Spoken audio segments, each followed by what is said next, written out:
Showcase your achievements for all to see. Let's see who has the most elusive achievements. In this patch, we've refined the feel and responsiveness of the game's controls. Many of these improvements came directly from your feedback. Through these targeted optimizations, we hope to resolve many of your gameplay issues and deliver a more fluid and responsive combat experience.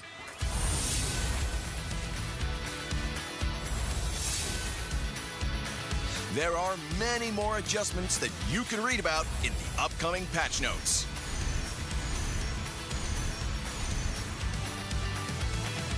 That wraps up our Project Next patch preview. Project Next launches on September 17th. We hope everyone will enjoy the new content. And until next time, we'll be seeing you in the Land of Dawn.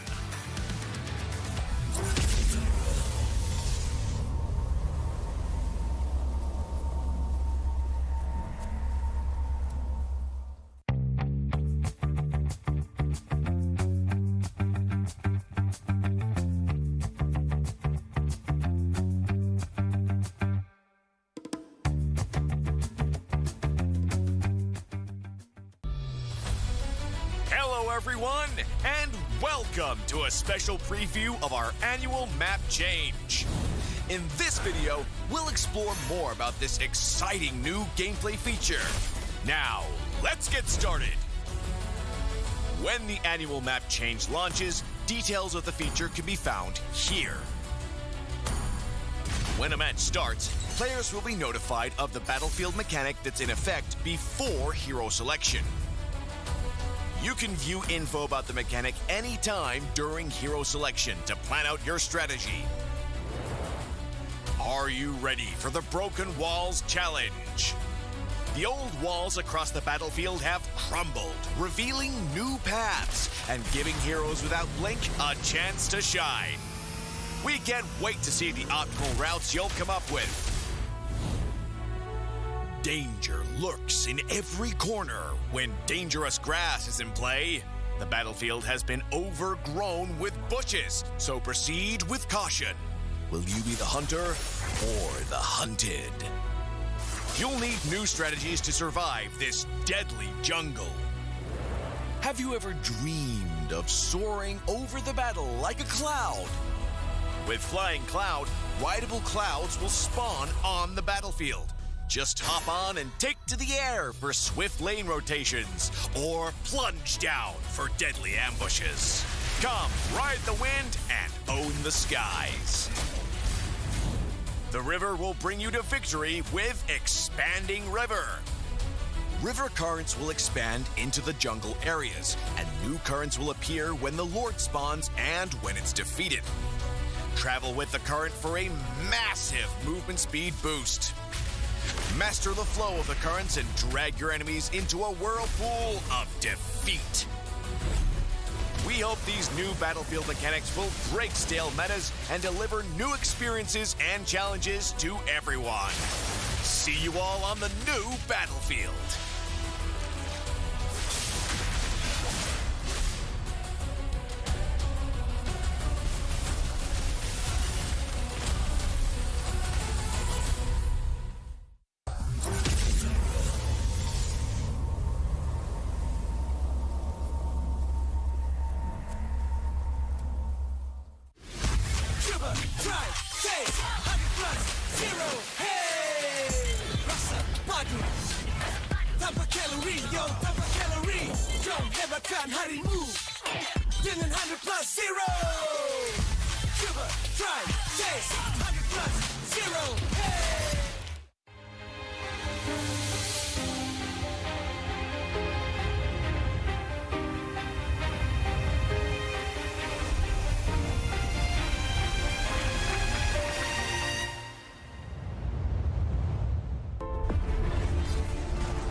semua. Selamat datang ke sedutan Patch Project Next. Kami ada banyak kandungan yang menarik untuk berkongsi dengan semua. Jadi, mari kita mulakan. Wira baharu, Obsidia. Sang pemerintah Abyss telah bangkit dari sisa-sisa zaman yang telah dilupakan. Sebagai wira marksman laluan emas, teknik life drain yang ikonik. Matlamat kami adalah untuk meningkatkan pengalaman bermain bagi wira-wira ini dan kami amat teruja untuk menyaksikan prestasi mereka dalam patch yang baru. Ciri perubahan peta tahunan turut akan diperkenalkan dalam patch ini. Setiap perlawanan akan menampilkan mekanik peta baru secara rawa. Setiap kali meta cube berpusing, medan pertempuran akan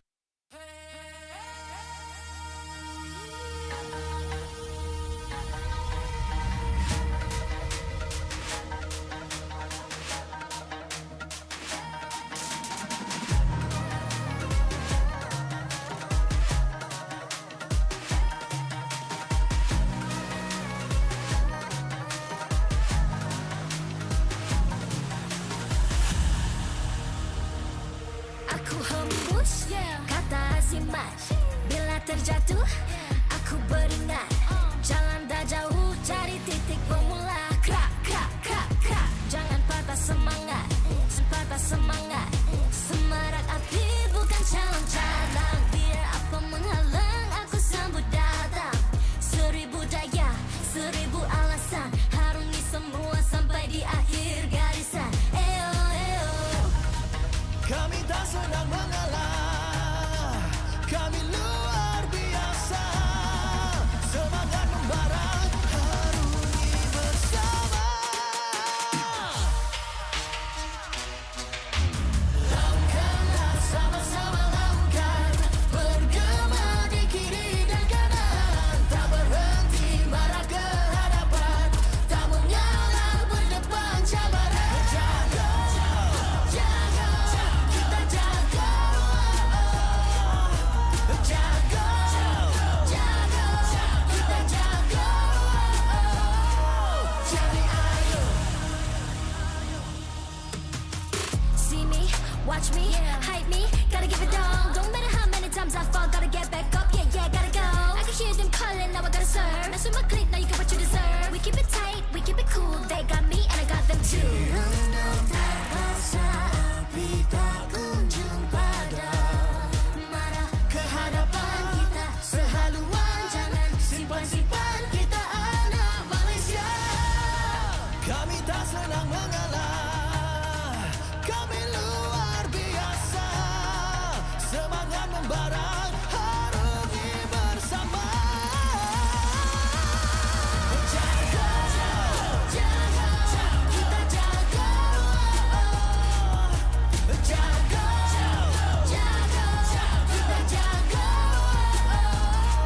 jadi ayo. Yeah.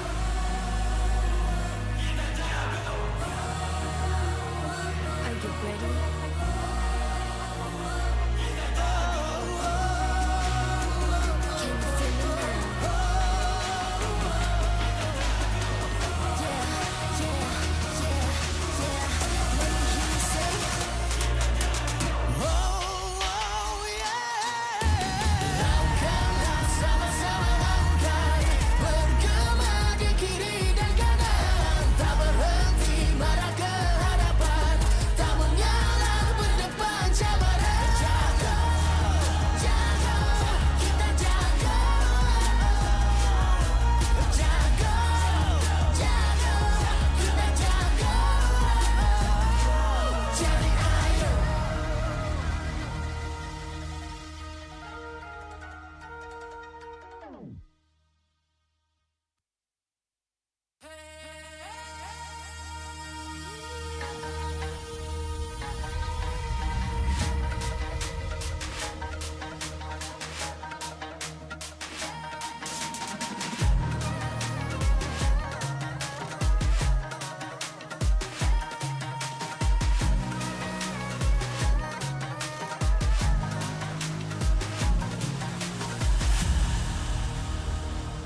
Aku hembus kata simat. Bila terjatuh, aku beringat jalan dah jauh, cari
MPL Malaysia Season 16 is powered by Moonton. Presented by Celcom DG. Stream, game, vibe on social media, and more to your heart's content without missing even a single moment. Power up with lightning-fast 5G speeds. Stream all day long with Celcom DG prepaid 5G. Our official sponsors. Official gaming smartphone Infinix GT30 just launched. Comes with a free magnetic cooler. Even more affordable than the GT30 Pro. The only phone in its class with GT trigger, 1.5K display, and 144Hz refresh rate. Supports steady performance with 120 FPS in MLBB. Available in 2 exclusive colors for the GT30, green and blue. Perfect meals for gamers, Grab. Grab food for one. When eating alone, enjoy meals from 10 ringgit with just 1 ringgit delivery fee and no minimum spend. And group order. Get 15% off when eating in a group. Bigger gang, bigger savings. Our esports partners, 100 Plus, Ferry, and Yamaha. And thank you to all our strategic partners, Sarah VE and Playas. Supported by KBS, Rakan Muda, ESI, MESF, and PSM. Selamat datang ke MPL Malaysia hari kedua minggu pertama. Nama saya Rose, host anda sepanjang musim ini. Tapi sebelum kita mulakan match hari ini, sempena semangat Malaysia Day, marilah kita sama-sama berdiri dan menyanyikan lagu negaraku untuk juga semangat perpaduan kita sebagai rakyat Malaysia. Everybody please rise.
Terima kasih semua. Sila duduk.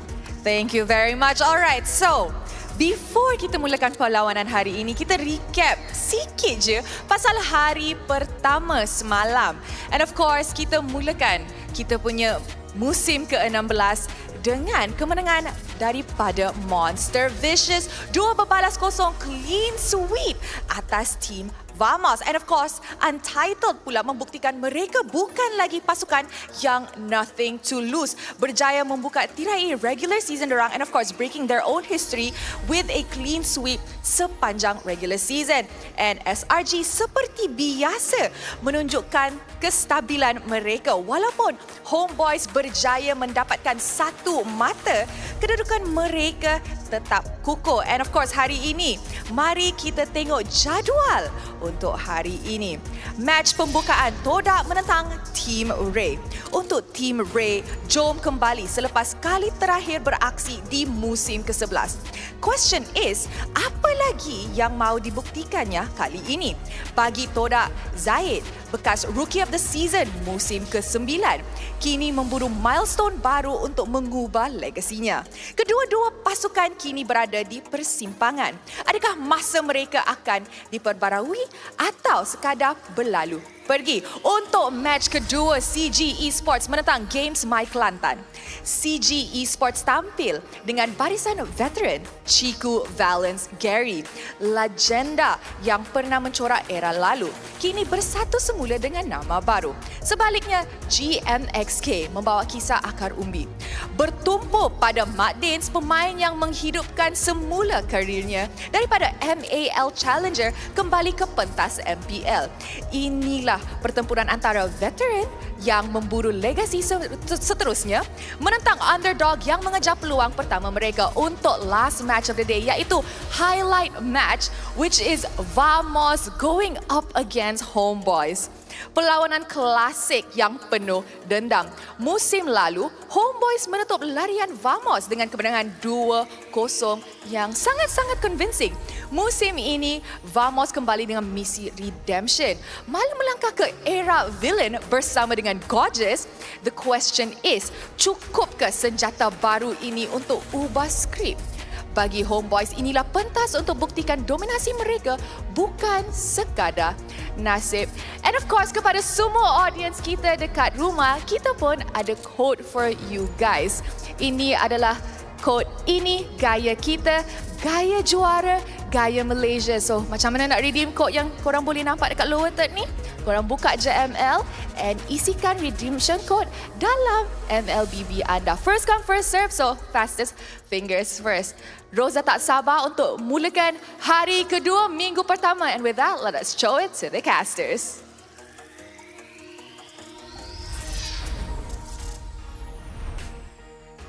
Good afternoon, everybody. Welcome. Once again, the first week is about to come to an end. And of course, we've got 3 best of 3s to play. My name is Getting Cute. This is Husky. You're watching the MPL MY Season 16's English broadcast. And of course, with today's games also comes a lot of new faces that we were hoping to see within the week itself. Some we have seen before, others could be just as exciting. More potential left on the table. 100%. We see returns of veteran players, we see new faces, but that's not going to be our opening. Our opening is the redemption arc of 2 teams who failed to qualify for playoffs in Season 15, finishing respectively in 7th and 8th spot, and that's Todak and Team Ray. Yeah, unfortunately, as much as they didn't get as far as they wanted to, redemption is going to be key here. And how do they do it? They first started off by changing up their roster, which again, I do feel like here in MPL MY, the fact that there's so many roster changes to begin with, not to mention that there is going to be an eventual transfer window amongst all MPL regions,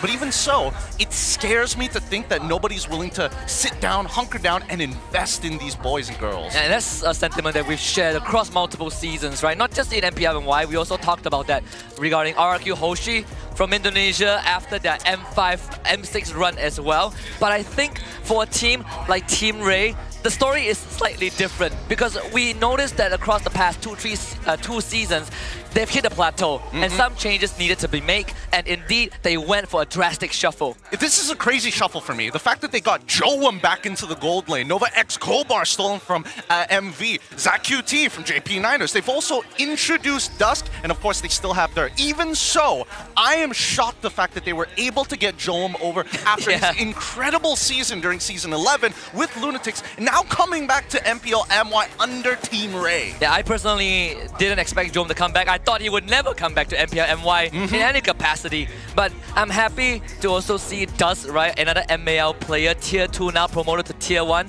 going up against a Tier 1 roster in the form of Toda. We got Lo Liao now joining the Swordfishes. We got Dreams, Zaim Senpoi, Zayed remains, and also Fawn Deer. So Indonesian imports a new batch of them, in fact. And again, I think it's pretty crazy, but it makes the most sense for Todak because again, they've been looking to change their lineup up to have some super class players in their own individual role. Synergy has been a big question mark whether or not they're going to be playing as 5 or do they have some set strategies. Zayed, of course, we're excited for. Zaim Senpoi, an absolute staple. Same goes for Lolios, but the introduction to the Alter Ego and Alter Ego X players introduced into Todak, I find that quite a bold move. It is a bold move considering that last season they also brought in imports from Indonesia who were from Alter Ego, and that didn't work out well. So I think there are some parallels drawn between these teams, right? Team Ray, they've been really trying to break into top 6.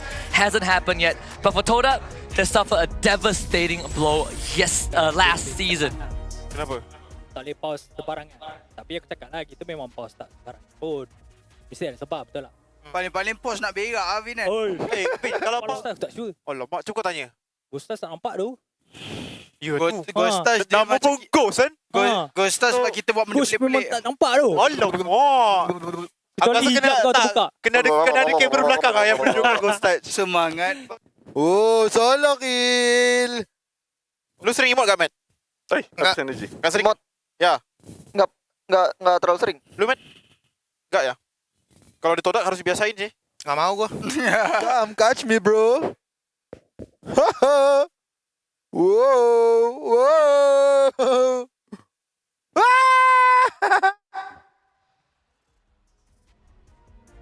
And that was our mic check ping test. These players have already set up their devices up on our stage here. Once again, thank you to Infinix for sponsoring the devices because again, they're going to be giving the greatest and the best for our players up on this stage, especially for such an important best of 3. Remember, this is the first take for a lot of these teams on their first impressions to the, well, I don't want to say international stage, but I mean, we've kind of made it there like more often than we probably would have liked, but I'm just saying, it's important to create a good first impression. Yeah, especially when you look at the current meta, right? Everything is mechanically intensive. You know, the junglers, we have XP laners, the playmakers are back, so we gotta make sure that they're in the optimal condition to play. And for these two teams, again, it's the revamped roster on a mission to play out, finishing 7th for Todak, 8th for Team Ray last season. Of course, Todak went through a very devastating downturn. Now this revamp is going to mean a lot to this team. I mean, there are bigger expectations for Todak this time around, mainly because I think people have been hypercritical about the way that they've been kind of running, I wouldn't say running the team, but the sentiment of having so many A, B, C squads and not really investment into one team to play the maximum amount of scrims possible. I think with this lineup, they might have a chance here, but we still need to see whether the synergy is there. Yeah, and it also comes down to whether they go back to the more classic blueprint of having a full lineup and just scrimming with that lineup, right? Instead of having both teams screaming against each other, taking the result and determining who goes into the main 5. And that has been a great criticism. I mean, Todak, they lost majority of the support staff. This is a completely new roster and with a new backbone.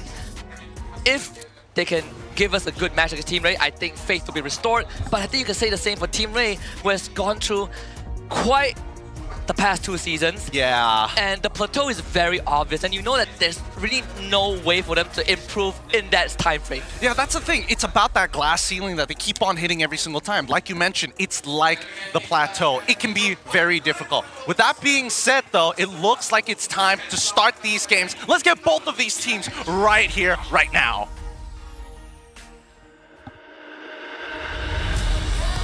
Introducing our marshals that will ensure fair play and professional integrity in the matches. Thank you for your hard work. This is for Rez, May, Nuna, and Izan.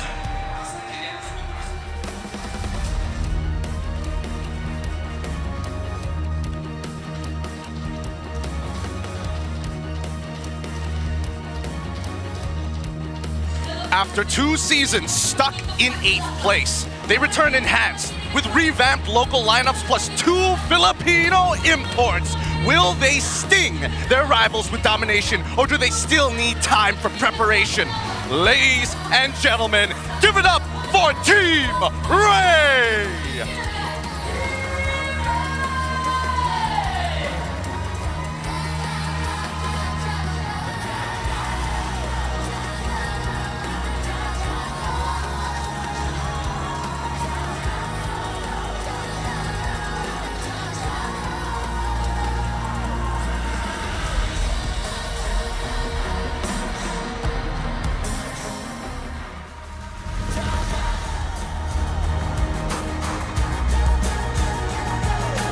Out with the old, in with the new. Todak also have major revamps in their lineup and coaching staff. Ken Said repeat his Season 9 prime performance. Has Lolios finally found the right team? Ladies and gentlemen, give a round of applause for Todak!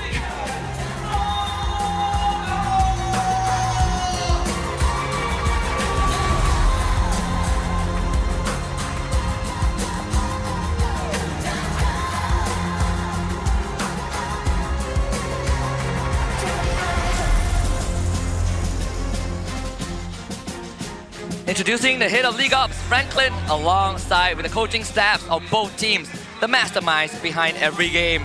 For Team Ray, we have CJ as head coach and Sinhan as tactical coach, Todak, NFR head coach, and Devcop as analyst. Let's keep it going with the fist bumps between both teams, a true sign of professionalism. This is how we roll. Ini Gaya Kita. This is Malaysian sportsmanship. It's time to get the first best of 3 rolling. Team Ray against Todak.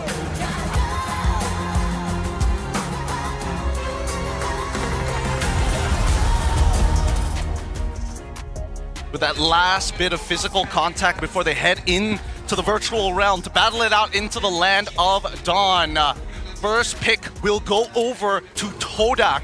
Now this is going to be interesting because first of all, Todak walking out of the stage, Pledge of Allegiance for some reason, and it looks like they're coming in extra confident if they already are syncing up in the team walkouts. It's the pledge for the Patriots too, who have been behind our back through thick and thin. And getting first pick is also very important in this current meta. We have so many powerful heroes that you want to go for. The jungler, for example, XP lane is now a huge contention. If you get counter pick, you essentially just lose one side of the map. And knowing Todak, that likes to go head on, fast and hard, first pick sounds great. So we asked from Joam, and we wanted to get a quote for him.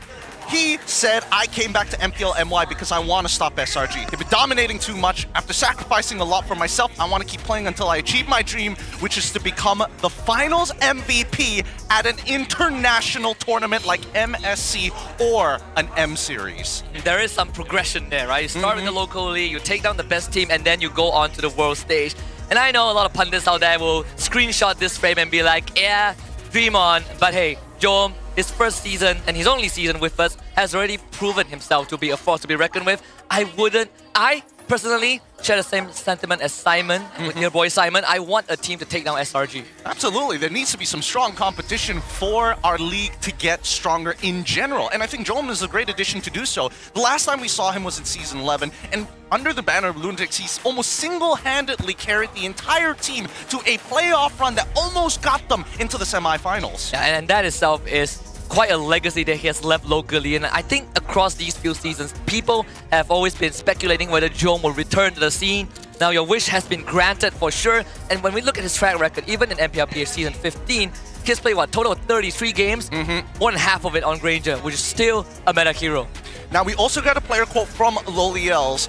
He said, I'll train harder and make sure I stay consistent this season. All right. That's one way of putting it. I wanted to prove to everyone out there that even though I was eliminated from MPL before, I still deserve to fight in the MPL. I hope this season will be my best one yet. Big words coming in from Loliels here, especially after the years we've seen him play. Yeah, like 2020, last 2 seasons were arguably the low points of Loliels' career, right? Getting relegated with JP Niners in 9th spot. But then you look back at the accolades, the grand scheme of things, he's a SEA Game champion. He has won big tournaments before. We know how good he is, as much as we joke around that he's the coin flip every now and then.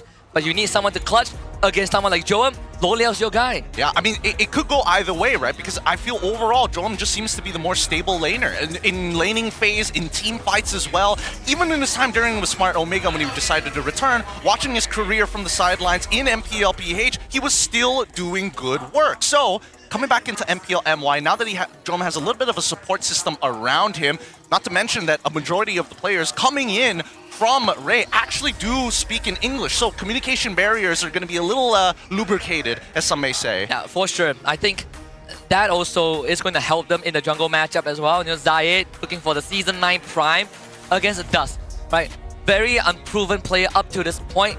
On that big stage, your first ever match, you're facing up against someone who has been doing this for a very, very long time. And then questions are going to be asked, how is Dust going to fare against Zayed? Because we've seen Zayed play their previous jungler, and there was a gap there. Zayed is clearly the better player, and I think this, in a meta where Zayed feels very comfortable in, Dust needs to be the focal point too. You know, speaking of the meta, let's jump into the drafting phase. Remember, Todak is going to be on blue side, first pick, facing up against Team Array on second pick. And straight away, we're already seeing priority bans being taken off here. First off, CC has been a large problem in the EXP lane instantly. Same goes for Kalia, but from the side of CJ, he's decided, you know what? Fanny is a problem, Lancelot as a problem. Yeah, we've seen some teams let the Yi Xunshin go. Like yesterday, we saw Homeboys do that against SRG OG. And I wonder if Team Ray would take that same gamble, right? Even when Aero played their matches yesterday, Hazel got a 5-hero ban put on him. They really had to have that embargo on star junglers.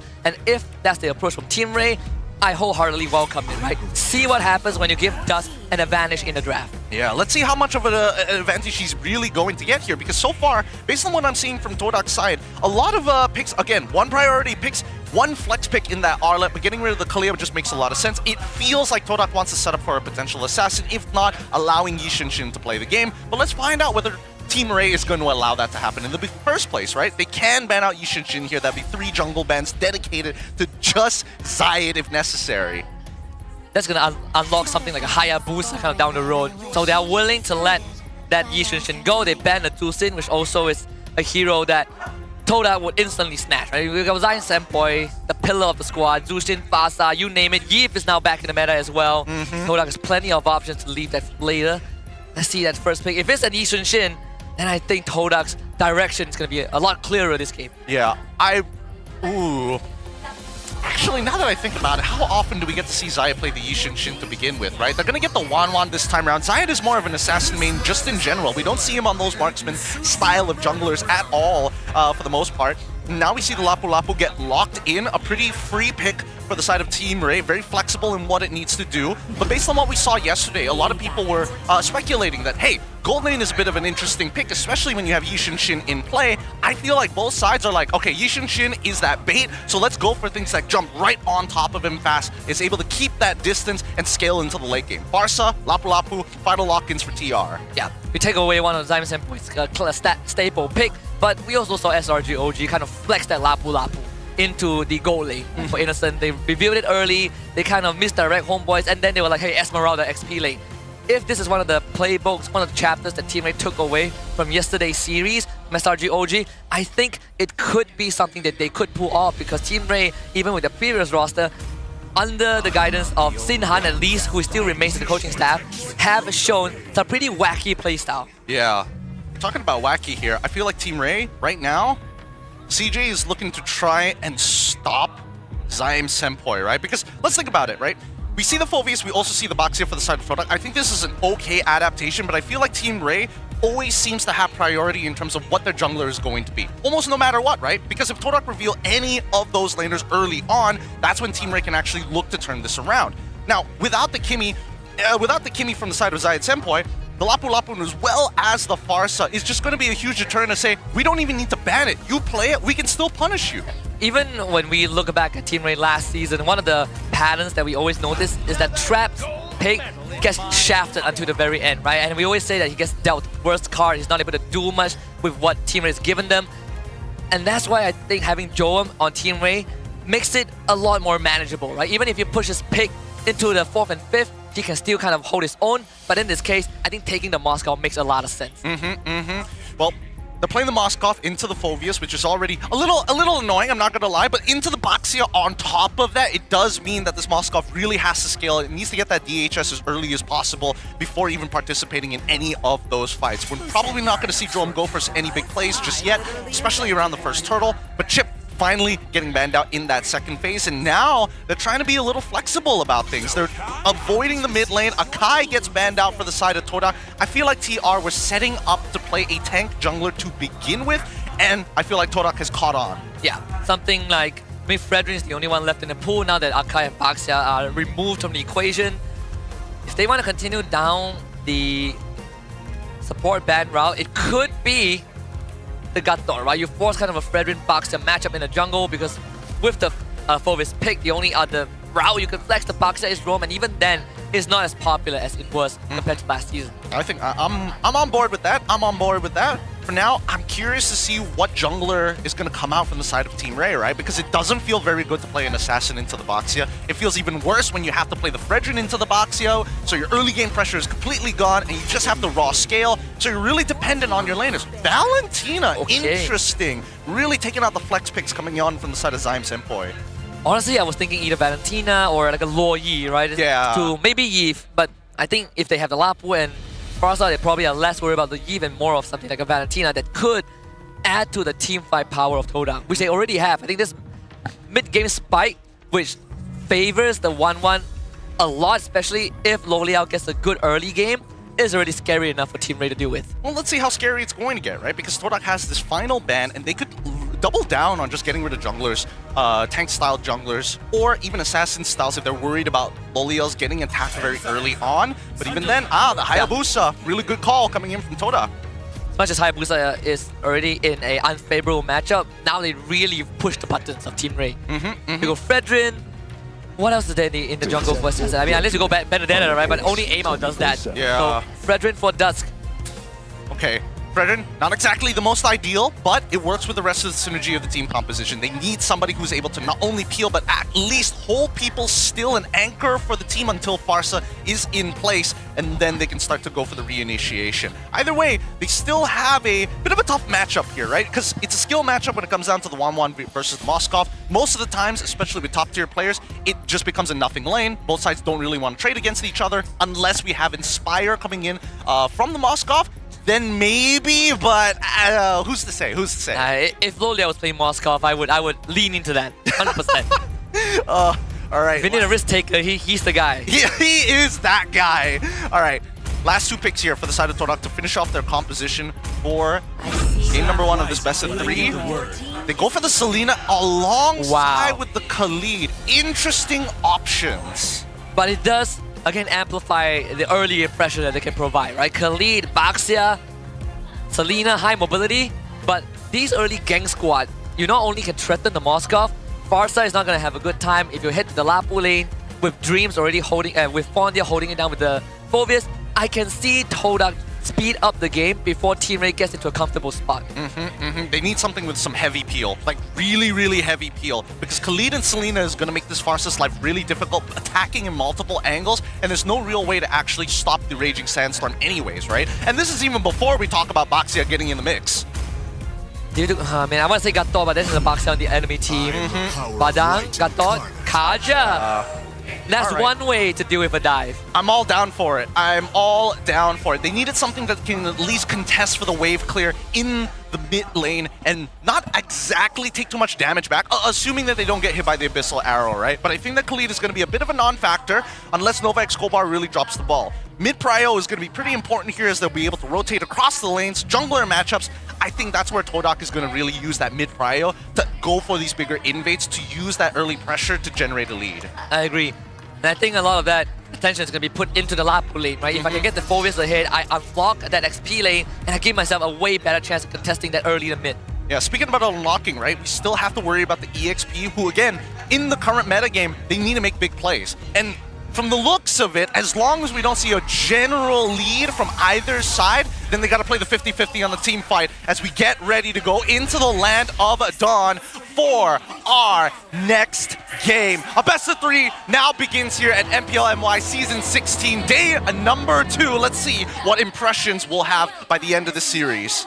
It's a fresh chapter for both teams. A lot more familiar faces for Todak, of course. Zayed, Dime Senpoi still there, but for Team Ray, this is a big investment, right? It almost feels like they roll that dice a little bit. They come on the end with a better result.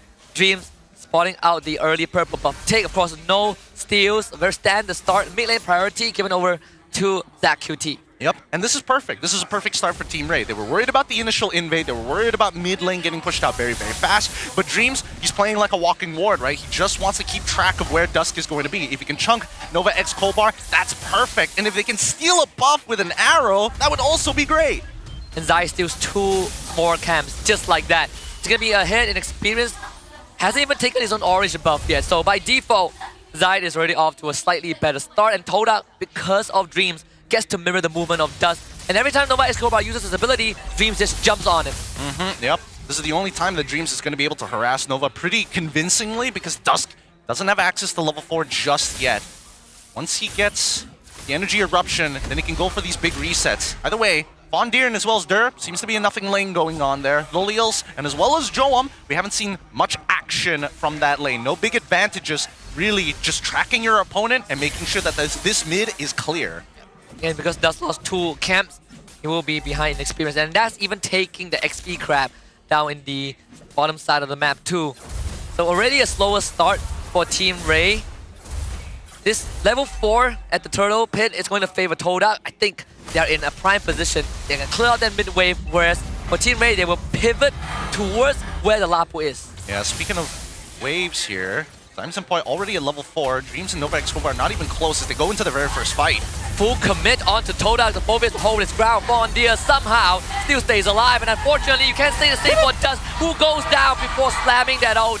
And Todak gets first blood. Beautiful timing coming in from the side of Todak. They hit their ults first and now instantly go for a conversion onto that purple buff here. Nova Escobar as well as Zach QT. Zach, he didn't manage to get into the EXP lane in time to hit his level 4. He is 1 minion off.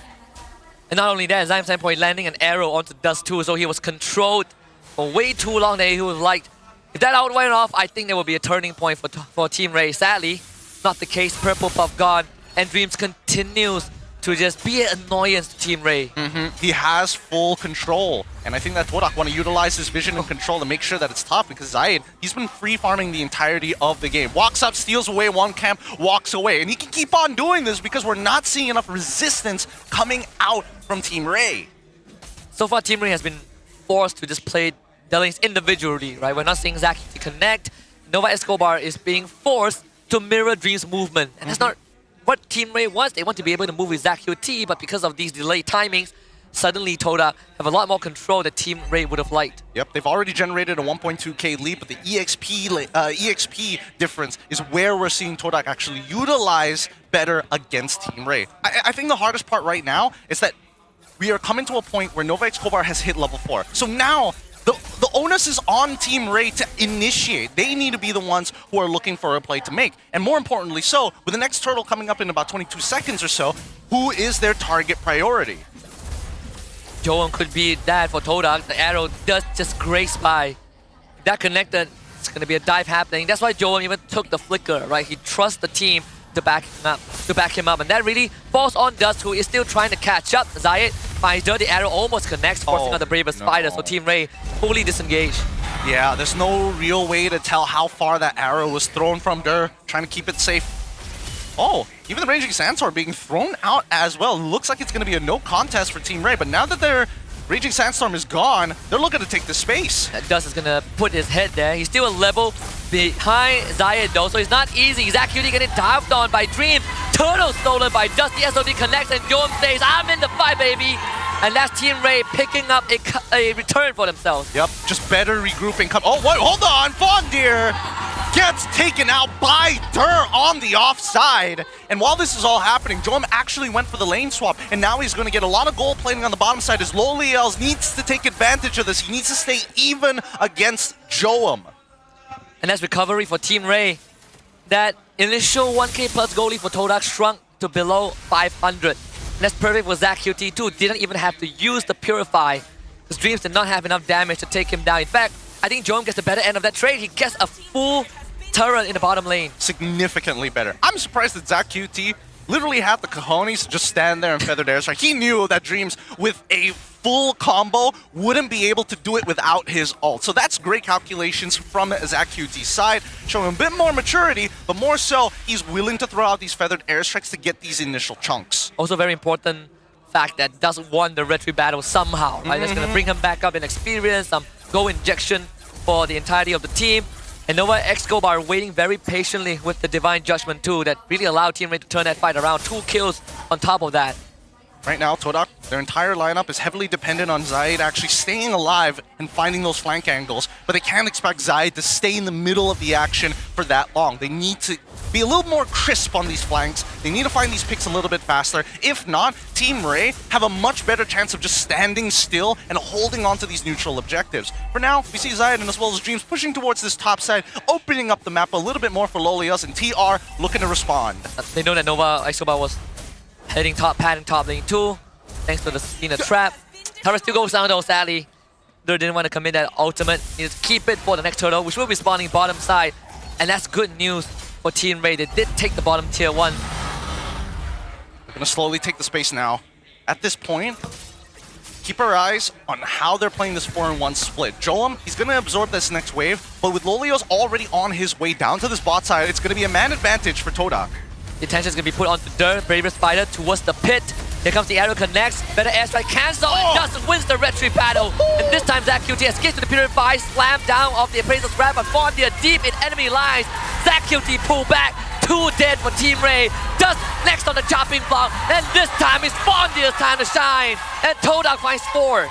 Ever-changing variables consistently happening. Team Ray understood. We know we're going into this fight with a man down. We know that our backline is going to get attacked. They quickly changed their priority from, hey, we've secured the turtle, now let's live. But look at the damage being caused by Todak. They did lose their top tier 1, but with mid missing, Todak now have access to enemy jungle lines. Let's look at this replay one more time, right? Because look at this. Dust, the fact that he was able to steal that away was already impressive enough without Nova X Kobar, but they do find the initial trade back onto that Phoveus. Regardless, this is what Todak wants. They want you to keep moving your anchor further and further away. That way, they can drag him out into the sea. Especially if I get Loliao into the fight. The difference maker was Loliao was able to participate, but Joam decides that he's not going to do that. So the crossbow tangle off the flicker, Dark Wave from Fondia as well to cancel that feather airstrike. So the variables for Team Ray, not enough output in that fight. And there we go, finally.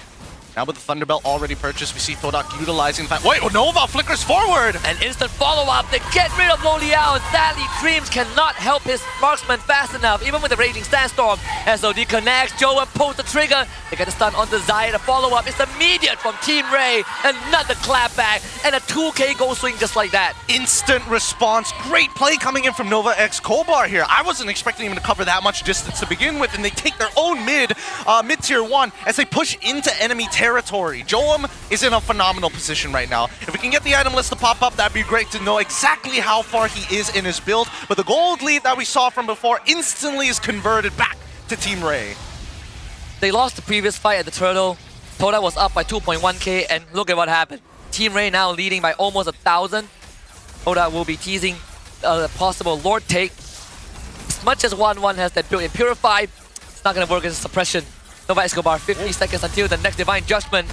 They commit a Raging Sandstorm from Dreams. Now he doesn't really have much left. Team Ray, they can play this slow. They can play this slow, but Joam is currently already on his Trinity build complete. Zach QT finishing up the Wishing Lantern, so his poke is going to be very relevant in these fights. Regardless, we see that Todak actually back off from this Lord. They understand that this is a bit of a risky fight, no matter the odds. At the end of the day, Joam is using his side lane pressure to cause a bit of disruption from Todak's side to hesitate on pulling that trigger. Because again, there's more global presence because of that SOD more than anything else. And this is the comfort zone for Moscow. I've been able to control the side lanes. Now Team Ray committing to the Lord. Fondia is in the midst of things. The battle line split up a little bit. They pull Fondia back, but Fondia survives. Lord Steel goes to Team Ray, and Joam goes to work. The front line has done enough, and Joam now gets to reap the rewards.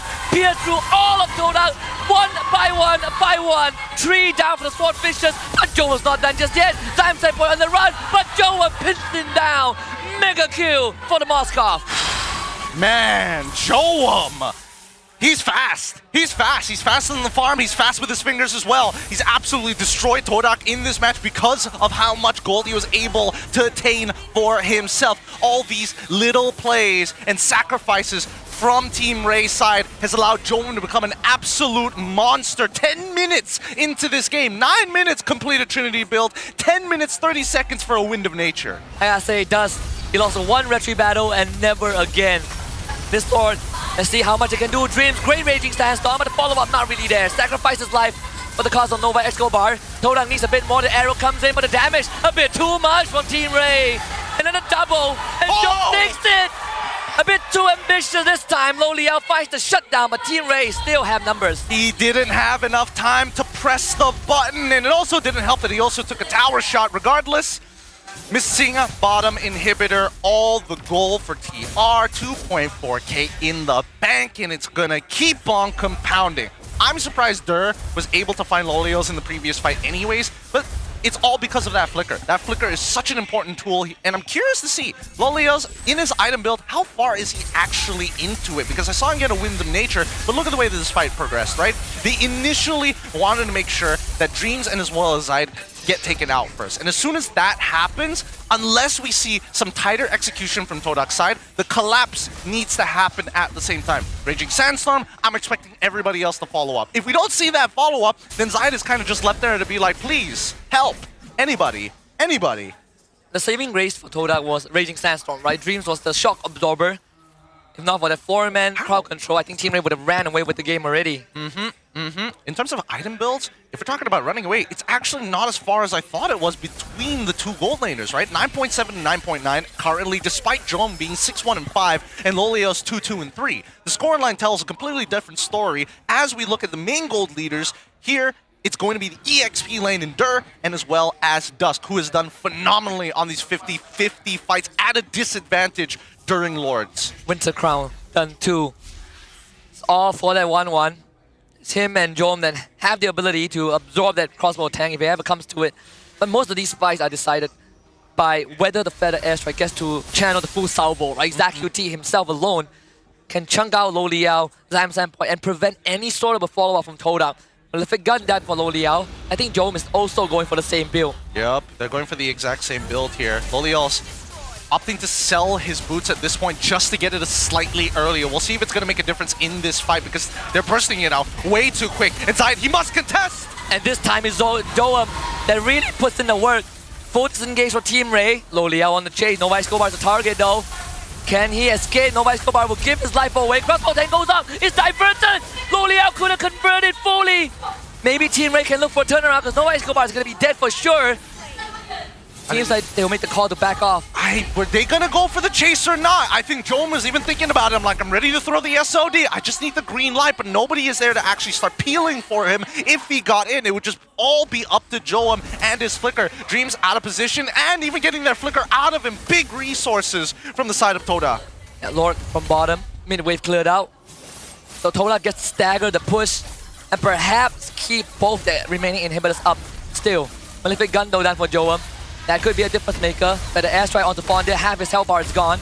Top wave will be cleared out by Todak, so no structures go down. Yeah, but so far, as we can see that Team Ray, they're not going to push the envelope just yet. They've already used their big feathered airstrike, their biggest sieging tool. And at this point, they know that Dreams probably has that Raging Sandstorm. They're going to back up. ZachQT is missing his Purify from now. Another 30 seconds until they get back up. And 110 seconds until the next Luminous Lord is shown. Nova Escobar achieving 1.2k total assists. Team Ray is definitely a different being already, even in the first game. Oh, jeez. And look at Zai's damage taken ranking. Oh, dude. You know he's going for that grab food for one. He's like, all me, baby. I love eating damage. Damage. So good. And the extra deal on that too. Yeah. Some great offers. Oh, man. He's taking way too much damage here. I suppose that Dur, I'm surprised that he's been able to last this long, but then again, he does go for his two most important core items, and for the most part of it, when he jumps into the middle of these fights, it's really the burst coming in from Zaim's Sandpoint on top of Lolios that's really getting him cut in half. Now, looking at the items once more, see that, a Lightning Truncheon purchase coming for ZachQT, even more damage in the build, more burst, more AoE, but we already see that the tanks have already achieved their own Athena shield as the movement across the map looking kind of interesting. They're really babysitting Joam here. Yeah. Sea Halberd for Lo Liao. Was it Immortality, right, for Fondir? He's tired of getting dragged back and finished off. He really needs to stay in the fight to keep on kind of providing resistance, right? Stop ZachQT, somehow stagger Dust, or best case scenario, find Joam. Speaking of best case scenario here, despite the fact that he's 2.2k down, I think Immortality just has to be the most cost-efficient buy at this point. It's really difficult, especially when Nova Escobar's Divine Judgment is such a powerful tool, right? You jump too far, Nova's going to punish you. You're trying to initiate too soon. If he's got that all, he'll pull you right out of it. And I think right now it's a matter of who is going to launch the first nuclear warhead, right? Who's going to punch in that code? And I think at this point, it's very clear that TR are more than happy to throw out their abilities now that we're here at level 15, 16 minutes into the game where the ults are on very relatively short cooldown timers. And the long lane will be pushing in favor of Team Ray too. There is a wave building up at top. Joam, he's not showing on the map. And that's going to pose some question to Todak, right? Where is this Moskov going to be at? Or does he see him now? I don't know if they want to necessarily show him just yet. They showed him for just a moment, but also notice that top and as well as bottom waves naturally are pushing in favor of Team Ray. And Todak need to respond to this. As soon as Dreams comes out on that lane, we're expecting that TR is going to get more aggressive. And here we go, the burst begins. Most important retreat battle. Dust has won all of them. Oh! Nova Escobar with the flicker in. They feel the pressure. They need to finish the Lord. They need to pick a lane. And suddenly, they've already lost Nova Escobar. Dust still good for the retreat. And gets it done. Dreams late to the party. Durst sacrificed. SOD goes wide. But Team Ray gets what they came for. They nearly botched that. Team Ray nearly botched that. They had a good timing on the initial jump. Nova Escobar going right into the face of Zai to try to go for the lockdown. Gets hit by the shield unity, gets stunned. Zai Senpoi follows up on the CC chain, and Nova nearly couldn't pull Zai out of position. Team Ray, they recovered, they adapted extremely well. They said, hey, okay, he's not out of position, we don't have Divine Judgment, Jome can push him away, but let's just not hit the Lord for a solid 4 seconds. Keep it above the retreat threshold. Sadly, this Lord also ends up doing nothing for Team Ray. And Tola gets to hit the item spikes that they want. Right? Zai is now 15, 400, 1 level away from max. Zai Senpoi with the Blood Wings.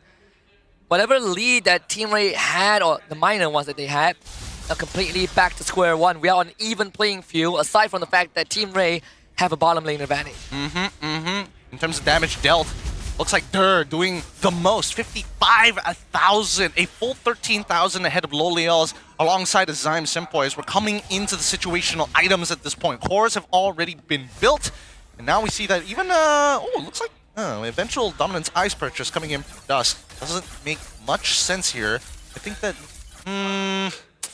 what is the priority damage? You've already got the Winter Crown, already got the Antique. Yeah, there's no real reason to complete any of the items. The components are a little bit more valuable at this point. I guess you could go for the Athena Shield, but then again, I feel like Zyme Senpoi doesn't one-shot you anyways. Yeah, no. Probably Dom Ice, Guardian's Helmet. Ah, there we go. Much better option. Just work with the base health here. I think, for the most part, it's just consistent damage. The only burst that they do really have is from Zyme Senpoi. And even then, you've already got the right items. You've got the cloak, the extra MR. We're not seeing like the raw penetration from Zyme Senpoi just yet until he gets the Divine Glaive. But for the most part, now that we're moving into the 20-minute mark with no clear advantages from either side, other than the missing inhibitor down on Todak's bot lane, then I think that Team Ray, they're just waiting. They're just waiting. Yeah, waiting for Nova to pull the trigger. He was instrumental in turning some of these important fights around. Like, there were moments when Nova Escobar is willing to throw his life to get Team Ray the lead. And he managed to catch Loliel once even. At this point, Todak need to find a flank angle, right? Because it's so beneficial for Team Ray to play in a very linear area, right? When I mean linear, I mean in very straight angles. I'm not talking about the open lane of the mid lane. I'm talking about like really tight corridors. And I think as much as Zyme Senpoi does like those tight corridors, Loliel does not. He needs the initial space to get behind, especially if we're talking about that 1v1 against Jome, which is hard to win, admittedly, but as long as he has the trigger for the crossbow of tank, he hits all those weakness points, there is a chance for Todak to win the 5v5. Todak did get a free turret down bot, but as the enhanced wave spawns, it will slowly push back in Team Ray's favor. Zai is trying to keep this Lord aggro. And that's gonna make Team Ray feel a bit more jitterish. Lord down a half health though. Team Ray, they might have started the Lord a bit too early. Oh, yeah, Zai, he's gonna get chunked out here. Yes, he does have the immortality, but he needs to top his health back up. Yeah. Team Ray holding on to that position. Ideally, Zai's gonna try and get a little bit of health back coming in from that purple buff, but we don't see Todak taking as much ground as necessary. They've already warded, with the help of the Selena traps, the Abyssal traps, just to make sure that they have some key points on the map. Yep. Team Ray, aware of that, moving towards the top side. Now, Nova's in a very interesting position, right? He's waiting in lane, seeing if somebody makes that initial mistake, and Durs has somebody to fall back to, but he's not interacting the wave. He doesn't want to give away that Nova is covering him. Free wave is actually slightly in favor of Team Ray too, but he's not going to push out fast enough. Team Ray actually commits to the Lord. They have Dirt trying to play distraction. Nova Escobar with the conceal. Zai gets jumped on. Maybe they don't even need Nova this time. And he flickers forward. Finds No Liao of all people. With some nature protects No Liao. What a stun from Dirt. Crossbow goes up into the air. No Liao goes. But Joam, he's just going to go on to him. No Liao comes back with immortality. But it's a lifestyle, baby. Team Ray, they don't even need the Lord. They have just won the fight. Oh, Loliels really needed Zymson Boy to land that arrow. Oh, Joam, a little too good here. A little well played. Can't do much about that because they were put in an awkward spot, right? Bot lane was already exposed. They needed Dreams to be in position to deal with this Zac QT Farsa. And now they blow up another man. Dreams, unfortunately, can't get back on his feet. Able to somehow escape with the immortality and Raging Sandstorm, but that's Todak's base in shambles. 25 seconds for Lolia, 15 for Zayat and Fondia. I don't think this defense is going to work out. Team Ray, they're just going to commit onto the Crystal. And game number 1 for TR.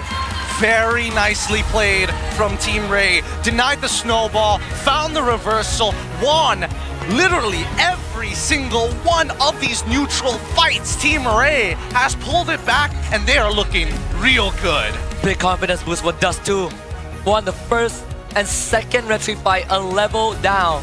And then proceeds to win every single one of them. Now, aside from the second Lord, where Joam, helped them up a little bit. But in the grand scheme of things, this is something that I think Team Ray can be proud of. And hey, who is this? Hey, Hey, what happened? Is that a... Another technical analyst? Is that what they... Sorry, tactical analyst, sorry. At least we know where he went after last season. Hey, they gotta be somewhere. But it shows. The macro shows a lot from this team. I think the most surprising thing was the fact that they adapted to the fact that Nova X Kobar jumped in, messed up a little bit, and they are still adjusted. Yes, they got neutralized at the end of the day, but what a scary game there for Todak. No nerves at all, no panic, right? Team Ray really cool, calm, and composed with this game 1. I mean, Todak, they had a good thing going for them, but Team Ray were just quicker on the trigger. They were, and they adapted a lot faster in the middle of the fight. So I think that Todak need to give some clearer advantages in their draft, because so far, right now, dealing with Dust seems a little difficult with Kaja. So I feel like they're attacking the right point, but at the same time, we didn't get to see the really big plays coming in from Dreams. They can't afford to lose inhibitors that early. Yeah, I mean, credits to Coach CJ too with the Kaja pick in the end, right? Whoever's idea that was, chef's kiss. Very nice, very nice. I thought maybe they were going to look for some bigger reversals, but at the same time, Purifies is such a really powerful spell in the current metagame. So, have a suppress. I was thinking Franco, but you know what? Kaja does the job. Yeah, it's way more reliable too. But I think even for Todak in that game, there were a couple of moments where Dreams was slightly late to the party, right? Yes. He shows up, the fight's half over, so all his big 4-man ultimates didn't really convert too much. That's the thing. It's all about finding that pinch. Let's go check out backstage right now to check out who our MVP of the game is going to be. Oh, of course, no surprises there. Joam, fast farmer, just a nasty, nasty Moskov player. You can't let him breathe if you want to win this game. Hey, welcome back to the league, man. It's been great having you many seasons ago. It's great to see Joam back in action. 8-1-6 as this Moskov. So reliable, very self-sufficient, holds the lane on his own, avoids ganks, push turrets, and joins early fights.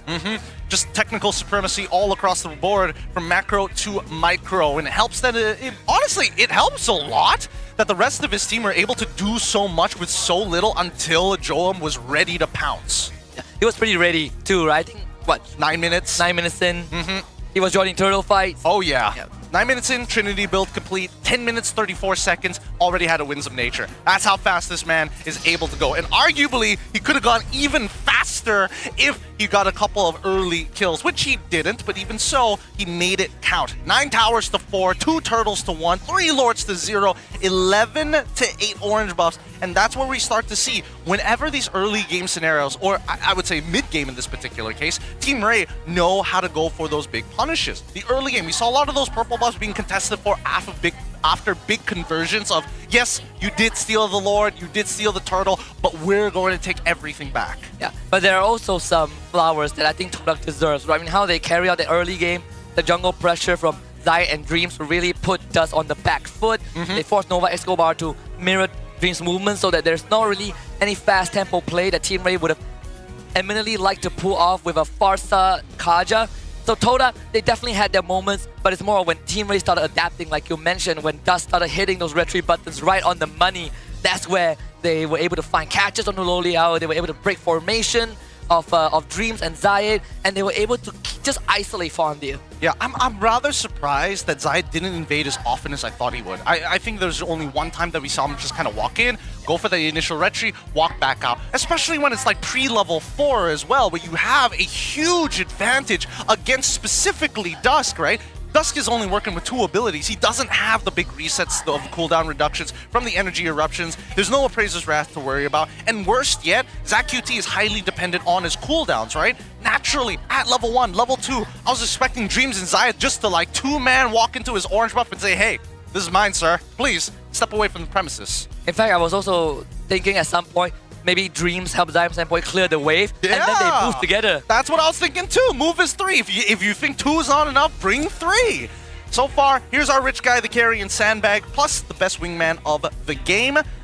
Man, big standout to me. Dusk and Dur have been doing a lot of work. The fact that Dur was able to kill rich guy 828 gold per minute Loliels by himself, despite missing his flicker ult, I think that says a lot. And he even solo killed Fondir, right? Well, maybe not 100-0, but you know, he was able to win his lane all on his own too, and open that part of the map up. I think overall, they're in the back, not in the back line, but kind of in the rear view mirror a lot of times. But then when you look at the end result, Dur's name is up there. He's getting kills, he's getting numbers in.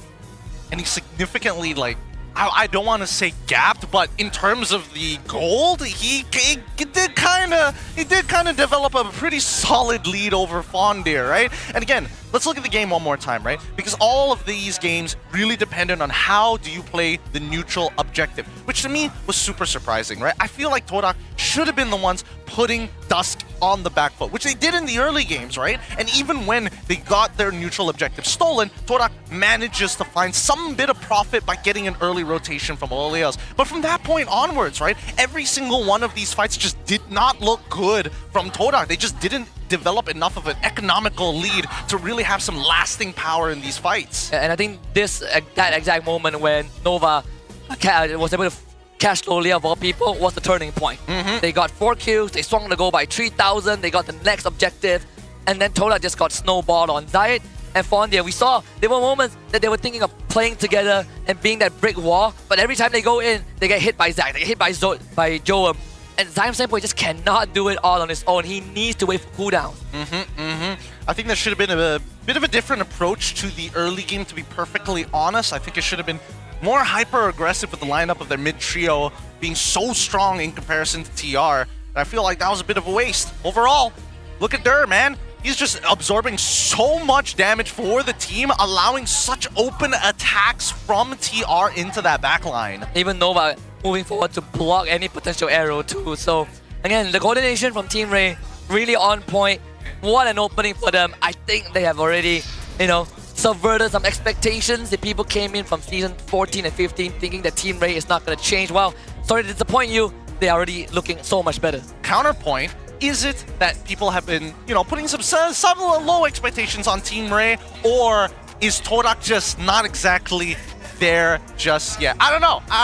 But let's first talk about which transfers Team Ray makes you think is more beneficial for them. A, locals, Nova Escobar, ZachQT, Dust. B, the imports, Joam and Dur. C, all of them.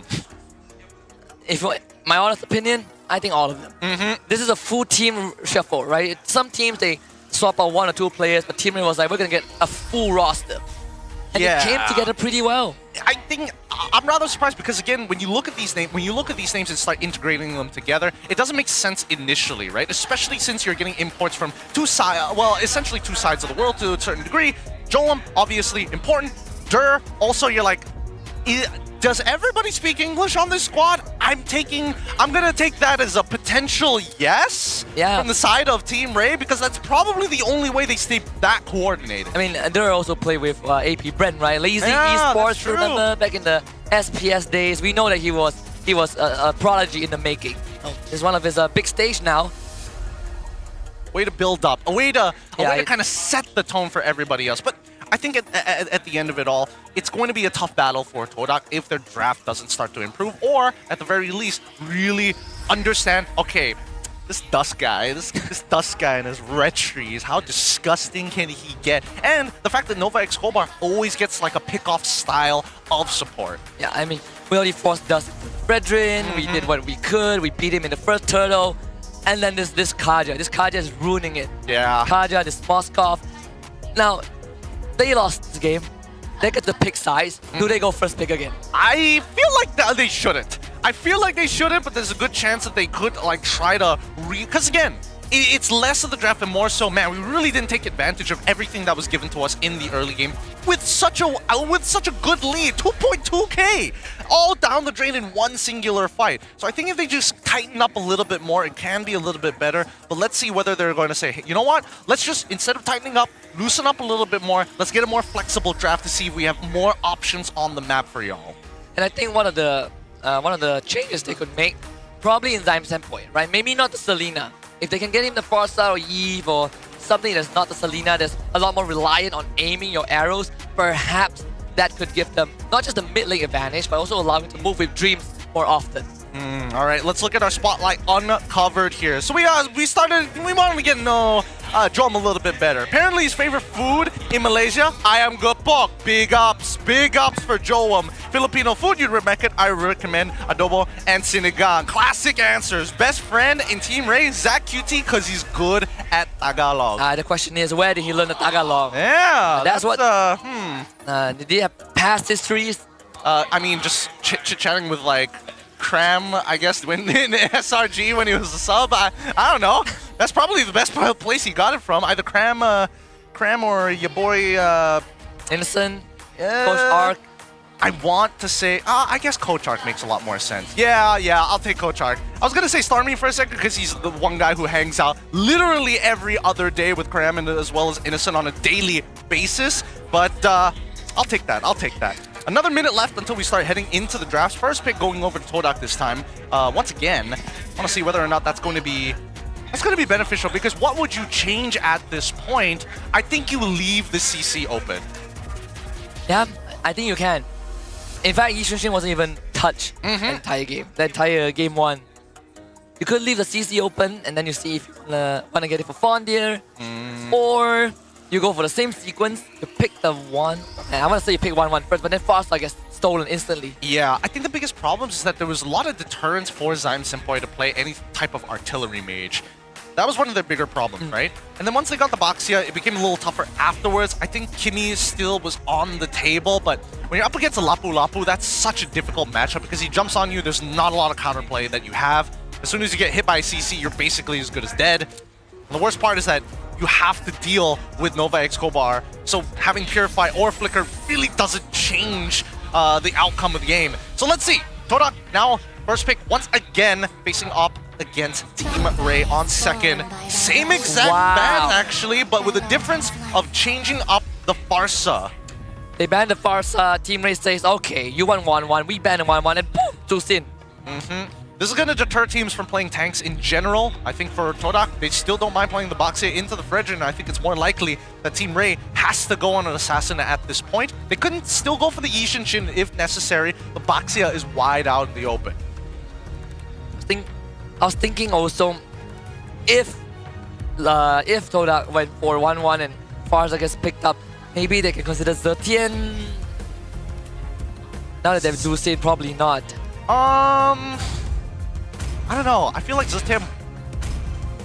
Yeah, no, it's that Lapu Lapu that's really causing a lot more problems, like unintentional, like indirectly, right? So Moskov as well. Wow, Fredrin. All right, go Boxia again, right? Yeah. Go Boxia. I mean, you have Zusin with you, right? Yeah. It's so much easier to pull off. You go for the Boxia, you can still go for the Khalid if you see an artillery mage show up on the opposite side, but now that Farsa is gone, Yves probably is going to be the more likely one to get picked up, but do they care about the box or do they care about the XP influencing the draft early on in this first phase? I think if you are Todak, you probably care more about the XP. Okay. Take Yi Xunshin and let you flex. Okay. I was about to say the Team Ray, they have the... Yeah, take the Lapu. And now you get 2 power back. Yeah, you do get some pretty good bans on your side. I'm trying to figure out what is Todak trying to do here. All right, you go for the God Thought. You have a decent combination overall. You want to be able to punish neutral objectives. Are you also making the hard read that Yves is going to be coming into the mix here? Zetian, any kind of like immobile style of mage in the mid lane? Because I think right now, the big contest of like, oh, can our mid lane push faster than yours? Gatot says it doesn't matter. Todak will control the mid. Unless Todak is setting up for double fighter. Yishun Shin carry. Yishun Shin. I want to say that, but then the mage isn't the most, like, doesn't deal the most damage. It doesn't deal the most damage, but also we do see that Team Ray has taken the initiative to say, you know what, we're going to shut it down double fighters from the get-go, right? Let's get rid of the Ruby. Now Kalia gets banned. For some reason, both teams didn't decide to take it. I was hoping that somebody, especially from the side of Team Ray, to pick it up at some point, but that's fine. That's fine with me. The Gut Thought is still a bit of a problem. It clears up very, very well, and it disincentivizes the Kalia to get picked up anyways. I mean, Team Ray could run it back the same draft, and I think it would still work, right? And the Nova Escobar Kaja is still not the worst here. But then they have last pick, so they could wait to see the draft. I think... All right. So we have to keep in mind what happened last game. With that Kaja, especially around the neutral objectives, it's going to be a little bit harder for him to connect, because Yishin Shin definitely doesn't want to be the first person sitting on top of that neutral objective. You probably get the Gatot or maybe even the Jushin to do it for you. The Harif gets banned out, so lane winning matchups are already out of the question. They want to even it down against this Moskov. How much do they care about winning this neutral objective? That's what I'm really focused on, because if they are that worried, they'll probably go for a Trinity build marksman. If not, they'll probably lean into a more heavy lane winning marksman. Either way, both of those options, the Harith has already been taken out. The Kimmy now gone as well, to make sure that TR can't just sustain in the middle of that fight. A lot of questions left up unanswered. Especially the mid lane. And the mid lane pool is so small right now. Go Novaria? You go... I don't know, Yves doesn't feel very nice here. You could go for the Lilia, but then you get like one shot by the Yishin Shin at a certain point. Yeah, that's not fun. I want to say Luo Yi, but then it doesn't matter if Yishin Shin is there. You know, you just press out. Yeah. And you're like, man... Oh, that's fair. The Luo Yi isn't too bad. They're going to go with the Cho first. All right. I think that's a very good option here for Nova X Kobar. It basically works the same way as the Kaja, but a little bit more flexible on the way you engage. You don't always have to use your flicker. And you force Purifies, right? Yeah. You're forcing Nova to take Purify.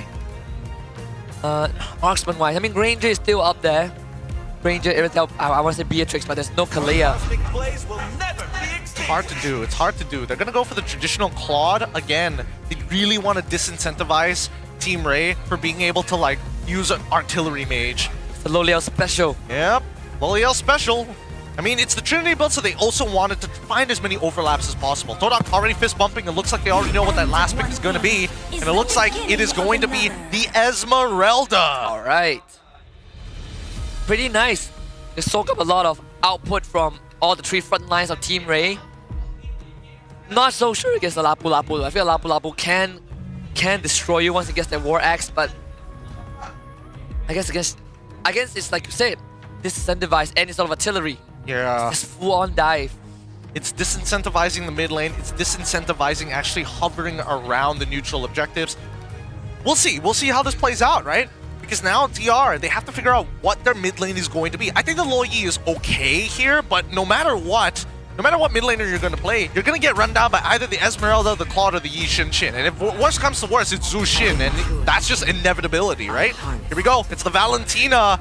Want to be able to steal the Gatot ult, maybe the Yishin Shin ult? I think it's Gatot ult, right? Even the Crimson Beacon is nice. I guess, but I feel like there's a significant lack of damage coming in from the side of Team Ray, unless Nova X Kobar is going to go for something a little wild, right? Go for the, what's it called again?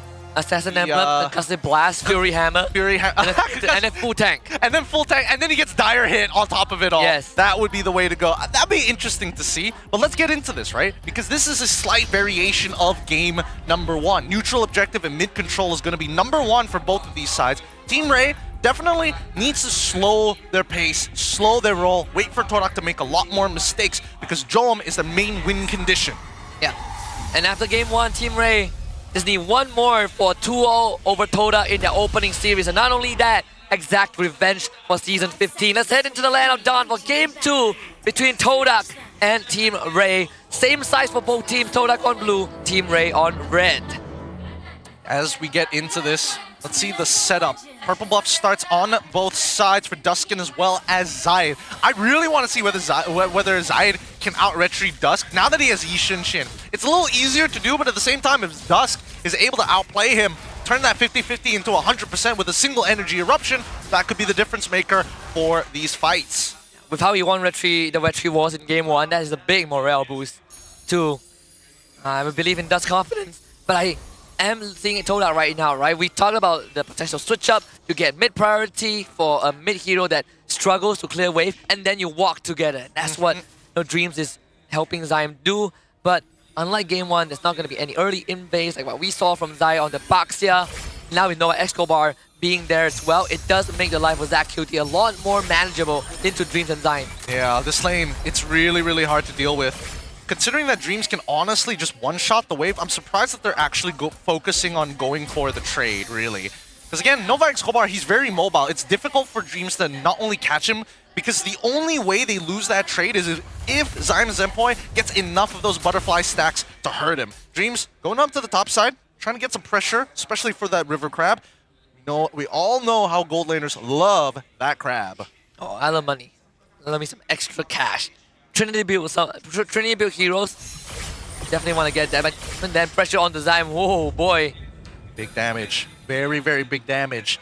Just goes to show how deadly the CC is in this particular game between these strong teams. And Fondir, okay, they're going for the same rotation where they send Fondir down over into the mid lane first.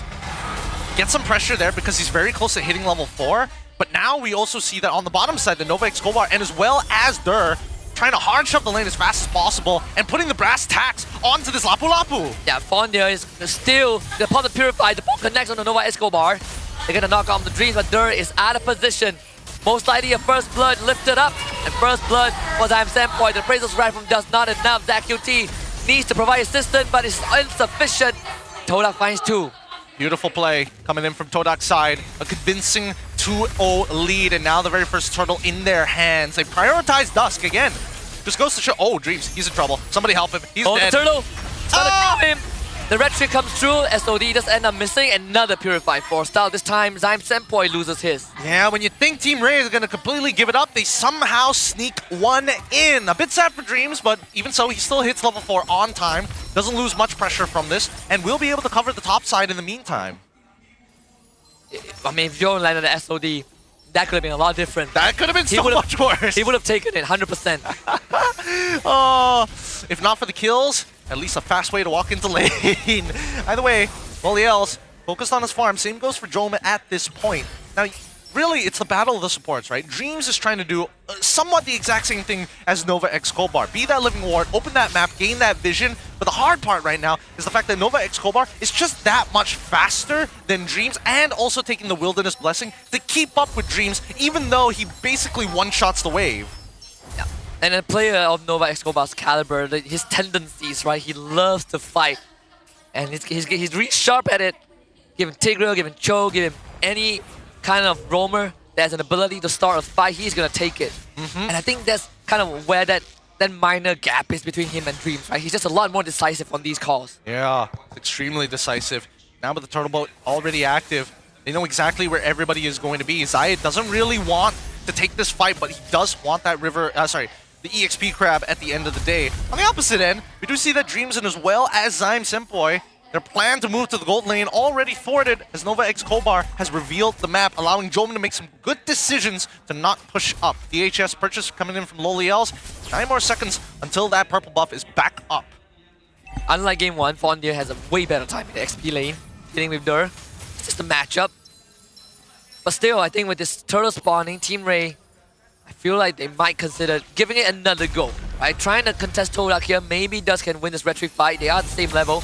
Crimson Beacon is stolen too. A bit of a taunt of the Zach QT. Easily retreats with the dash. Todak on the case. Fondia again chunking Dur down low. Yeah, I don't think they can do this anymore because it's all dependent on Dur. As they get into the fight, it begins. Revitalize out. And they're gonna control Dust. Dur still jumps in with the full commitment. There's gonna be a terrified there. The Gacha out goes off. SOD connects from Joan, but is he gonna take it though? What? Still gets the turtle. Zyme standpoint once Nova couldn't find it, and Joam saves his mid laner and support. Oh my goodness. Oh my goodness. Lolios is gonna get back out there. Zayed, huh? What happened? How did Dust steal that away? Zayed still had his rail. What? We need to see an instant replay of that because I definitely think that Zayed, he looked at it and was like, okay, not gonna go for the neutral. I want to get those kills. I want to get those big money shots. And Dusk at the edge of that retreat range, still able to make it happen. Zyme standpoint still has Purify. They're gonna try and force it out, but with Dreams around, Zyme feels safe. See the Enchanted Talisman for Fondia. Lolia going for a recall. And Fondia just trying to really make Dur's life hard. And even then, Dur still commits, right? Willing to throw his body. Yeah, it's not as much of an easy game as it was for him previously against the Phoveus. You don't really have to interact with the Phoveus as much, but against Fondir, he's making sure that he is not only taking the pressure, but he's making sure that Dur walks away from that lane less than 50% of his life. That's 2 turtle fights back to back. That Dur had to fight for an objective with less than 50% health. If we know anything about Lapu Lapu, he really depends on having a healthy bar before jumping in. Because again, damage reduction only applies once you go in with the Bravest Fighter and then finally go into the S2. Even so, early invade here. Oh, okay, Dreams might be in some trouble. Does have the AOG and Revitalize 2. Not too big of a deal. The top tier 1 is the target. Toda will get the structure. 2.2k goal lead, 20 seconds until the next turtle spawns. Rather surprised that Fondir didn't bother trying to walk up. They've already revealed 2. They know that the Moskov is in lane. Everybody was visible other than Zach QT, who was hovering around the mid lane. And so, see that the majority of the lead actually falling into the hands of Zayed here. This time, he's not going to let his momentum be slowed down. And more so, he doesn't really want to interact with Team Ray. He actually just wants to purely focus on that farm, because once he's scaled, he becomes an absolute monster in the late game. Mountain Shocker is out. Zach QT getting ran at. Fondir commits, gets taunted up, and Dur will turn it around. Wow, the Jit couldn't double. Nobody go by the kick on the Zayed. AOG committed from Dreams, doesn't connect onto anyone. Low levels in the fight though. Max stack on the Art of Thievery. He can out anytime he's won. Dur escapes, and Zach QT peels back. Time standpoint, no mana for the lift. Somehow, Team Ray fully disengaged. Really great disruption on both sides, but this entire time, Team Ray was a man down. Cost efficiency as Joel is able to secure the top tier 1, allowing Zayed to quickly try and take away this turtle. The rest of the team is going to zone them away. This turtle will fall into the hands of Toda. It's another case of if only Joam landed and care and follow the SOD. Yeah. Oh, wait, hold on. Okay. Still want to fight this. Dur says yes. Doesn't hit the stun. Mountain Shocker used 2. Forcing Todak back. All right, they move back. Now, the disruption coming in from Team Ray was great. Todak, I would argue, just maybe a tad bit better because Nova X Kobar didn't exactly find the perfect angle for the way of the dragon. If he's able to kick somebody back into his team, that would have been ideal, but the peel was necessary to keep as many people alive. Now we look at the items so far. Trinity build's very close to being completed here. A bit of a change though.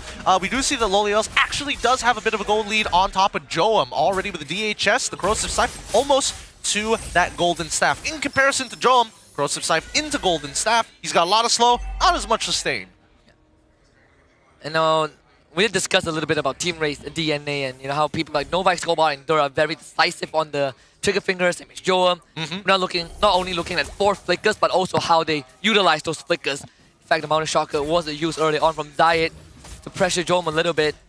And majority of the goal lead Todak has is in that jungle matchup. Yes, it is. Yes, it is. And it's already netted him some pretty important kills in this game. Fondir already with the Brute Force Breastplate. Very necessary considering the amount of CC or even just small CCs being thrown out by Team Ray. Whether it be the Terrify, the Knock Up, even just Taunt. Gotta be careful here. Because at this point, this first Lord is going to be a make it or break it. Sky Piercer for the side of Zyme Senpoi. Okay. And they have high damage profile, so a finisher doesn't make sense. Compared to Team Ray, the hit from game 1, Team Ray definitely have a lower damage output overall. It's not like they have a big burst like the Farsa, right? This time it's just the Valentina. Yeah. So a lot of that's gonna be on Joam and their shoulders. And the fight feels a lot more drawn out because of that. Yeah, it really helps that Fondier is doing a lot of work on this Esmeralda, getting some pretty huge chunks of sustaining throughout the majority of that fight, even though sometimes the Falling Star Moon doesn't necessarily connect on the correct targets or even multiple targets for that matter. Even so, the macro coming up from TR to try and keep them in this game. They're going to try and apply as much poke as possible, but eventually they're going to get outranged once Zyme Senpoi gets there. As much as Dust has been good on the Retribution, he's 2 levels down. Mountain Shock will use Dirt to the back line, gets taunted up by the boat instantly, still commit, they find a kick! Oh my goodness, Nova Escobar! They somehow take out Zion, SOD connects and Joam, he goes in for the fight, flickers to safety, out of range, Does! Right on the money, once more, and Team Ray now turning around, brings us back connect, another taunt, another kick, how is Team Ray getting away with this? Why are they winning these fights? Why are they winning these fights in this matter? A huge double kill coming up from Dust. A huge play coming out from Joan. An amazing turnaround with the help of Nova X Kobar. Todak, they had their priorities split in multiple different directions and they could not decide what was more important. Another situation where Todak's goalie completely vaporized. I mean, Dur really, he just full on the gas. Yeah. Went straight for Zai and Nova was like, I got you. And only Dur went down. Nova gets gone on, but not a problem. Dust is there to help keep the Lord a bit healthy, but thankfully Todak be able to stop this push before it got to the base. I think right now it puts into question Todak's awareness. Just team fight awareness. Joam now going even against Lolios in that lane. He came out, Lolios came out with a gold lead, but Joam comes out with a victory. And these fights have been so very, very close. For all intents and purposes, Team Ray, by all means, should have lost that fight. But Joam, very confident. Let's look at the instant replay one more time, right? Because as we see Dur get absolutely blasted, look at the number of ults that were committed onto him. Zyme Senpoi, Zayed even throwing the turtle boat, even the Claude utilizing the Blazing Duet on one guy. It doesn't make sense why they would commit so hard onto Dur when they get more value by killing Dusk. Yeah, I mean, it does hung on forever. Play armor now out for him. Oof. Good luck to Loliao. But the good news is they didn't lose an inhib this time. Right? Well, that is true. They did not lose an inhib, but they honestly should have had a bigger gold lead by now. The fact that TR is in the lead with the composition that they had is very impressive. It really goes to show that their awareness in the middle of these team fights is just a little bit better than Todak's. At this point, slight lead. 700, 800, it's pretty negligible at this point. But Todak, how do they start playing the map? Because it's pretty uncontestable, especially against Joam, right? Yeah. Somebody must defend against him, and even moving around the map can be a little bit dangerous because they know that TR, at this stage of the game, recognize that we don't have a lot of damage to work with, therefore, we have to be very good with our target priority. And once more, just to remind everyone, Dust, well, I don't want to say he won the retreat battle because Zai wasn't there, but he was 2 levels down. He was 2 levels down, yeah? And he's about to hit 15. And level the playing field in just a little bit. That entire lead is going to dissipate. Zayed, he really needs that 3rd item. He needs a 3rd item finish as soon as possible. Look to get his 4th because he will scale very, very well. The question is, what do you go for in this stage, right? Endless Battle feels like a very good item, no doubts about it, especially when you've already got a Hunter Strike alongside with the War Axe. But I think at this point, he does not only need armor penetration, but some form of mobility. He needs the extra movement speed. My pop games will just tell you to go Sky Pierce. That's probably, I mean, to be fair, if Zion was like, I don't know, 5 and 0, I would say, yeah, sure, why not, right? Yeah. But in this case, these fights are lasting way too long and, hold on. The Nova might have an angle here. And the Lord not fully reset. Nova, if he pulls the trigger, it gotta be now. Dur commits the ultimate. They turn on the Dreams. The Lord gets reset. The Dreams gonna get control to Oblivion. Smackdown by Dust. And again, Toda, they just don't know what the plan is. SOD, here comes Joa, baby. There's nothing you can do against this man. Welcome back to MPL MY, buddy. It is a wipeout, or close to one, and it's about to be. Dur on the case, flicker forward, right out for Toda. Wiped out, coming in with the help of Team Ray. Joam, big plays, but dear God, what was the indecision coming in from Toda? Why didn't Fondir use the falling goddamn Star Moon? He needed to get that in. If Dreams or Fondir gets picked off like that, commit the damn ult. Team Ray silencing them, putting Todak in the dirt. 2-0 victory against this lineup. What a way to start off week 1 and a rematch between two teams on the way to find vindication. New faces on both sides. OG questioning Abang Lore, what happened to your team? There was a hype build up for this season. An opening match, but still, big props to Nova, big props to Dome, Dust, ZaQT. They all played a big part in this 2-0. Oh yeah. If I was Drum, I'd be hugging Nova X Kobar too. Holy cow, the amount of peel that this man provides, the amount of picks, but most importantly, the fact that they are so decisive. That is the big difference between these comps. Because again, the team composition was heavily in Todak's favor.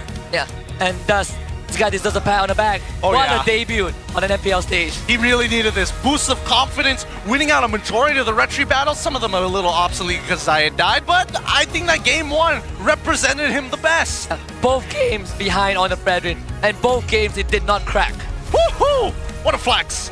What a flex. I can't wait to hear what they have to say in the post-game about that match because, again, Team Ray, new look, very fresh, new players looking amazing. We're going to wrap it up here. We're going to be throwing it over to our host, Rose, with an interview with Joam and Dusk. Kemenangan pertama untuk pasukan Ray untuk musim ini. 2 berbalas kosong, 3 mata penuh.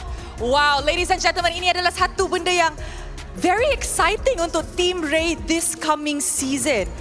And kita ada 2 pemain baru daripada Team Ray, iaitu Dusk and of course Joe making a comeback to MPL Malaysia. First of all, Dusk, congratulations on that win. How are you feeling right now? Thank you. I'm feeling very good. Okay, now Dusk, I'm pretty sure ramai orang tak tahu Dusk ni siapa, Dusk ni dari mana. Maybe you can share with us a little bit. How did you end up in Team Ray? I was in the MAL last season, so the coaches of MPL invited me to try out for their MPL team, so that's how I end up here. How are you liking it so far? Suka tak jadi pro player dekat MPL? Yeah, suka, feeling best. Team best? Yeah, best. Tadi pun kita nampak banyak kejutan daripada Dust. Dia punya retry agak on point. Semua macam bukanlah rookie, first time main di atas pentas. And kenapa you pilih Team Ray? Why Team Ray? Yeah, why? Because I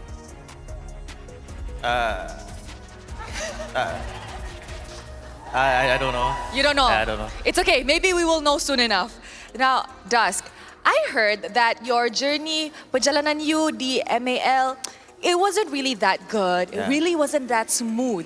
So, now that Dusk dah ada dekat MPL, tengah main dah di pentas besar, and of course, you will also have a chance to go international one day. What do you want to prove to the people yang didn't support you or didn't percaya you in MAL? Maybe I just want to prove to the doubters that I can actually play competitively. Yeah. Korang rasa dia boleh main tak? Boleh. Ni menarik. We will see this in the future. Thank you so much, Dusk. Thank you. Okay guys, 2 berbalas kosong. Tapi hanya 1 yang boleh jadi MVP perlawanan ini. And with that, mari kita tengok MVP of the game in 3, 2, 1. MVP jatuh kepada Joe! Jom, welcome back to MPL Malaysia. How are you? I'm good. Jom, the last time I saw you in MPL Malaysia was season 11. And now it's season 16. To you, what do you see the difference? Ano pinagkaiba?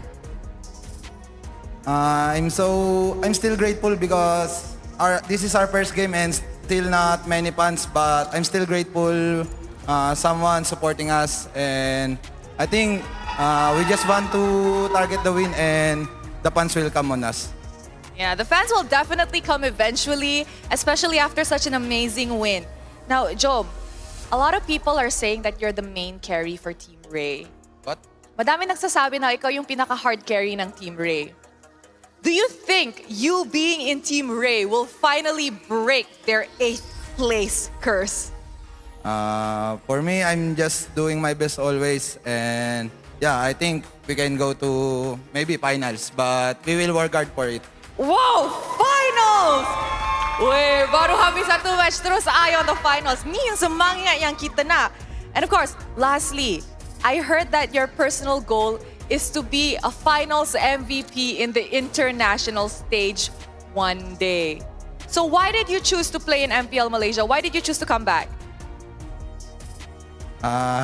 What, is it easier here? No. Because I see SRG so strong. So I just want to try if we can stop them.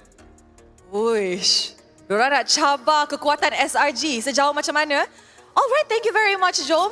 Thank you very much, Dusk. Is there anything that you want to say to your fans? Thank you so much for coming us today. And I hope I'll see you soon again next game, guys. Alright, thank you very much. Congratulations sekali lagi kepada Team Ray on their first win this season. With that, mari let's throw it back to the casters untuk analyze apa yang jadi di perlawanan ini. Casters, back to you guys. Thanks, Rose. That was Joam as well as Dusk on the interview here. Once again, MVP of the game going over to Joam's help, but I'm not gonna lie. As much as Rose asked him, like, are you gonna be that hard carry? Deep down, I think Joam knows, but looking at the support system around him, I think it's like, this is gonna be a little easier this time. Yeah, like he has always been the hard carry, but you know, it's not a one-man army. You need the team, you know, not just Dusk beside him, but the rest of Team Ray allow Joam to have all these moments, like uncontested in fights, well, mostly uncontested, and the rest is history. Like, you give him Moskov early on. First game he was 3rd pick, second game he was like, yeah, you know what, first pick Moskov. First pick me Moskov, I will win you games, brother mens. And overall, I mean, I'm so surprised that Team Ray won this game, right? Like, this lineup does not win against what Todak brought to the table. The only big issue that we saw was that Todak was so indecisive when they literally had, like, what, 6 seconds worth of buffer time to say, Fondir, save your boy! Some buy, like, 1 second worth of time. I think the last 2 Lord fights really illustrate the hesitation that Todak has, right? The second Lord fight is like, okay, hesitation from Todak, but good job, Team Ray, you found Zayed. The last Lord fight, oh my goodness, that was a pure display of just Todak not knowing what they want to do. Yeah, it's very frustrating to see. They outrange them on so many different levels. They have a disengaged mechanic onto Dreams, and that is why you see that Team Ray was so adamant on, like, you know what? We get rid of Dreams, Fondir ain't gonna be able to catch our entire backline. We have good ways of peel.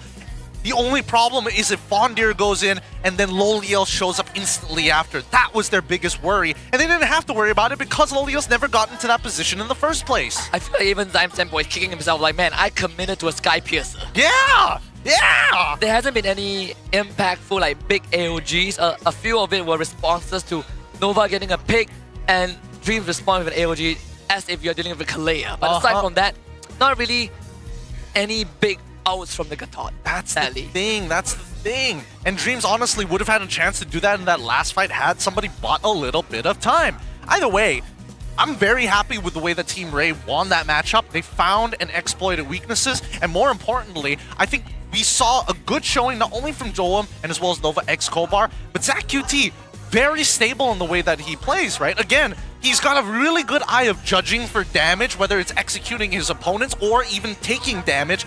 But the biggest standout, Dusk, they've done phenomenally in this best of 3. 100%, right? Jorm, the rich guy, you got Zach QT as both the carry and the wingman. And sadly, this time Dreams had to be the sandbag. And even for Zach QT, when he went to JP9ers and that was during the dying light moments, he was still one of the few mid laners that was able to hold his own, right? The team around him wasn't exactly in their best shape, but you give Zach QT a team that he can really jive with, this is what he delivers on the Valentina. And it's great. It's great to see. The team is very stable. The question is, where is the ceiling for the squadron, right? Nova X Kobar, known to be a playmaker. It's elevating Team Ray, but you're going to need bigger playmakers in Dirt alongside with Dusk. I want to see how far they can go as well. I think even Nova too, right? His stint with MV has really brought MV to, I think, their plateau by the end of Season 15, and this is one of that breakthrough moments. Is it fair to say that Team Ray have already surpass that glass ceiling?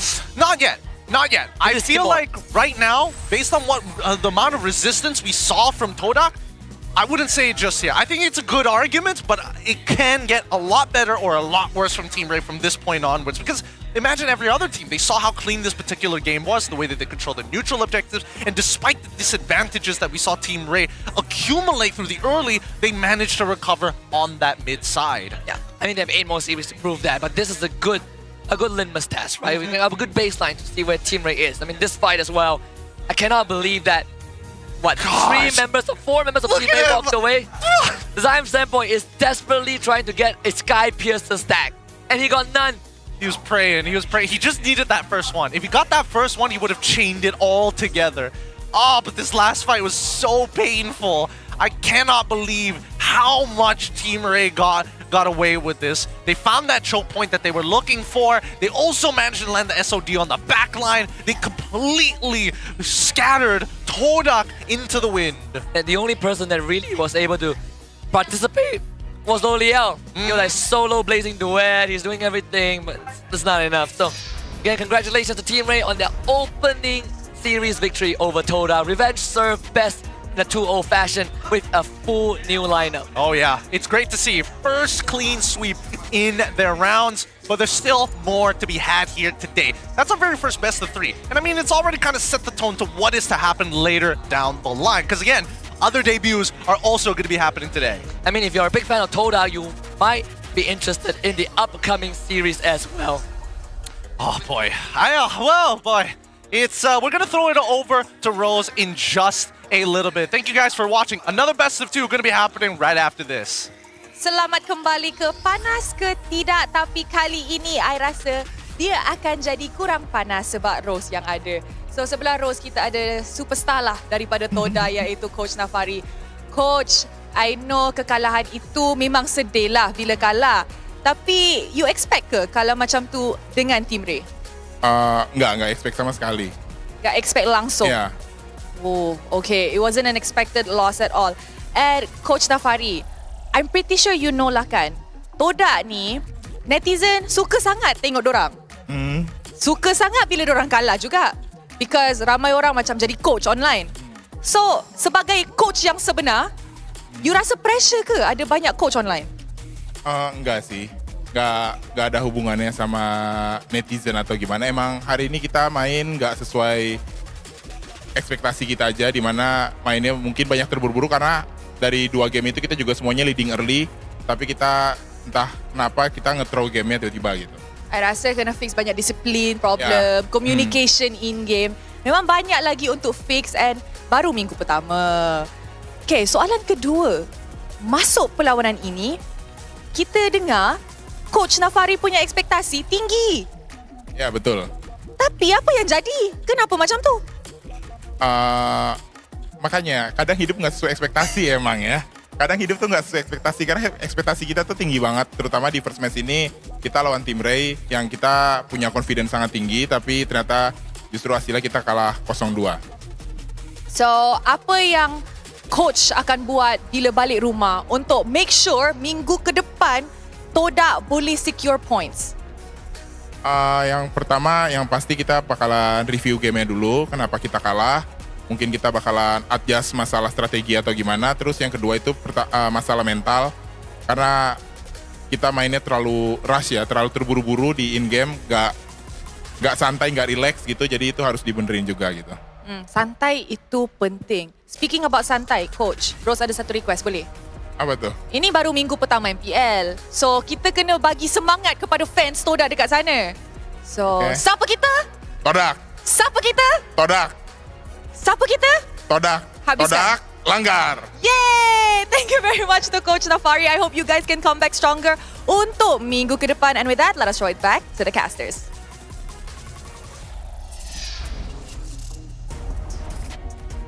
Understandable sentiments coming up from the coaches, and especially for Todak fans out there. There's still plenty of game left here in the league, and hopefully we're going to see more improvement from them in the following weeks. And they've already ruined my predictions. I came in expecting Todak to win, but I'm all for an upset, right? Team Ray did prove that they are the better team today, but I think looking at this current version of Todak, I feel like I have the confidence to say it's gonna be better than last season. I think it could be better than last season. I don't know. Hey guys, don't forget in the chat itself, which transfer Team Ray makes you think is more beneficial for them? A, the locals Nova X Kobar, Zach QT, Dusk. B, the imports Joman as well as Dur. Or C, all of them.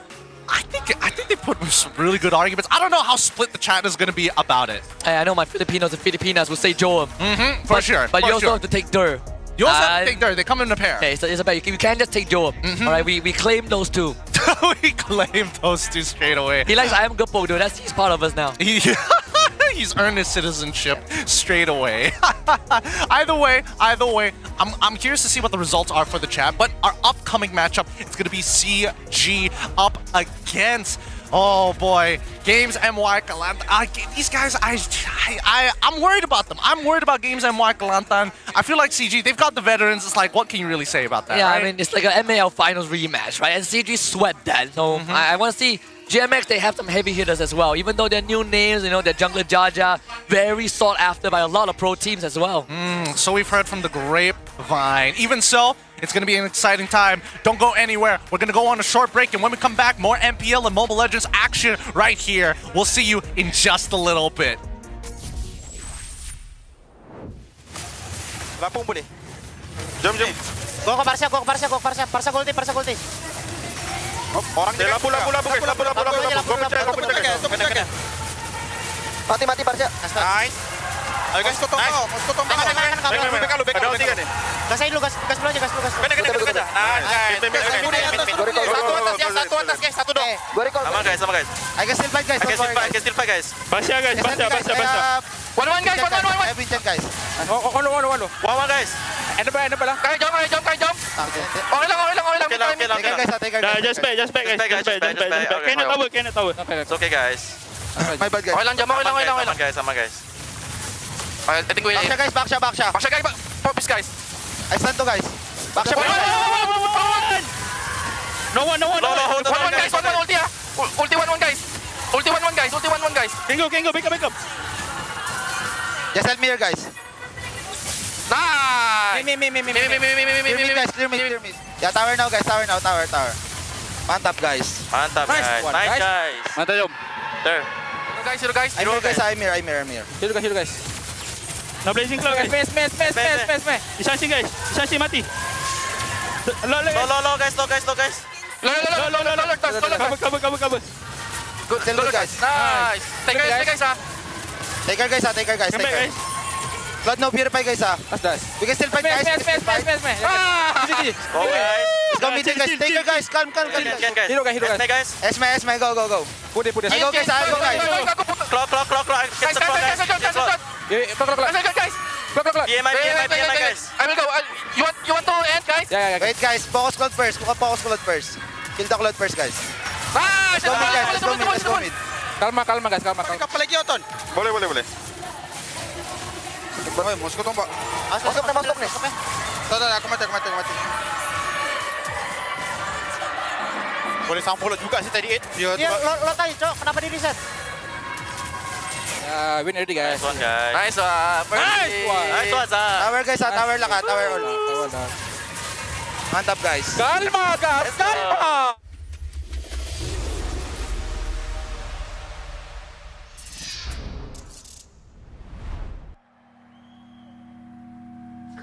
Bye. Saya boleh nih. Semangat nombor 1 ada dalam diri kita semua. Bukan atas usaha sendiri saja, tapi sokongan dan harapan yang dikongsi bersama. Sebab nombor 1 lebih daripada jadi yang terbaik. Ianya memikul impian mereka. Inilah semangat nombor 1. Inilah prepaid nombor 1.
everyone!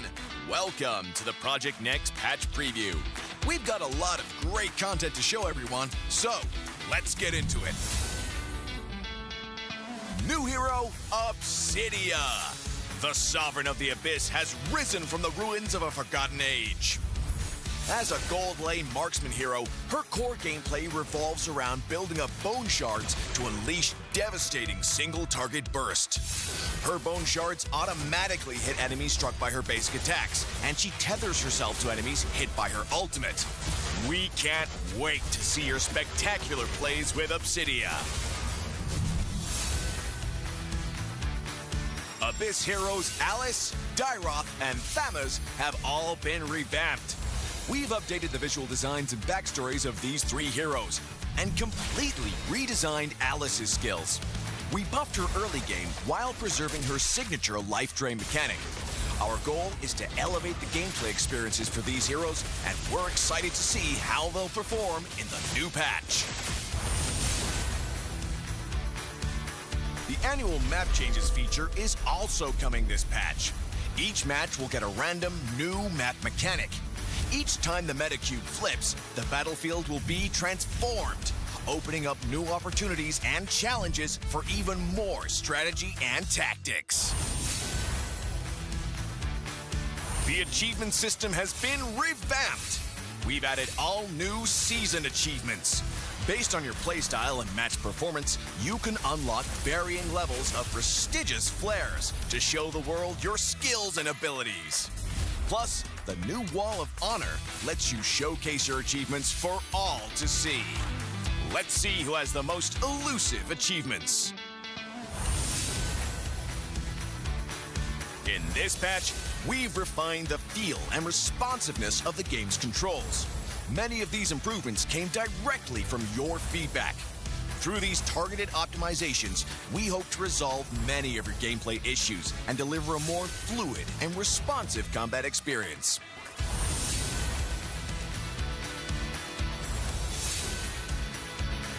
There are many more adjustments that you can read about in the upcoming patch notes.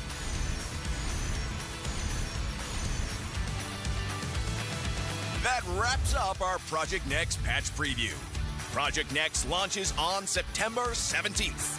We hope everyone will enjoy the new content.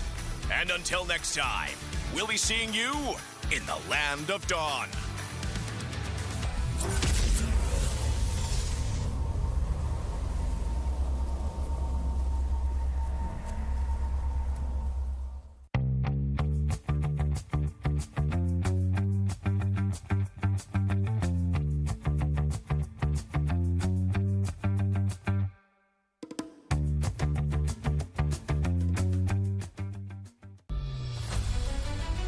Everyone, and welcome to a special preview of our annual map change. In this video, we'll explore more about this exciting new gameplay feature. Now, let's get started. When the annual map change launches, details of the feature can be found here. When a match starts, players will be notified of the battlefield mechanic that's in effect before hero selection. You can view info about the mechanic anytime during hero selection to plan out your strategy. Are you ready for the Broken Walls Challenge? The old walls across the battlefield have crumbled, revealing new paths and giving heroes without blink a chance to shine. We can't wait to see the optimal routes you'll come up with. Danger lurks in every corner when dangerous grass is in play. The battlefield has been overgrown with bushes, so proceed with caution. Will you be the hunter or the hunted? You'll need new strategies to survive this deadly jungle. Have you ever dreamed of soaring over the battle like a cloud? With Flying Cloud, rideable clouds will spawn on the battlefield. Just hop on and take to the air for swift lane rotations, or plunge down for deadly ambushes. Come, ride the wind and own the skies. The river will bring you to victory with Expanding River. river currents will expand into the jungle areas, and new currents will appear when the Lord spawns and when it's defeated. Travel with the current for a massive movement speed boost. Master the flow of the currents and drag your enemies into a whirlpool of defeat. We hope these new battlefield mechanics will break stale metas and deliver new experiences and challenges to everyone. See you all on the new battlefield.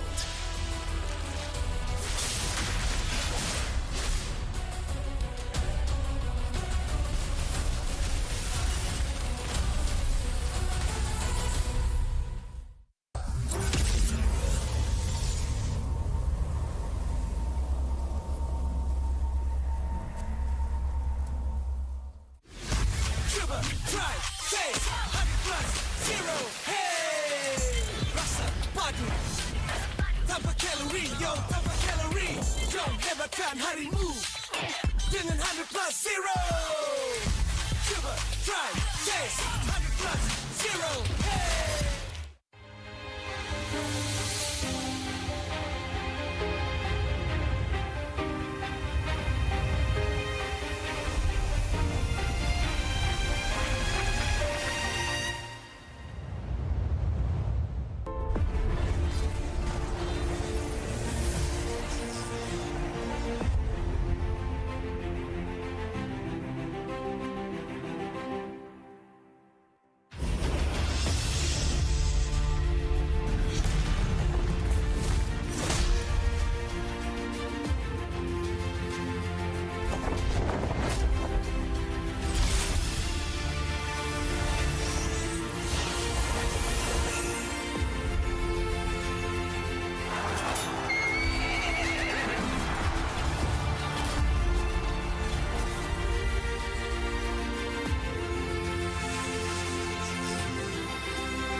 semua.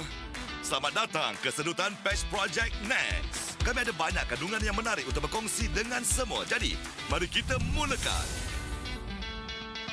Wira baharu, Obsidian. Sang pemerintah Abyss telah bangkit dari sisa-sisa zaman yang telah dilupakan. Sebagai wira marksman laluan emas, gaya permainannya fokus kepada pengumpulan serpihan bon untuk melancarkan serangan letusan sasaran tunggal yang memusnahkan. Serpihan bon miliknya terkena musuh yang dilanda serangan asasnya secara automatik dan dia juga mengikut musuh yang terkena ultimate-nya. Kami tidak sabar untuk menyaksikan aksi anda yang menakjubkan bersama Obsidian. Wira-wira Abyss Alice, Daeroth dan Tamas juga telah diperbaharui. Kami telah kemaskini reka bentuk visual dan latar belakang cerita ketiga-tiga wira ini dan mereka bentuk semula teknik Alice secara menyeluruh. Kami telah buff fasa awal permainannya sambil mengekalkan mekanik life drain yang ikonik. Matlamat kami adalah untuk meningkatkan pengalaman bermain bagi wira-wira ini dan kami amat teruja untuk menyaksikan prestasi mereka dalam patch yang baru. Ciri perubahan peta tahunan turut akan diperkenalkan dalam patch ini. Setiap perlawanan akan menampilkan mekanik peta baru secara rawa. Setiap kali meta cube berpusing, medan pertempuran akan berubah. membawakan peluang dan juga cabaran baharu untuk strategi dan taktik yang lebih mendalam. Sistem pencapaian kini diperbaharui. Kami perkenalkan pencapaian musim yang serba baru. Berdasarkan gaya permainan dan prestasi anda dalam perlawanan, anda boleh membuka pelbagai level gaya yang hebat untuk menunjukkan kemahiran dan keupayaan anda kepada pemain lain. Selain itu, Wall of Honor yang baru membolehkan anda membamilkan pencapaian anda kepada semua orang. Mari lihat siapa yang mempunyai pencapaian paling sukar diperolehi. Dalam patch ini, kami telah memperhalusi pengalaman dan tidak balas kawalan permainan. Kebanyakan penambahbaikan ini didorong oleh maklum balas anda.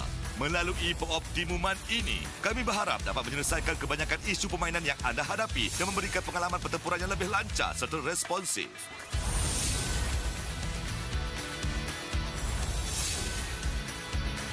Ada banyak lagi peningkatan menarik yang bakal anda temui dalam nota patch pada masa akan datang.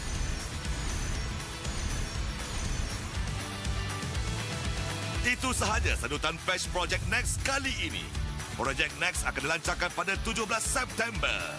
Kami berharap anda menikmati semua kandungan baharu. Dan sehingga lain waktu, kita akan berjumpa lagi di Land of Dawn.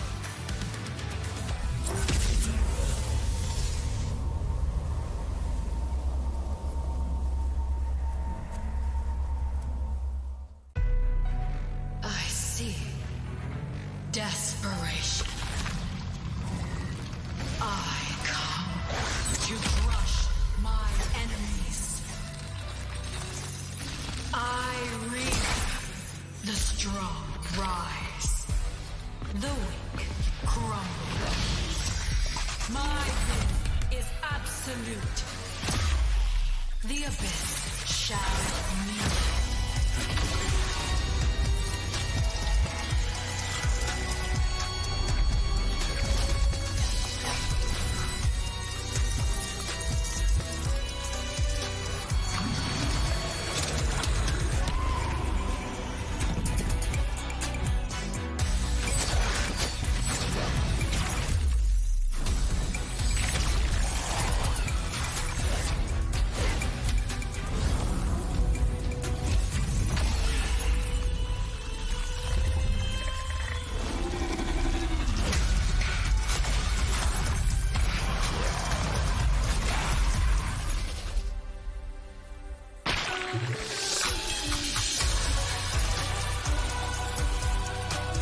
Gaze upon me.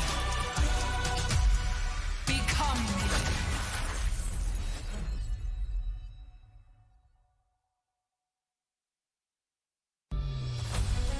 Hai semua, selamat datang ke sedutan istimewa perubahan peta tahunan kami. Dalam video ini, kami akan perkenalkan gaya permainan baharu yang menarik ini. Mari kita mulakan. Apabila perubahan peta tahunan dilancarkan, anda boleh melihat butiran ciri ini di sini. Apabila perlawanan bermula, pemain akan dimaklumkan tentang mekanik medan pertempuran yang aktif sebelum pemilihan wira. Anda boleh menyemak maklumat tentang mekanik ini pada bila-bila masa semasa pemilihan wira untuk merancang strategi anda. Adakah anda bersedia untuk cabaran tembok runtuh? Tembok-tembok lama di seluruh medan pertempuran telah runtuh, mendedahkan laluan baharu dan memberi wira tanpa beling peluang untuk bersinar. Kami tidak sabar melihat laluan baharu yang bakal anda cipta. Bahaya menunggu di setiap sudut apabila beluka berbahaya aktif. Seluruh medan pertempuran kini dilitupi beluka, maka bergerak dengan berhati-hati. Adakah anda pemburu atau yang diburu? Anda perlu strategi baharu untuk menguasai hutan yang berbahaya ini. Pernahkah anda bermimpi meluncur di atas medan pertempuran bagai awan yang bebas? Dengan awan meluncur, awan ajaib yang boleh ditunggangi akan spawn di medan pertempuran, naik dan terbang ke udara untuk pertukaran laluan yang pantas atau menerjun turun untuk serangan hendak maut. Mari menunggang angin dan menguasai langit. Sungai akan membawa anda meraih kemenangan melalui sungai deras. Arus sungai akan berkembang ke kawasan jungle dan arus baharu akan terbentuk ketika lot muncul dan setelah ia dikalahkan. Ikuti aliran arus untuk mendapat peningkatan kelajuan pergerakan yang ketara. Kuasai aliran arus dan heret musuh anda ke dalam pusaran kekalahan. Kami berharap mekanik medan pertempuran baharu ini akan merombak meta yang lapuk dan memberikan pengalaman serta cabaran baharu bagi semua pemain. Kita akan berjumpa lagi di medan pertempuran baharu.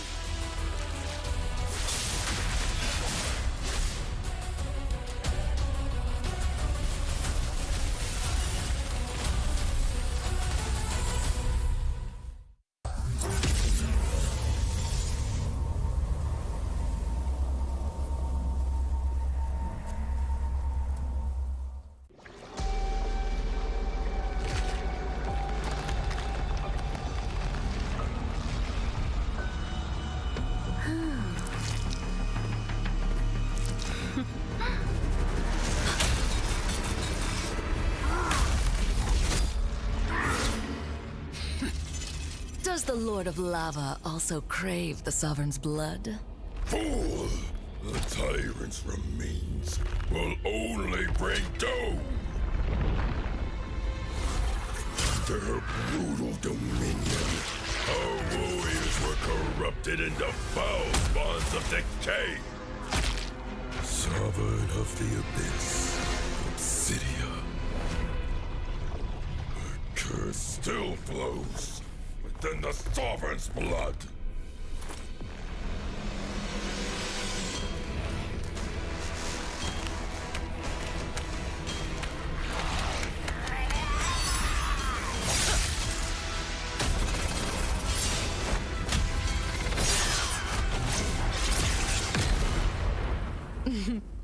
Such loyal little puppets, aren't you?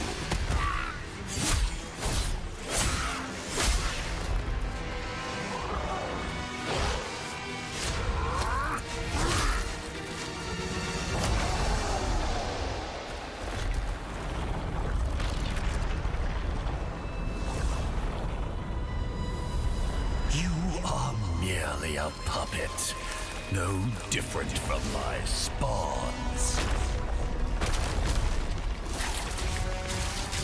Bow to me. Keep your throne, or be destroyed.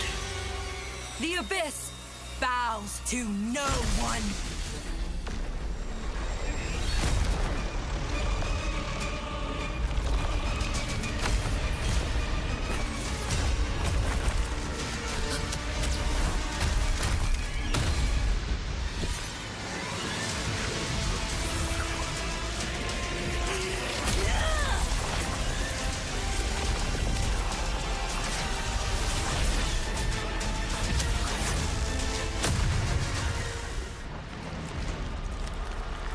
For the Abyss!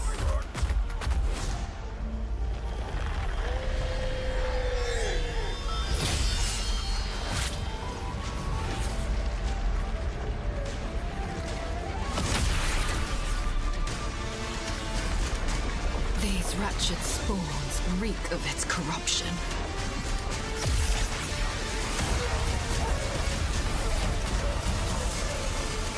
Your sovereign has a god to kill.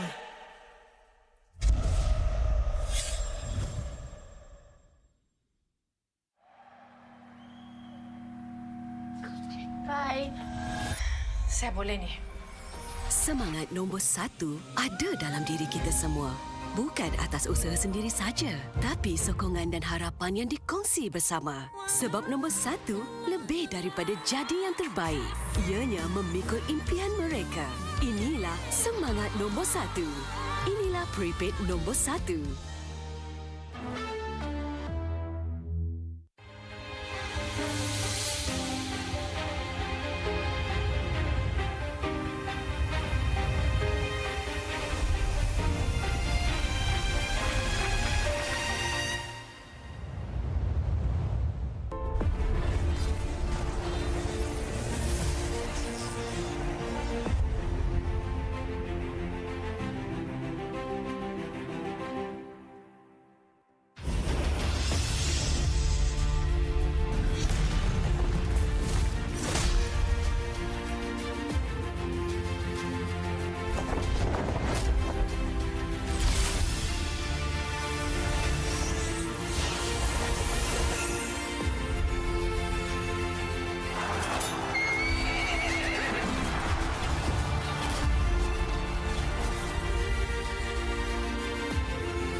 welcome to the Project Next patch preview. We've got a lot of great content to show everyone, so let's get into it. New hero, Obsidia. The Sovereign of the Abyss has risen from the ruins of a forgotten age. As a gold lane marksman hero, her core gameplay revolves around building up bone shards to unleash devastating single-target burst. Her bone shards automatically hit enemies struck by her basic attacks, and she tethers herself to enemies hit by her ultimate. We can't wait to see your spectacular plays with Obsidia. Abyss heroes Alice, Dyroth, and Thamuz have all been revamped.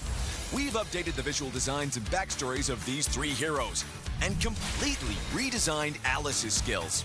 We buffed her early game while preserving her signature life drain mechanic.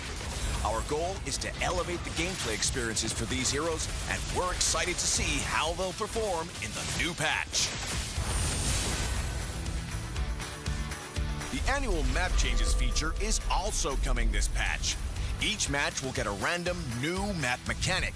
Each time the meta cube flips, the battlefield will be transformed, opening up new opportunities and challenges for even more strategy and tactics. The achievement system has been revamped. We've added all new season achievements. Based on your playstyle and match performance, you can unlock varying levels of prestigious flares to show the world your skills and abilities. Plus, the new Wall of Honor lets you showcase your achievements for all to see. Let's see who has the most elusive achievements. In this patch, we've refined the feel and responsiveness of the game's controls. Many of these improvements came directly from your feedback.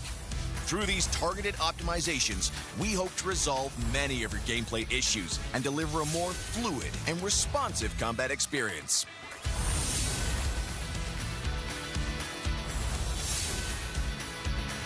There are many more adjustments that you can read about in the upcoming patch notes.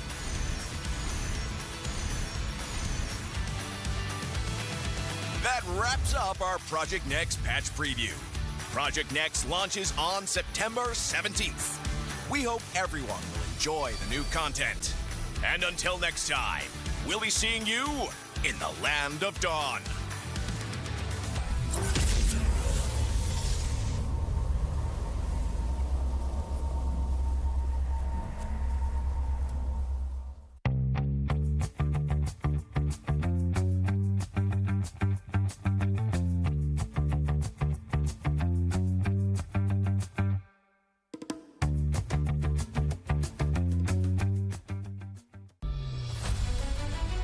Everyone, and welcome to a special preview of our annual map change. In this video, we'll explore more about this exciting new gameplay feature. Now, let's get started. When the annual map change launches, details of the feature can be found here. When a match starts, players will be notified of the battlefield mechanic that's in effect before hero selection. You can view info about the mechanic anytime during hero selection to plan out your strategy. Are you ready for the Broken Walls Challenge? The old walls across the battlefield have crumbled, revealing new paths and giving heroes without blink a chance to shine. We can't wait to see the optimal routes you'll come up with. Danger lurks in every corner when dangerous grass is in play. The battlefield has been overgrown with bushes, so proceed with caution. Will you be the hunter or the hunted? You'll need new strategies to survive this deadly jungle. Have you ever dreamed of soaring over the battle like a cloud? With Flying Cloud, rideable clouds will spawn on the battlefield. Just hop on and take to the air for swift lane rotations, or plunge down for deadly ambushes. Come, ride the wind and own the skies. The river will bring you to victory with Expanding River. river currents will expand into the jungle areas, and new currents will appear when the Lord spawns and when it's defeated. Travel with the current for a massive movement speed boost. Master the flow of the currents and drag your enemies into a whirlpool of defeat. We hope these new battlefield mechanics will break stale metas and deliver new experiences and challenges to everyone. See you all on the new battlefield.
semua. Selamat datang ke sedutan Patch Project Next. Kami ada banyak kandungan yang menarik untuk berkongsi dengan semua. Jadi, mari kita mulakan. Wira baharu, Obsidian. Sang pemerintah Abyss telah bangkit dari sisa-sisa zaman yang telah dilupakan. Sebagai wira marksman laluan emas, gaya permainannya fokus kepada pengumpulan serpihan bon untuk melancarkan serangan letusan sasaran tunggal yang memusnahkan. Serpihan bon miliknya terkena musuh yang dilanda serangan asasnya secara automatik dan dia juga mengikut musuh yang terkena ultimate-nya. Kami tidak sabar untuk menyaksikan aksi anda yang menakjubkan bersama Obsidian. Wira-wira Abyss Alice, Daeroth dan Tamas juga telah diperbaharui. Kami telah kemas kini reka bentuk visual dan latar belakang cerita ketiga-tiga wira ini dan mereka bentuk semula teknik Alice secara menyeluruh. Kami telah buff fasa awal permainannya sambil mengekalkan mekanik life drain yang ikonik. Matlamat kami adalah untuk meningkatkan pengalaman bermain bagi wira-wira ini dan kami amat teruja untuk menyaksikan prestasi mereka dalam patch yang baru. Ciri perubahan peta tahunan turut akan diperkenalkan dalam patch ini. Setiap perlawanan akan menampilkan mekanik peta baru secara rawa. Setiap kali meta cube berpusing, medan pertempuran akan berubah. membawakan peluang dan juga cabaran baharu untuk strategi dan taktik yang lebih mendalam. Sistem pencapaian kini diperbaharui. Kami perkenalkan pencapaian musim yang serba baru. Berdasarkan gaya permainan dan prestasi anda dalam perlawanan, anda boleh membuka pelbagai level gaya yang hebat untuk menunjukkan kemahiran dan keupayaan anda kepada pemain lain. Selain itu, Wall of Honor yang baru membolehkan anda mempamerkan pencapaian anda kepada semua orang. Mari lihat siapa yang mempunyai pencapaian paling sukar diperolehi. Dalam patch ini, kami telah memperhalusi pengalaman dan tidak balas kawalan permainan. Kebanyakan penambahbaikan ini didorong oleh maklum balas anda. Melalui pengoptimuman ini, kami berharap dapat menyelesaikan kebanyakan isu permainan yang anda hadapi dan memberikan pengalaman pertempuran yang lebih lancar serta responsif.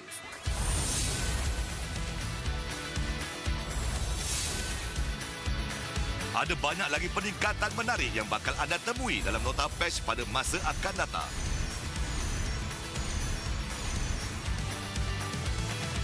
Itu sahaja sedutan patch Project Next kali ini. Project Next akan dilancarkan pada 17 September. Kami berharap anda menikmati semua kandungan baharu. Dan sehingga lain waktu, kita akan berjumpa lagi di Land of Dawn.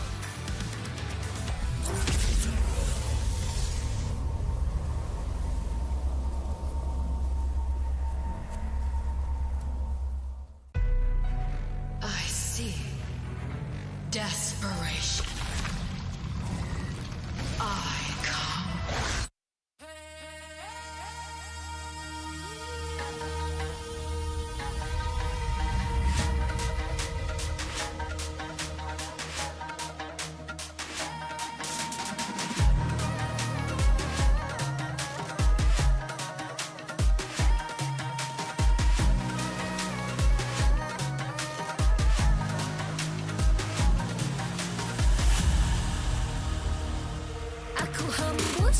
Kata azimat bila terjatuh aku beringat jalan dah jauh cari titik bermula. Krak krak krak krak jangan patah semangat.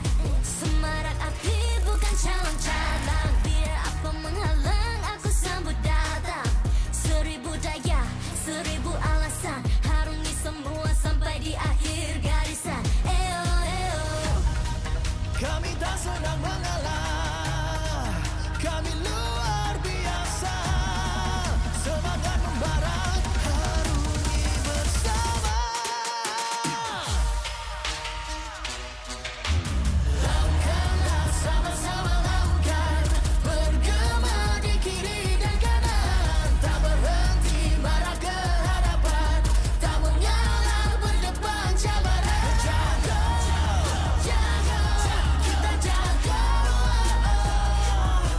Jaga, jaga, kita jaga. Jadi ayo. See me, watch me, hype me, gotta give it all. Don't matter how many times I fall, gotta get back up, yeah, yeah, gotta go. I can hear them calling, now I gotta serve. Mess with my clique, now you get what you deserve. We keep it tight, we keep it cool, they got me and I got them too. Rasa api tak kunjung padam. Marah ke hadapan kita sehaluan, jangan simpan-simpan kita anak Malaysia. Kami tak senang mengalah, kami luar biasa. Semangat membara, harungi bersama. Jaga, jaga, kita jaga.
terjatuh, aku beringat. Jalan dah jauh, cari titik bermula. Krak, krak, krak, krak. Jangan patah semangat. Semarak api bukan calon cadangan. Biar apa menghalang, aku sambut datang. 1000 daya, 1000 alasan. Harungi semua sampai di akhir garisan. Eo, eo. Kami tak senang mengalah, kami luar biasa. Semangat membara, harungi bersama. Lakukanlah sama-sama lakukan, bergema di kiri dan kanan. Tak berhenti marah ke hadapan, tak mengalah berdepan cabaran. Jaga.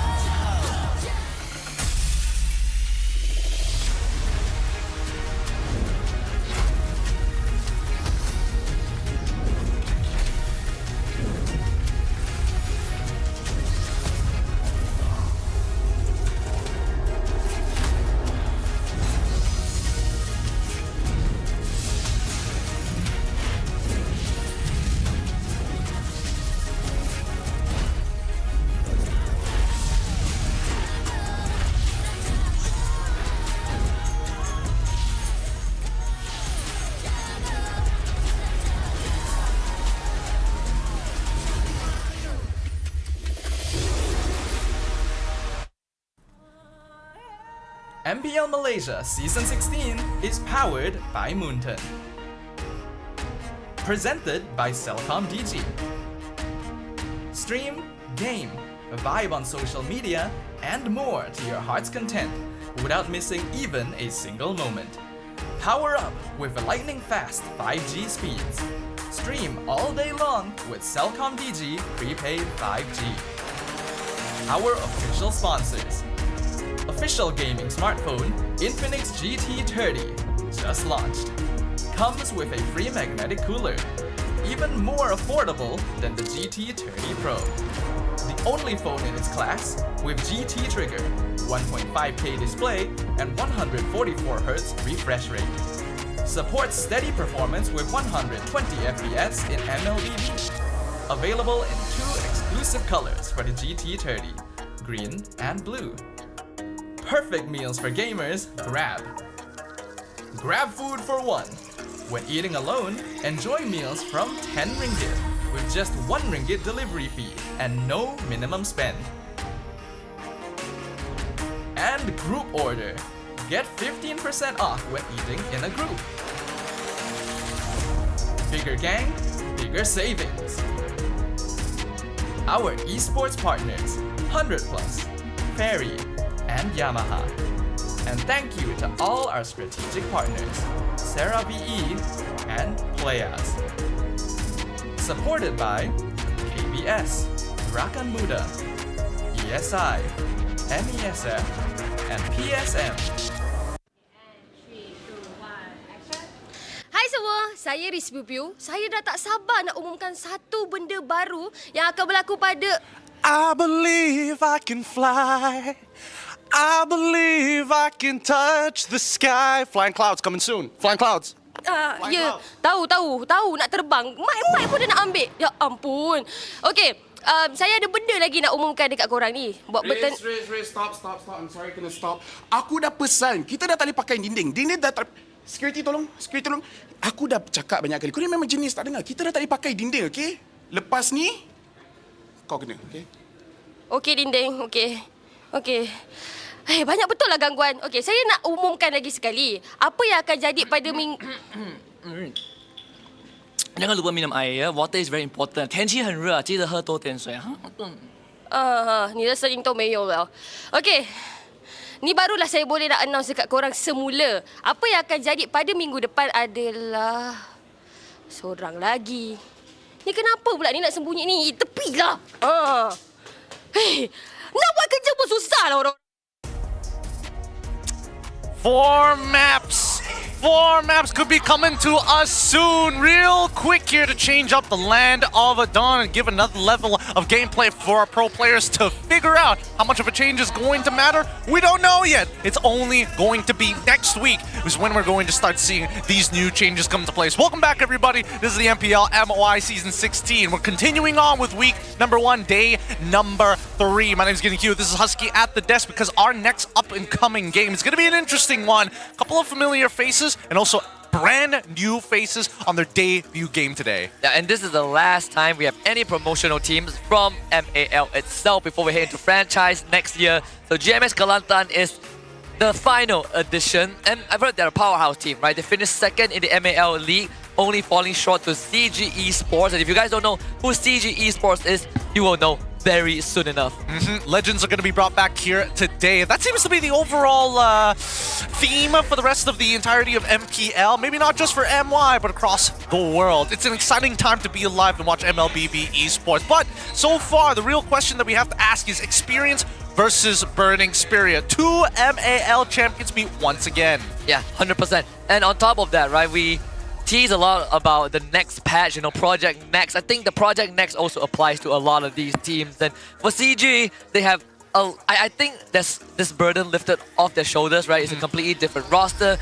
You disregard their previous affiliations. This is a team that is here to prove that the old guard still got it. I mean, without the branding, of course, I feel like a lot of people still feel like it's like, oh, this is Todak 2.0. It's crazy how Todak has 2 slots here in MPL MY, but CG is its own separate entity despite it being backed overall.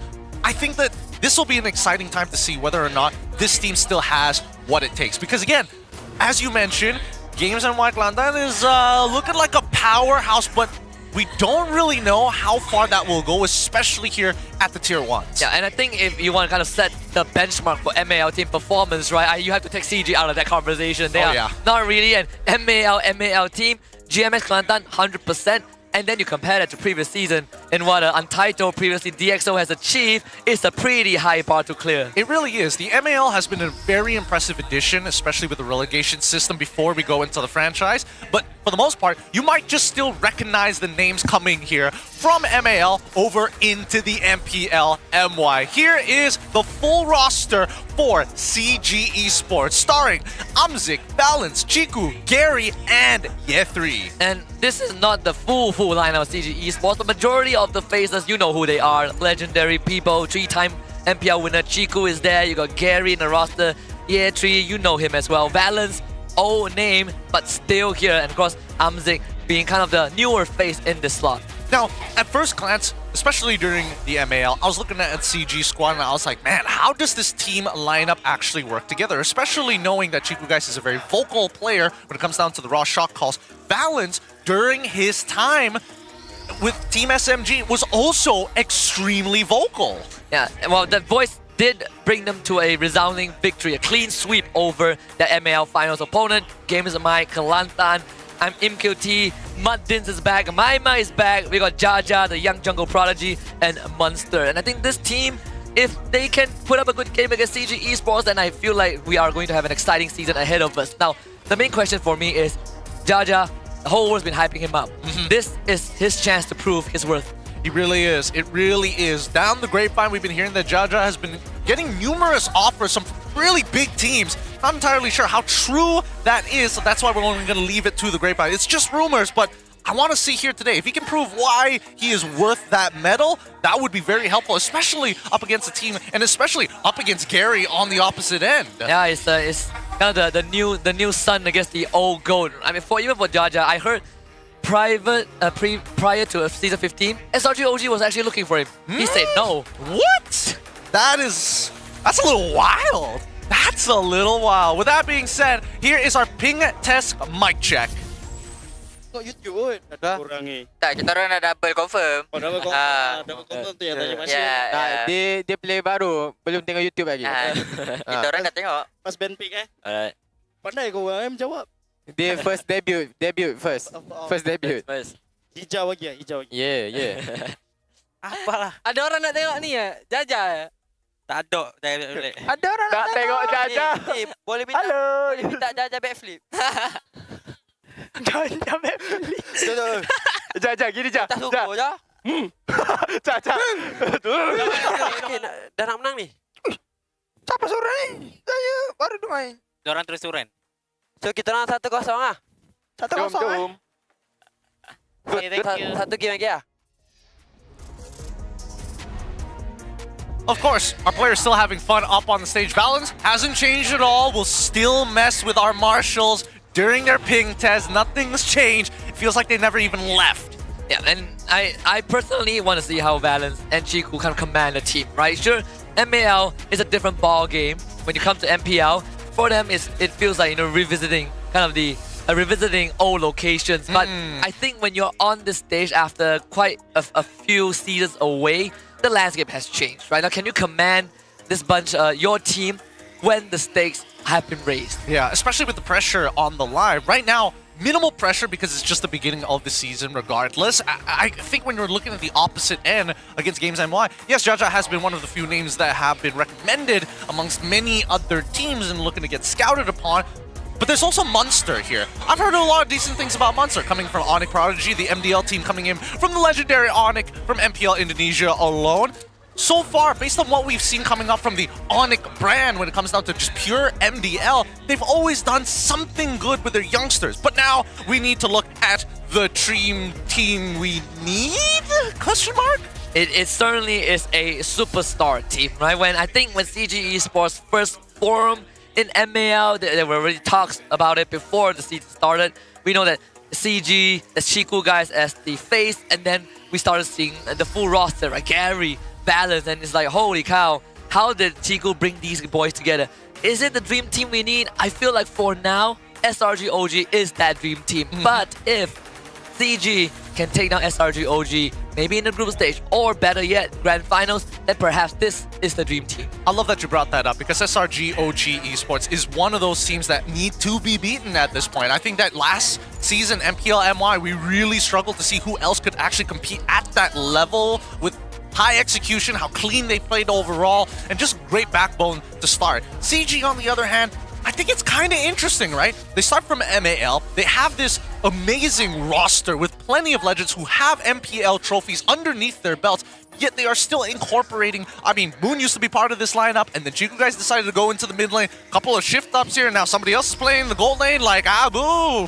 I mean, they had to go back down into the field, right? Get down and dirty and kind of build their way back out there to qualify the honest way. I think that's a very good way of kind of approaching it, and now they're back, right? I think even for Chiku guys, winning isn't enough. Winning MPL isn't enough. It really isn't, especially now that the landscape has changed so much. Like, I feel like the competition is a lot harder for a lot of these professionals based on when they first started during like Season 2, Season 3, Season 4. And I mean, even from Gary's and Valence's time, the landscape has changed significantly.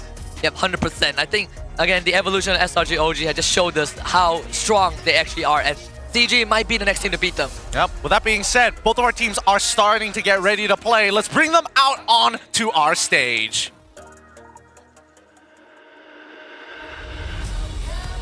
Introducing our marshals that will ensure fair play and professional integrity in the matches. Thank you for your hard work. This is Therese, May, Nuna, and Izan.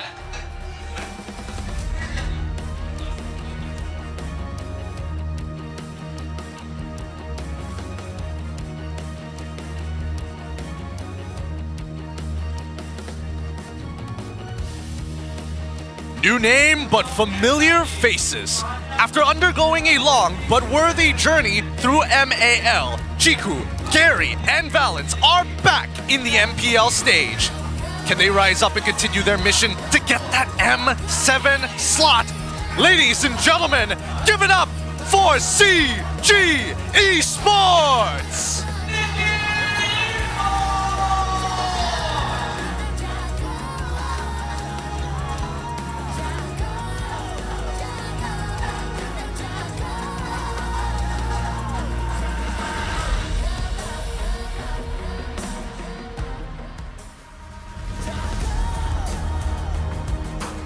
The newcomers from MAL, after several seasons of trying, they finally arrived, led by Martins, armed with an EXP laner and a coaching staff from Indonesia. Are they ready to take on the competition? Make some noise for GMX Kelantan!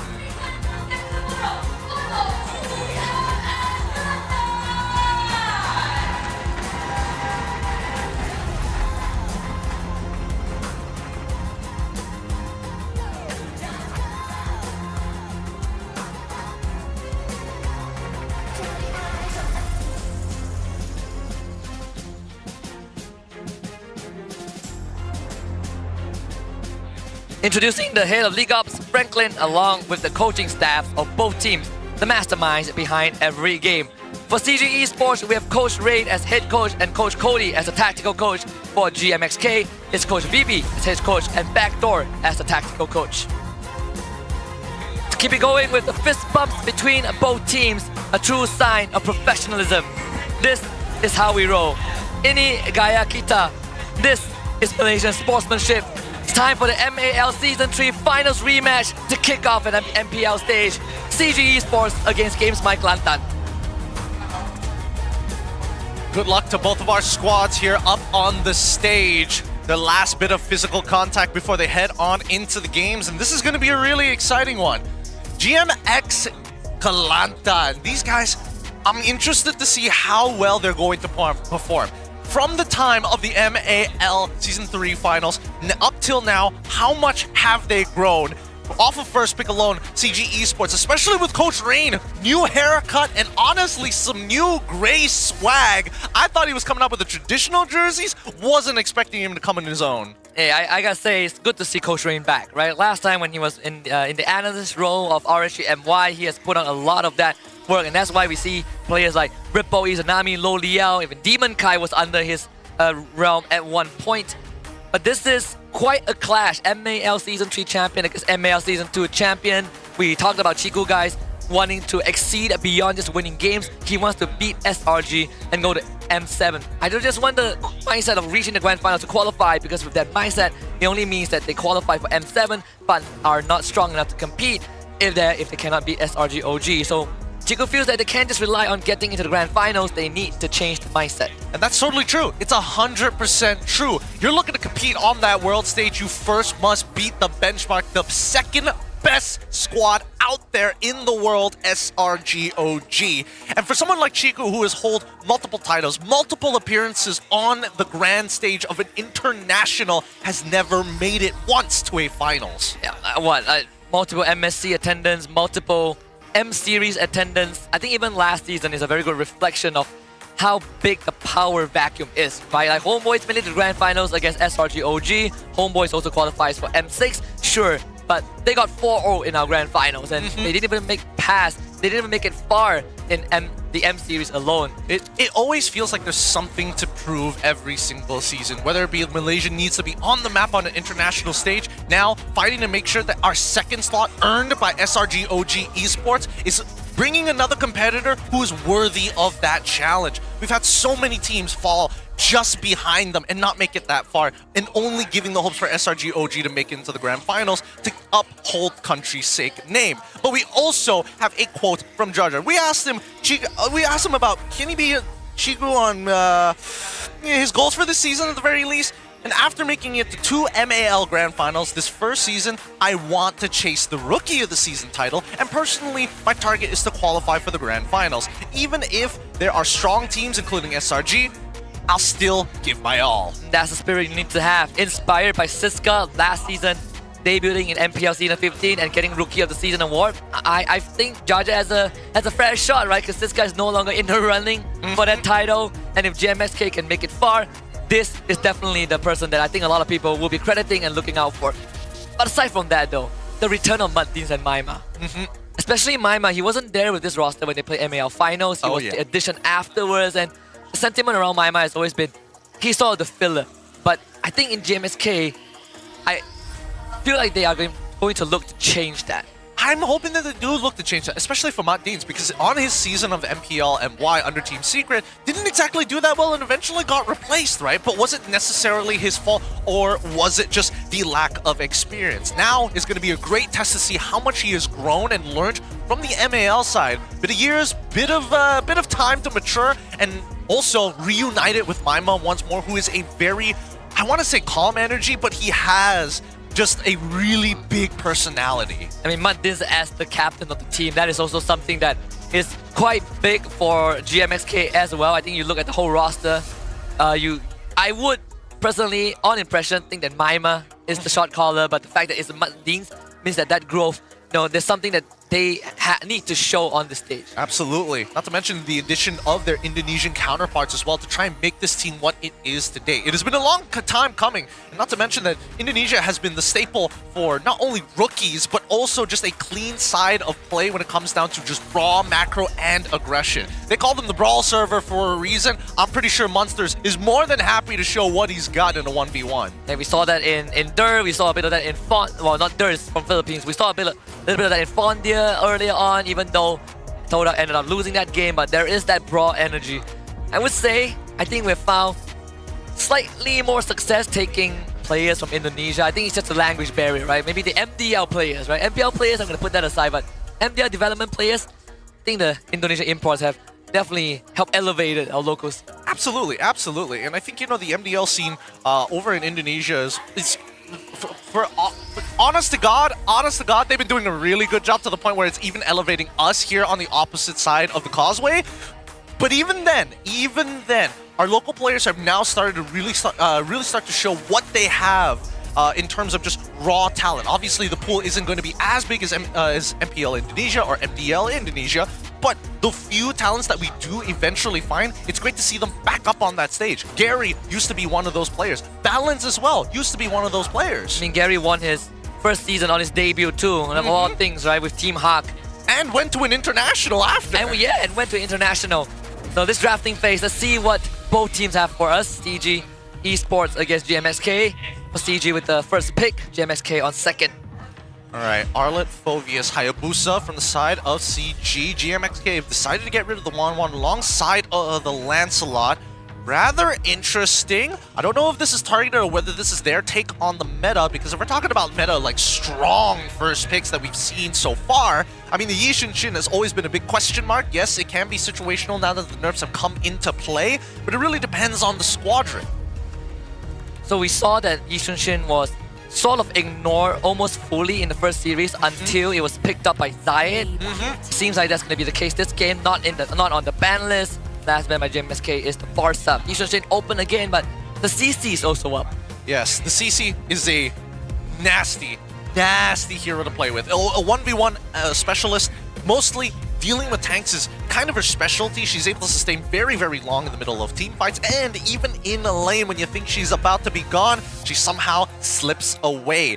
A lot of good first pick options. We have the Kalia, we have even the Baxia. Oh, the Baxia gets locked in almost straight away here, allowing GMXK to find their own pairing. Wow, so right off the bat, they take a very strong hero. GMXK. What do I mean? It's a deterrent to the YSS. It's a little bit of a deterrent to the YSS, I won't lie. But it means that Kimmy is not exactly the greatest. CC is going to get locked in for sure. And fun fact for Martins, this was the stage that Martins made his debut with Team Secret in Season 12. Almost reaching the playoffs, but ending in 9th. They came pretty close, I'm not going to lie. We celebrated their first series win too in Season 12. They had quite the run. I mean, we had Max with us. Matt was here for quite a while too. Kimmy CC, I saw the CC coming. I feel like it makes a lot of sense, but the Kimmy... Yeah, not so much. I have to agree with you on that one. I understand that maybe they could look at Boxer as like, okay, he could go for the support. He could be a support, but then we don't have access to Kalia. We've already locked in two out of the 3 of our laners. It's not really giving much wiggle room for GMXK to kind of play the flex. CG though, let's see what these next 2 picks are going to be. They have to deal with the CC somehow, and they're going to go with the Kalia on top of the Harith. Oh boy. Good options, very good options. Strong lanes, great sustain, incredible scaling, and the mid lane pool is still pretty wide, right? Jusin, Yves, Kadita, Kagura, if you want to go down the more niche pool as well. Hey, they could go Novara if they want, honestly. They should. They honestly should, but I think Gatot should be the pick for the side of GMXK right now. It's a great pairing when we're talking about just natural, super easy to execute combos, right? You have the AOG on top of the curtain call coming in from that CC, you almost guarantee a flicker, if not a purify, as soon as you launch one of those two abilities. From the side of CG, I think they can also understand that if they don't go for Gata, then the Kalian as well as Baxia are going to be able to run away with a lot of stuff. Oh, instead they're going to go with the Fredrin. And we've been getting this is the third Fredrin of the day. Okay. We also found out earlier on that you can purify the curtain call. Yes. This takes one person. If you're tied up, one guy presses purify, and you're out. You're able to walk away. You're able to break the link. I don't know. Based on the data that we have of just today, technically, Baxia apparently does not do well into the Fredrin. Kind of strange to see after years of Baxia Fredrin. Yeah, Fredrin, 100% win rate. 100% win rate right now. Why did they stretch out Lapu's face so much for the bans? Man's been gaining. The buffs were too good. He's living life too well. He gets damage reduction, extra damage.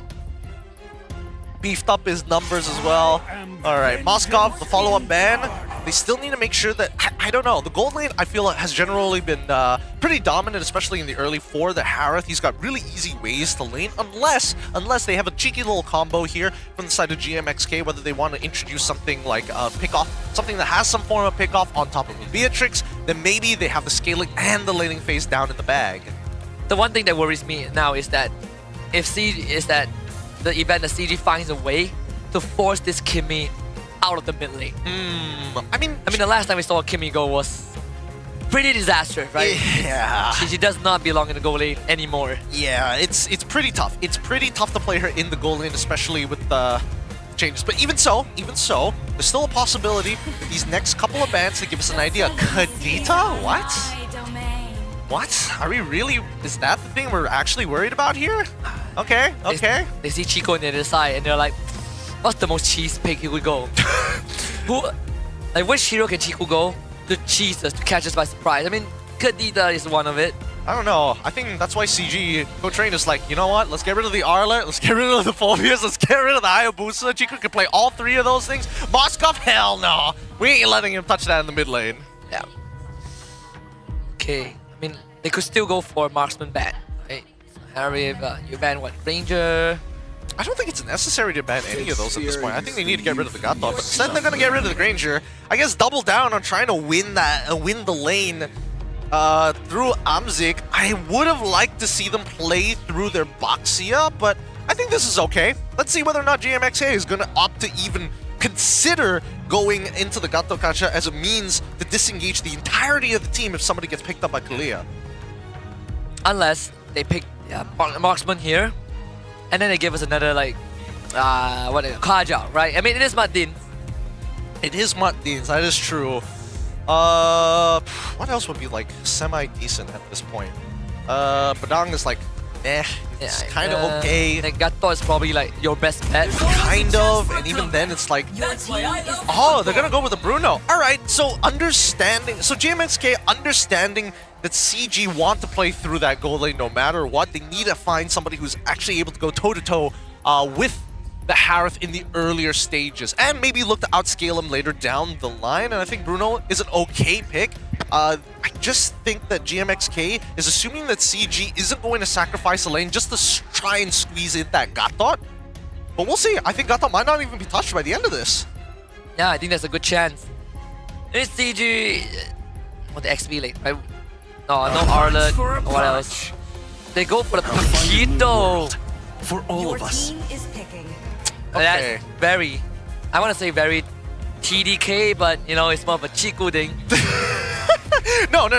Paquito, I get it. I get the Paquito. We've seen this on the international stage once or twice. Yep. We've seen it in local leagues before. Paquito actually does pretty well into the matchup, especially against the CC. Why? You just chain your combos, and especially when you hit level 4, push her away, walk back, reset. That's all you do, right? And you have a better wave clear than the CC, so you're still relevant in these fights.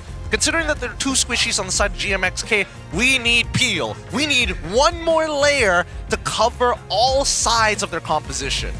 You need someone that can peel, but you also need someone that can withstand the Xavier. Please just lock in the Gatot. No, why are we moving to Matilda here? All right, faster rotations, sure, but the lineup feels super defensive for the side of GMX, and now they're going to lean into playing through monsters while hoping MQT is going to get some help from the mid lane. Not only that, they're relying a lot on Jaja and Muddins to really be the front line, right? To take the punishment from Chiku, to withstand a couple of knockout punches from Ye3. I mean, CG Esports, they have the right players. They have the right players for their heroes. But for GMXK, this Matilda pick, I didn't see it coming. I thought that they would take the fight to CG a bit more. But Matilda does give them the mobility. Maybe that's how they're going to try and outmaneuver CG. Yeah, either they find like an early game advantage through Maima and as well as MQT alongside Muddins to transfer them to the right lanes. But I think at this point, right, mid-game is going to be heavily contested from both sides. With that being said, our second best of 3 commences as we head on in to the land of Dawn. Only one of these teams are going to be coming out as the victors. On our blue side, we have Chikugai Esports, CG Esports, facing up against Games MY Kelantan, GMXK on the red. And a historical rematch from the realm of MAL. GMXK 2 back-to-back finals appearance, winning the second season and then finishing runner-up in the third thanks to CG being there, a clean sweep in the grand finals. But the ballgame, the stage has definitely changed since then. We see this Baxia and we expect these fast rotations early on. Maima instantly forced back, takes a concussive blast to the phase 2. And even with the Matilda, it's not going to be easy for Muddins to keep up with this tempo. It really isn't, because every little bit of poke that Chiku guys lands onto Maima, or I would say less so on Muddin, he'll be able to heal through it later down the game. But for Maima and as well as for MQT, they're hoping that Muddins is able to get his the passive coming in from the favor as soon as possible. In terms of raw battle spells, looks like there's nothing too out of the ordinary. All purifies from the side of GMXK, even getting a vengeance for the side of Monsters. Munster also recognized that he's not going to be the main damage dealer. Needs to be able to soak up the punishment. I think GMXK, they relayed the information that one of the camps was stolen by Gary, so Jaja, after hitting level 4, is not going to be worried too much about going to the bottom side of the map. But that means that the entire jungle is cleared out. It's pretty much empty for GMXK. Oh, this could be a potential bait, but Ye3 is going to hit level 4 first. Monsters, unfortunately, missing out at least one or two minions, 1.5 minions in this case, as they get right on top of Jaja. He gets out of there with the help of Muddins. And I think this is totally fine. It's actually more beneficial for CG. They know that it's down. They know that the Guiding Wind isn't going to be there, so they can go for the quick rush here. If not, look for a pick. Yes, blew his flicker for that. A 3-man taunt. Jaja easily helps Maima get the first blood. Turtle does go over to Gary though, but unfortunately, that's already 2 down for CG. The taunt's gonna keep Gary in place, and he's gonna get gunned down. Gary barely makes it out. The dotting line not enough there, so GMXK still walks away with 2. Why were they positioning themselves by Tribe Rush? Why didn't they want to play on the safe side of the map rather than try to take space knowing that GMXK is coming from that direction? It's rather strange, but that's fine. A mistake being punished. It's huge for GMXK, and at this point, MQ2, he's doing a very good job against Amzik, right? He just has to hold out until his first 2 items. Yeah. Pretty weird that Ye3 flickered just now to... I don't know what the plan was. They definitely did not have enough damage for Jaja, but at least they got the turtle. Maybe he forgot that Monsters had vengeance or something. Nah, that could be too. They're able to catch Monsters. Speak of the devil, he is definitely going to go down this time. Gary finds it. And that's what we're looking for. These mid-game fights. As we start transitioning from the early game in towards that mid-game, Ye3 has developed quite the lead for himself. Not only in lane, but because Monsters also giving up his life during that mid-rotation. Maima, very aggressive here. Ooh, and the beam, wow. Wow, didn't give Ye3 a chance. Hey, this is where I'll say, welcome back, Ye3. Feels just like home. Nothing's changed. Nothing has changed. The poor guy, the poor guy. That's the JP Ye3 we know. That's the one we know and love, man. Shout out to the Niners. Now, as the lane continues to progress, right, I want to see the position of Valens. Because so far, he's either shown up a little late to the fight, or he's already ahead of the game knowing where GMXK was going to rotate anyways. This time, he's hiding in a bit of an off-angle bush. He sees Muddins and is going to push him out to give Amzik a little bit more pressure. Let's say Maima already got 2 kills, which feels like it shouldn't be the case against CG's lineup. And MQT is going to be dragged by Muddins. Let's see if they can join this. There is incentive for GMXK to try and contest, but sadly, Jaja a bit too late to the venue, so CG Esports gets a free turtle. Balance, trying to go for a grab, can't find anyone. GMXK disengaged. Maima, though, jumped on by Gary, perfectly executed. Good comms from the side of CG. Ye3 knew that he had the angle. He was just calling for somebody just in case he didn't have enough damage. I mean, this 0-2 score, if he was 2-0, he probably would have one-shot him anyways. Now, with the instant invade, this is what I wanted to see from our previous best of 3, right? But instant reply, we do see that Muddins as well as MQT, who you should be worried about him. He's got some pretty significant damage in the early stages of the game. And I think Jaja was in range for the guiding wind, so couldn't really take it just now. All things considered, GMXK is still pretty close. CG, it is at under 1,000 gold lead. Chiku, I think, just try and blast that middle way to keep it shoved in. Either way, GMXK to get gone on. Gary with the help of Valus and Chigu. Plenty of damage on the Jaja. He gets kidnapped back, trying to be dragged away. Jaja sidesteps the blast. Ye3 tries to go for the execution, couldn't get it. Muddins with the Purify gets away. MQT gets gone on. He also disengaged, but Valen catches up and brings Amzik a free kill. Gary with the second. That should have been so much more. That should have been 4-0 in favor of CG. And now they're going to use the pressure. Oh no, wait, hold on. Gary's in trouble. He gets pulled back and he can't get out. Oh, Gary gets time up. Close enough. Just hit a collective groan from the crowd. That could have been an outplay. Maima cashes in 240 gold. Oh boy. That's some scary stuff. Luckily, he didn't get the blade armor just yet. He doesn't have enough money, luckily, for that, because if not, Maima probably would have lost that considering how close it was. Ye3, however, on the opposite side, he's developed a good EXP lead, but not enough in terms of the just raw gold. It's the War Axe purchase already for the side of Munster, so if he plays it safe, he can heal back up despite the damage Ye3 can apply. Yeah, there's some unfortunate turn events that Ye3 kind of trolled a little bit, you know, dying 2 times. Balance trying to go for kidnap. Maima, good purify, so Balance doesn't get the engage off. As Amzik tries to go onto Muddin, but Muddin's able to back away to get the knockup onto Munster, but Munster is just eating it up with the help of Jaja. Takes down Balance. Big blast from Chiku, guys, but the damage unfortunately falls short. Jaja now gets gone on. He's going to be dragged away by Muddin to safety. Chiku, guys, still pumping out the damage. And maybe CG Esports have just enough to force GMXK away. A second blast comes through. Once more they survive. Oh man. If only Amzik had Flicker or something. That Purify came in handy, kept him alive, but he's not netting big profits off of it. The most that he's gotten is this turtle. And now 4-6 with a gold lead in favor of CG. CG, their conversions have been especially good, right? Find a single mistake coming in from GMXK, instantly convert it into a buff steal, instantly convert it into a neutral take. Every single time, the decisions have been good. So now that we're past the early stages of the game, maybe some of the early jitters coming out from the rest of the squad, I think now going to be a real game. And GMXK, I want to see them be a little bit more proactive in this, right? They want to stay long in these fights, but the problem is that Chiku, guys, eventually, once we get to the late game, will outscale everybody on the side of GMXK. And with how close GMXK sticks together, Chiku, guys, is going to have a field day just blasting them with their ability. We saw an attempt onto Munster early on with getting Balance and Ye3, but they weren't able to grab him back. And the 3 purifies from GMXK have been working wonders, preventing Balance from grabbing the key targets. At this point, Balance is thinking, I just need to take out Jaja. I just need to take out Munster. However, the battle spell from Munster has bought him plenty of time, and the rest of his team hasn't really scaled. So the timings are slightly off, but look at the way that they're playing the map, right? Not only are they getting the pressure, they're getting the free information, allowing people like Gary to transverse freely and deny options and roads from GMXK because they want to stick so close together. Nobody's covering the side lanes. Yeah, Chiku just got his Wishing Lantern too, so he's gonna melt through all of these members of GMXK. That's half of Maima's health bar. 2 abilities, half of his life bar, and now he's going to start chunking out Jaja as well. I mean, just look at this, right? Really good purchase coming in from Chiku. I mean, CG are just winning the macro war right now.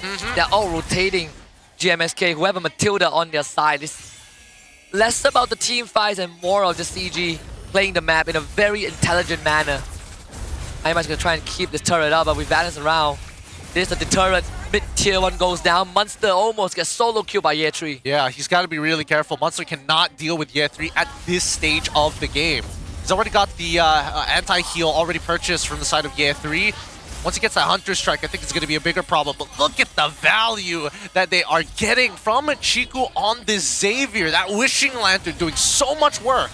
Get the grab, that's the Purify out from the Bruno. A taunt does connect onto balance. The bounce from the Wordy is not enough. Gary in the thick of it.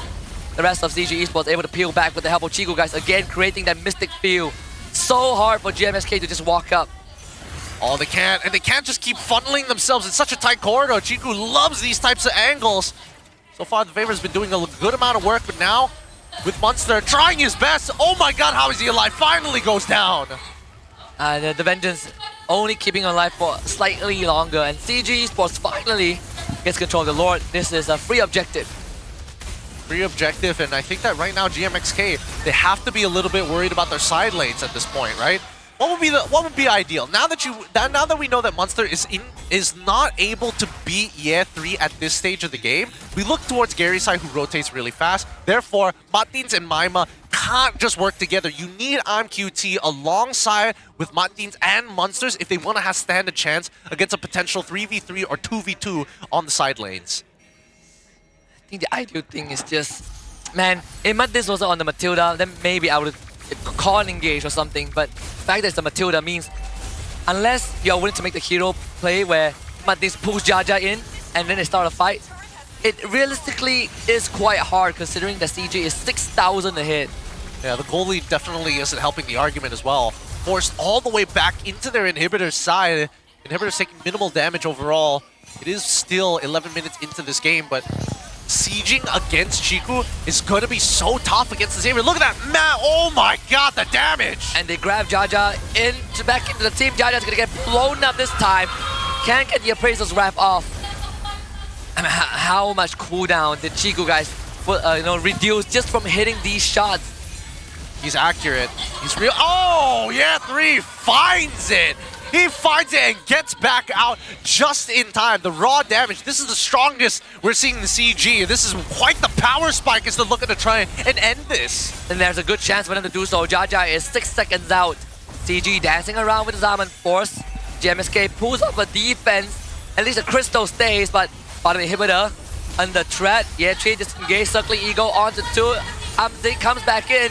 Finally, they take out Chiku, guys. Have CG Esports overstay because Jaja just got a big taunt. Amzik trying to back off. Balance on the run. Zaman Force drop down. Amzik in a 1v3. Dashes around with a chrono dash, but the shield runs out. Munster with the shutdown.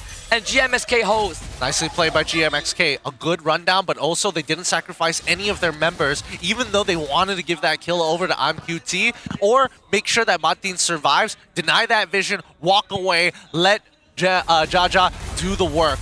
And now, as much as CG may have underestimated their opponents here, the big issue is that right now GMXK just have the weaker lineup, right? They can't outrange CG, they can't poke him out either, and Valence, every single time he has his ult, he's almost guaranteed to get a Purify from the side of GMXK. This time, it was going to be on Maima's side. Who's to guess that IMQT can't even get on these fights without the Purify? Next 90 seconds without that. Let's see if CG is going to pull the trigger with a concealed play or something. They got the mid inhibitor, which in this case is sort of the silver lining for GMXK when the next floor spawns. They were able to flip the goal deficit by, what, 4,000? It was a shutdown to Amzik, bottom lane. They find Ye 3, and this is the play we want to see them make. Muddins pulling and engage, but backup is coming in. Valence this time finds a grab, and Maima, we know he doesn't have Purify, and he's going to get punished. Munster's going to tie both Gary and Amzik together. Jaja goes in with a taunt, and MQT needs to be the one that does damage, but sadly, they just don't have enough. They're just going to have to back up here. Amzik, I looked at his build earlier. The Enchanted Talisman build is getting a little more popular these days to go for that like max cooldown rather than adding a bit of survivability, especially with concentrated energy, which is usually the popular option, but times have changed. Now with the Lord already being threatened here, man, GMXK can't get in on these fights at all. They're going to reset this Lord if necessary, but it looks like GMXK have decided, you know what, we're not even going to bother here. Oh no, Jaja poked his head out, and now he's going to get grabbed back, but this cannot save him. The Guiding Wind cancelled by Gary. Great interception. CG finds the jungler of GMXK. Nicely played by CG. Better fundamentals here so far. GMXK, they've got some decent ideas of their own. However, their lineup really doesn't help to find a solution. I think it really just depends on whether CG overextends once more or Chiku Guys is caught out of position or an aggressive angle for GMXK to look for a bigger punish. Let's see if, I mean, the only way for GMXK to hold on is if CG makes that mistake again. But with Tawei pushing in and Yetri is there, traction post, barely enough, find the grab with the Monster able to hop back to his teammates, but Maima, he's gone. Amzik just takes him out, Yetri to the back line, and CG Esports goes straight for the prize. Game 1 for CG Esports. Woo! A distinctive finish coming in from CG. Nicely played by them. They understood their power spikes and they converted them extremely well. These fundamentals only being seen by our veterans here. Legends in their own right, but something for GMXK to think about. Hey, our lineup just doesn't work there. We have to rethink this. We cannot just be going for neutral types of supports. We need to be able to fight back against a lineup who, honestly, they had the advantage. All they needed was a means to engage that wasn't on Jaja. He only has Retribution. They need somebody with Purify. They need somebody with Flicker. Yeah, Jaja needed Muddins to be the one that calls the shot and be like, hey guys, let's go in. But on the Matilda, the margin of error shrinks and there's a lot more risk to it. And sadly, the only time we saw resistance from GMXK was when CG Esports overextended. But aside from that, I think it's a near flawless game from the vet. Again, big commendations for people like Coach Rain. With that being said though, let's have a listen to their mic check. I think for GMXK, it seems like history might be repeating itself. That's step 1, CG Esports getting game number 1. GMXK, I think the drafting sequence has to change a little bit, right? That Kimi reveal in the first phase alongside the CC, yes, but we both raised some question marks about the Kimi. I feel like that kind of stumped the drafting a little bit. It did. It was a snowball effect of one after the other, right? It's like, oh yeah, Kalia's wide out in the open. Okay, they get Boxia. You probably don't want to go for Kalia. Let's try and go for something else. And then you've revealed your 2 lanes. That's fine. I don't think that's where the mistake inevitably came. Yes, you are playing the Boxia into the Kimi. Not exactly the best matchup in the world, but at least it gives you some early pressure.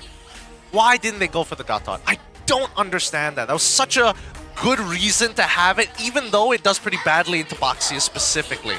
They went for Fred and third pick, but our MVP for game 1, of course, Chiku Guys, back on the MPL stage, and this time in a different role. It's not that he's not done it before. This feels like second nature to one of our OGs.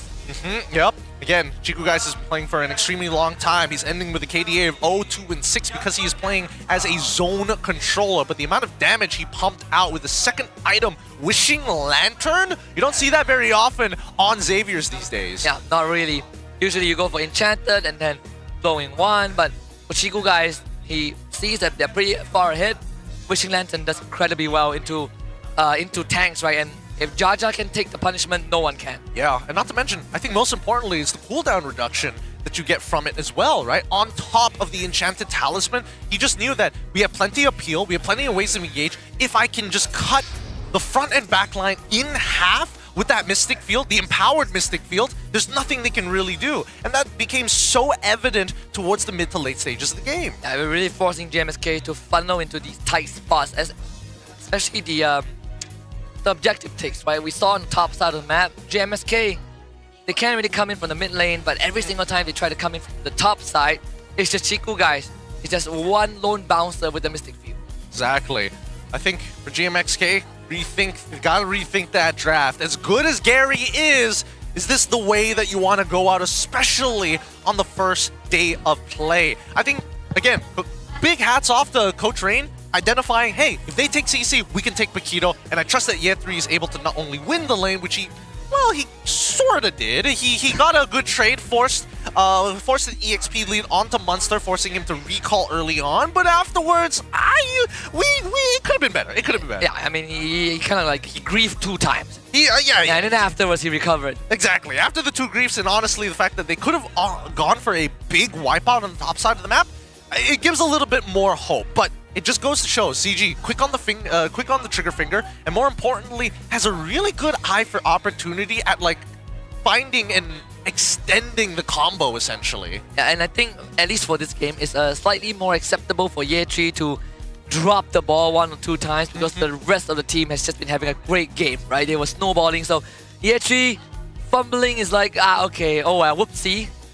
And GMXK, they were not able to take advantage of that. We didn't see them try to take structures. We didn't see them try to contest a lot of these grounds. And especially after the first objective, CG just walked into the jungle. And like you pointed out, something that we wanted to see from the previous series being displayed in this game 1, CG just kept on stepping on the gas. Yep, and that's the way that you should. Amzik, though, he's got mechanics. He knows how to play the Harith, and he plays it decently well. I think that right now we need to see more resistance coming out from GMXK before we can make a final decision on whether or not Amzik is the GOAT. For the most part, I think that Jaja, we didn't even get to see much of him anyways. Really done pretty dirty in the draft, especially into these Fredrin comps. I don't know, maybe it's just a today thing.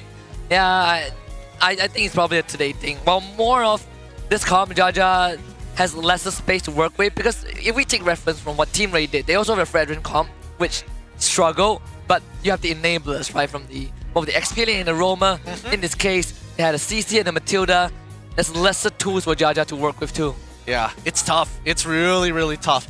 I think they have to when building a comp, there should be consideration of not only the laning phase, but how the comp looks in general for team fights.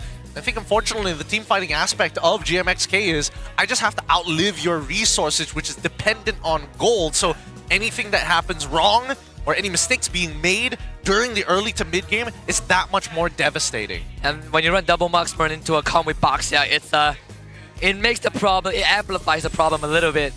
And I think you can see it throughout the highlights where, sure, GMXK, you know, they had some moments, like this one was sort of botched by CG Esports a little bit, but this is just the early game, right? When CG Esports got their items, the story was completely different. GMXK lost the ability to comfortably take all these kills, and CG, if I find someone with Gary or Balance, it's an easy takedown. Yeah, again, that's like how Monster got caught out in the mid lane. That shouldn't be happening at all. So many moments where we just see the backline just can't protect themselves. They really can't, especially against Chiku. Every single time we get, oh wait, is this the one where they almost like, yeah, this should have been a 4-man wipe here. Yeah, 3 could have like chained each of those combinations to not only take out Jaja, but kill Matdins, and then follow up for another one after. So, yeah, it really just comes down to the draft. I have nothing more to say for GMXK. And this one too, right? Like, they had no answer to address the Xavier, and it's allowing Amzik to run into 4 people. He knows that he's got backup. And I think, unfortunately, the lane priorities just didn't align with the plan that GMXK wanted, especially for these neutral fights. But Gary, the fact that he survived for so long, and the fact that Yan3 honestly was able to farm up a decent amount. I wasn't expecting him to already have his 3rd item at such an accelerated rate. But considering that Monster just doesn't compete when it comes down to raw wave clear, Yan3 able to move just way faster. Yeah. I mean, the whole team of GMXK don't really have wave clear. Like Bruno, Kimmy, CC, a tough game. Pretty tough draft for GMXK to pull off. And again, I think gotta adjust the drafting sequence a little bit. They're giving themselves too many restrictions. That's the thing. I don't know why these teams want to give themselves restrictions. Like, I look at the bans and it like makes sense. All right, get rid of the Lancelot. I mean, Gary is good on Assassins. I will give you that. It should be feared. But now it is time for our topic votes. Everybody in chat here, what are you looking forward to seeing from CG? Is it A, Chiku's flexibility to play all roles in MLBB, the only player to have done so here in MPL MY? B, Gary's aggressive assassin jungle. That would be a pretty good show. C, balances discipline but fierce roamer gameplay. I choose D, bring Moon back. Bring Moon, hashtag bring Moon back. Wait, bring out E1. We need to see him all over again. We need Nanas. Bring out all the legacy players. Oh, God. Oh, bring back the M1 roster. Jeez. It's been a long time. I'm not even sure what E1 is doing these days. Haven't seen him be the face for either Todak or even CG for a while. Who was the team manager for Todak Legion? One of the OGs. It's not coming to me. It was one of the OGs. Isn't it E1? No? I don't... Is it? I feel like I'm forgetting something. It's slipping my mind. We'll get back to it in just a bit. But I do want to see aggressive assassin styles coming specifically from Gary, because for the longest of times, the teams that we've seen Gary be on just doesn't feel like he had that connection like when he did during M4 with Team Hawk. Yeah, when he was given Assassin, it didn't feel like the Gary that won MPL Season 10. And then the meta shifted, right? We started getting more tanks, and then Gary felt... You can obviously see the discomfort there, but this CG definitely makes him feel like home. I can play Baxia. If I get Assassin, no problem. But knowing Coach Ray, he's probably telling Gary right now, hey, we won with Baxia. Easy draft. Don't need mechanics. Don't need to overthink it. Let's just run it until we get beaten. Yep, I think there's no reason not to do that. We still have a minute left on the clock as our teams are ready to set themselves up for victory. And GMXK opting to go for the first pick. All right, so a bit of a shake-up here. They're not going to go for the second pick. They want to make sure that they have something to do on that blue side. Blue side, in terms of intensities of things that must be banned, CC has been such a great option, but unfortunately, now that they know that Paquito is in play for year 3, that might go down in priority. That, yeah. And then Arla is almost guaranteed to be banned too. They banned the Lapus second phase in game 1, and that was on red side. Yeah.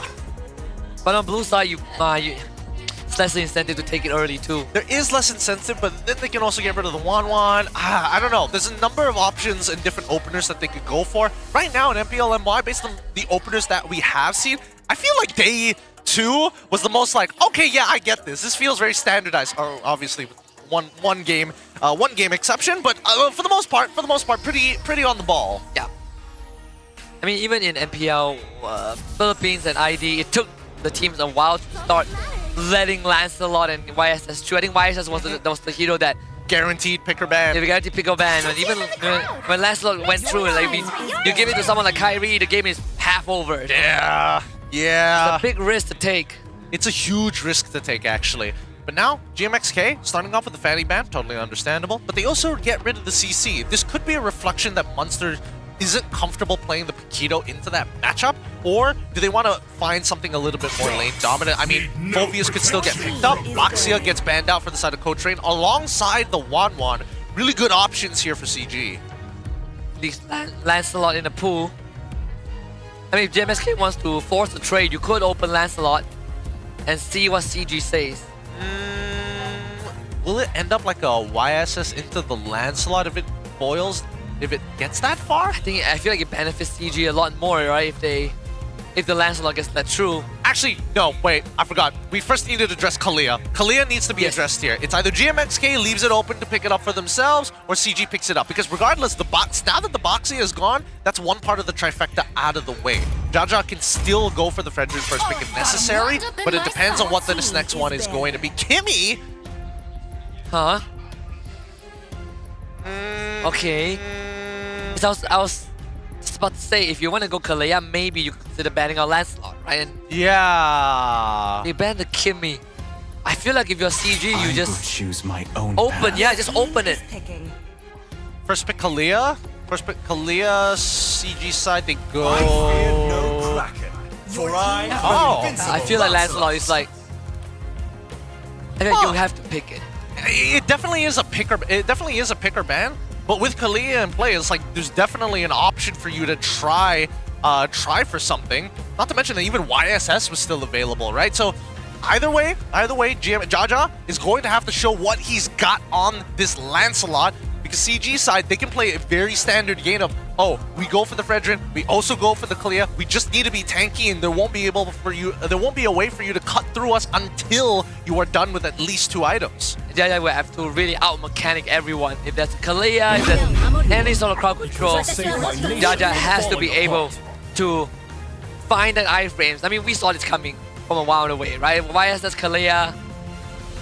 I mean, now for GMXK, what's the response? Yeah, okay. Stationary artillery mages aren't preferable, aren't easy to play too.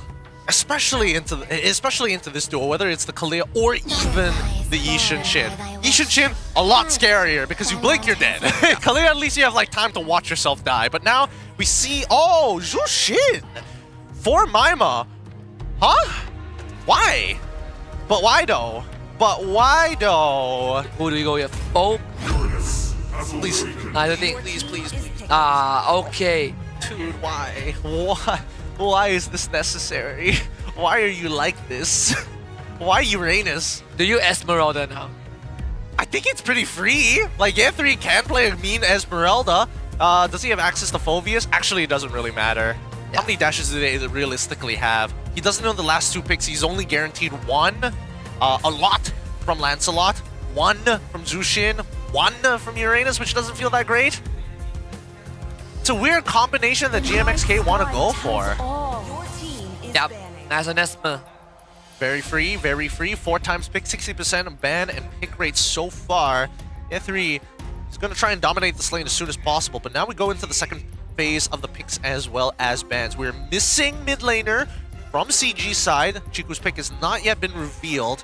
They also have not shown who's going to go into the gold lane. They could double down on the Harith, but it feels like they've got a decent amount of magic damage. Oh, sorry. When Yishin comes into play, it could be double fighters. Yeah, it could be double fight, yeah. And not only that, this Esmeralda not only deals with the Uranus well, but also discourages you from a Harith pick. Ooh, Ruby ban for the side of GMXK. All right, I guess that's completely fine. What am I more worried about? Do I care if CG goes for double fighters and they go for like Lapu into Uranus? Maybe, I suppose. I still think that there should be a consideration for Gatot to make sure that nothing really happens in that mid lane so that Zushin can keep moving on and affect the sides, especially if CG is prepared to go for like a double fighter strat. They could go Novaria and then you +1 Novaria Granger. Novaria Granger? I guess then Novaria Granger. I reveal, you get the extra hitbox. Okay, maybe not so bad. Yeah, especially when you've got Yishin on your side. Never forget the time we had to play against a global line. we don't talk about that. Those were some brutal games. Chip, Loi, Ling. Yishin, Yishin, go. Yup. And then I forgot the XP lane. Yeah, it didn't really matter at that point. We were getting poked out of our minds in that game as well. But the fact that Grok is already gone, decent amount of peel. I think that at this point, GMXK, they've already gotten rid of like the priorities when it comes down to the secondary for both gold and EXP. They get rid of the Farsa. Yes. I'm all for this. Still pretty free if CG wants to go for like Kadita is open. It's not an easy Kadita. So they take Ranger first. Yeah. We'll see what Chikugu is going to be given, because right now in terms of like raw lane priority, I think that Zushin should be able to beat most matchups. I think with the exception of anybody who outranges her, which in this case is going to be the Novaria, we get the Harith once again. This could be the flex that we were waiting for from the side of CG. But they've already locked in the Granger, actually. Never mind. No double fighters there. Yeah, they can go for like a magic-heavy lineup. I mean, the Uranus already shreds MR. They've got the Harith alongside of the Zushin. They've got scaling damage. They've got peel. Now it's just the Gatot, which has been it took way too long to get to this point.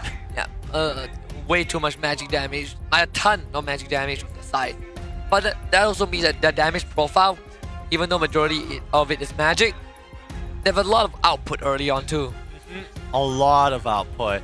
We'll see whether the laning phase actually goes well for them, because right now CG at this point, the only mages that kind of make sense is somebody who can clear the waves decently fast. In terms of like raw ultimates, there's not a lot of like great ultimates to steal. Maybe the AOG at best if you're going for Valentina. Goes for the Odette instead as a means to deter GMXK to fight entirely. Good God, sometimes I forget how creative Chico can get, man. I mean, I don't disagree with it. It deters Lancelot because, again, Odette was the natural counter to people like Joy. They want to stick on top of you. They're really fast. They're really mobile. They can do really great conversions. Same goes for Harith as soon as he drops down the Zaman Force. Now, with that Swan Song, you tell them, both of them, hey, bugger off. This entire area, you must retreat and you will have to commit your ults to walk away. And Mama can't lift you. Can't just casually pick you up and throw you back into the team. That's true. They gotta be real careful about this one. CG Esports, interesting lineup that they've got here. Pick off but with an interesting means of dealing burst AoE damage in comparison to their opponents on the opposite side, GMXK, who I would imagine must have a stable laning phase, and until we get into the mid game is where we're going to see them pop off. If you guys ever wonder why your pub games are a mess, you have CG Esports to thank. Thanks, CG. Thanks, Shiku. You've done it again. There goes my mid lane. Oh boy, from MAL all the way to MPL, some things just don't change. At this point, the early laning phase should be in favor of GMXK for the time being. Yes, they can still technically utilize the Kalia from Valence to keep themselves topped up, minimize these trades. But I think what's more worrisome, wait, okay, goes for the killing spree. Jaja goes for the killing spree, but now Mondays is in trouble. Most likely gonna be caught out. First blood to Chiku, guys, of all people. I mean, stuck on by Valence, right? I guess that reset. Why is he? I don't understand why he's looking to fight there. Because they know that QT is not in position to fight, and worst yet, especially for Lancelot at this stage of the game. Yes, Maima can technically be there if he really wanted to, but they're not out. They're not beating the raw heal coming out from Valence right now. They have to chill for just a little bit. You only need to fight when it's necessary. And then plenty of poke onto Mandins and Maima. If there's one person that GMSP have no answer to right now, is Year 3. They don't have an answer to Year 3. For now, they don't have an answer to Valence. They'll eventually get anti-heal, and then these trades don't become as bad. But I think, you know, Chiku and as well as Valence have played the lane really, really well. They're walking away, chunking out both Dinson as well as Maima, forcing them to go for these early recalls. That's always good to see. And both Chiku and Year 3 just hit level 4. That's going to be a double lift. Thorn Rose doesn't do enough. Chiku just popped the Swan Song, but this goes on the way. Chiku ends up going down actually. Didn't use the flicker. Gary now gonna use the Mountain Shocker. Valence comes in. Gary has to disengage just for a little bit, getting chased down by Munster. The boat connects. Munster ends up getting executed by Gary. But they still want to go for more. Mandin's now in the back line, but Year 3 is peeling them away. Oh! Double for Gary. This guy sharp as a needle. Woo! That was clean. That was real clean. And while that was happening, Valence getting his own Tsunami Slam onto the correct targets, bringing him towards Amzik, who somehow managed to make it into the fight in time and securing themselves another turtle and another conversion in the enemy jungle. CG, they're so great on these conversions. Massive punish. I mean, Gary found a 2-level lead off of that. And let's see if they can spill it forward. I thought they would think about going for an invade, but for Gary, is more than ahead. It's gonna take the Little Wanderer, clear out his side of the jungle. We did see Monster on the top jungle to try and at least get something for himself, but you can say the same for Year 3. I feel, yeah, just saw Jaja too. Gonna slowly peel away at this point. Gold plating, half of it being taken as Year 3 has been having the time of his life. He's not afraid of Monsters at all, because by the time Monsters actually get some real damage, Year 3 has already healed it back up. The shields are just too powerful, not to mention that Monsters keeps generating them every single time he tries to dash. Every single time Year 3 walks up the tray, he wins it. It's a 3.4k goalie, just like that. You know, he's a GMXK, if they are not checking the economy, they wouldn't notice that it's crapped out on the Monster. It's probably the only one right now that can reliably hold the lane. Purify, force down Maima, disengage with Swan Song, but doesn't hold over the wall. So Chiku, guys, will help Gary get the killing spree. Yep, shifting his attention from the jungler straight into Maima. Maima being punished pretty hard, but Gary, what a fat lead he has. Dude, he's 3 levels up and he's gonna kill Matnitz for free. Oh, gets the AOG out, just as good. Back to farming. Man, Matnitz walks up and didn't expect to lose like 90% of his health just like that. He's 3 levels up on Jaja, man. Like, Gary, this is like a phenomenal game to play Yishinshin because you can do whatever you want and it's really hard to punish you. It really is. Kind of goes back to the discussion, right? Will CG let the Lancelot through and force the matchup? Well, in terms of mechanics, it's fair to say that Gary is having hell of a time. Mountain Shock for use. Monster's cutting away, but it's like, whatever, not that he can do much. Another Tsunami Stamina for Swan Song, maybe just dance them to the grave. This might just be another fast one coming in from CG. Living rent-free in the enemy jungle. squatting in their own house, eating their resources, raiding their pantry. Nothing is safe here as GMXK have no early game pressure whatsoever. And these punishes have been brutal. It's 5.9k so far for CG side. And even Ye3 is getting a piece of Jaja. Jaja's He's dead. dead. He's so dead. Bye-bye. Gone! Too much of a lead to handle, dude! Man, this is pretty safe to call it unless CG runs it down. It's pretty tough. 6.7k goldie. I mean, Ye3 is gonna 1v2 them. Yeah, try and fight them. Now try and fight them when there's Gary there. Oh, Gary even popping the Mountain Shocker as well.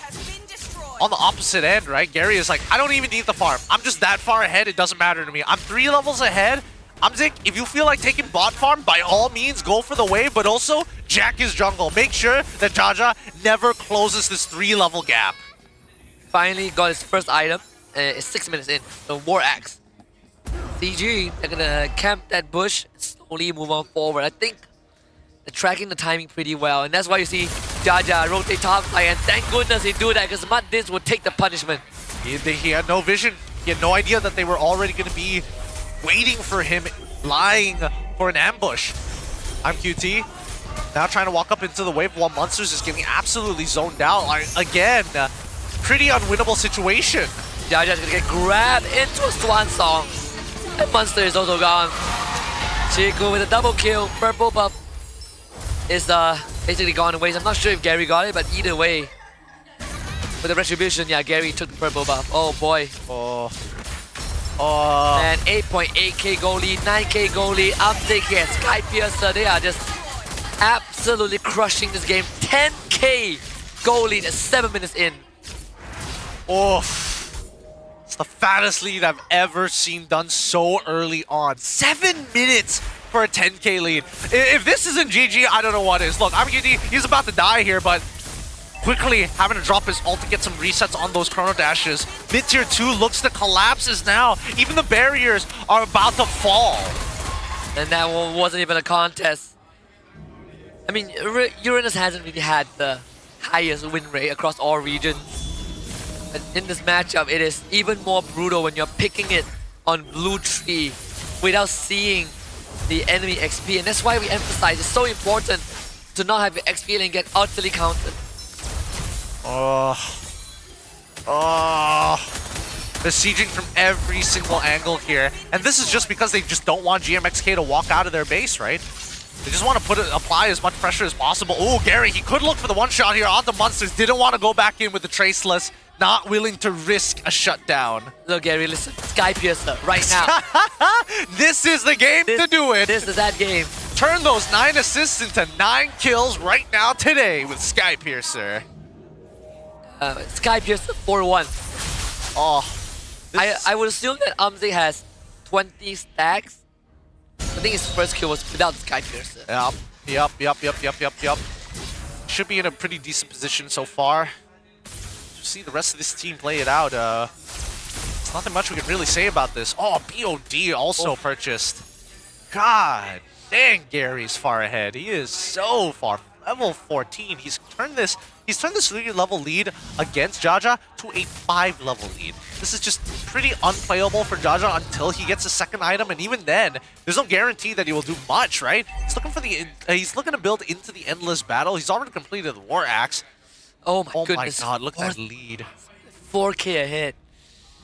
God, that's such a fat lead they have. With 5,000 gold diff.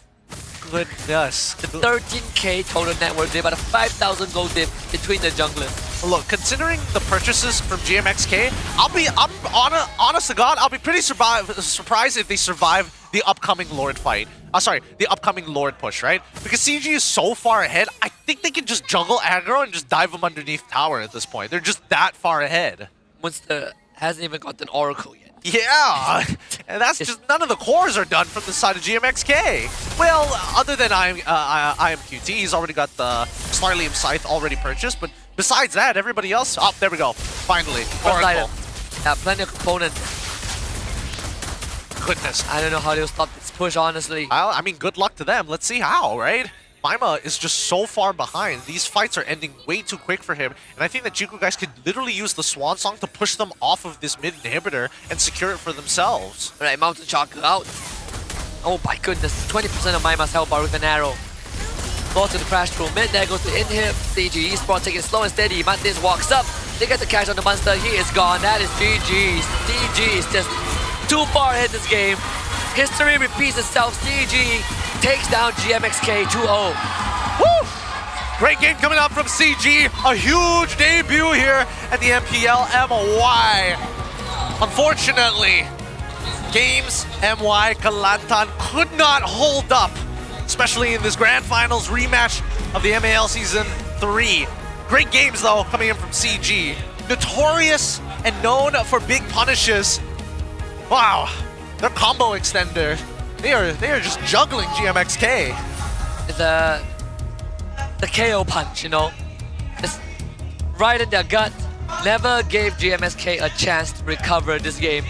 I mean, even GMXK know they've been bested. Game 1 looked possible, but Game 2 was impossible.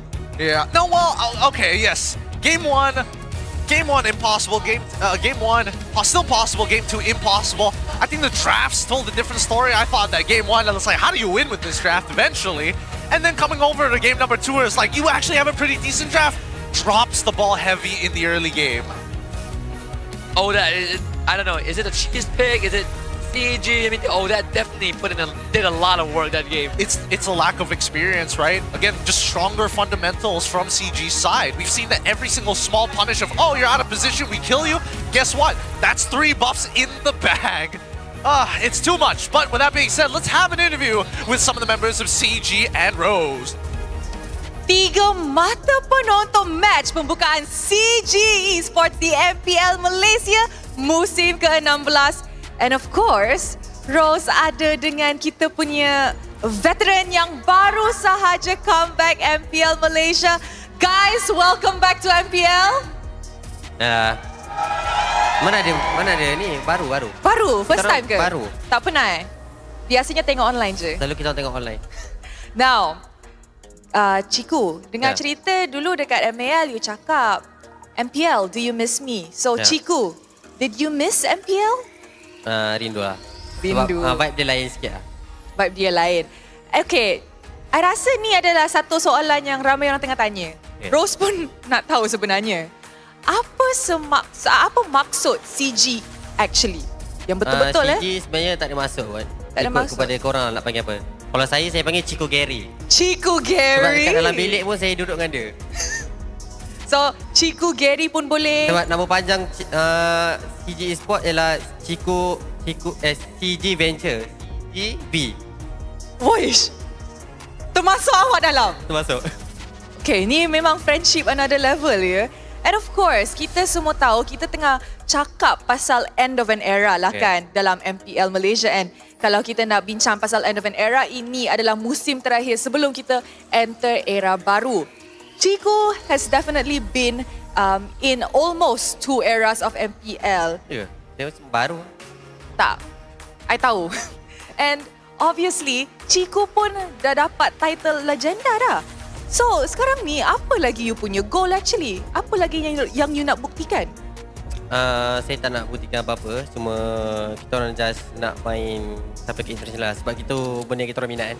So, tak ada pembuktian apa-apa pun lah. What's your personal goal?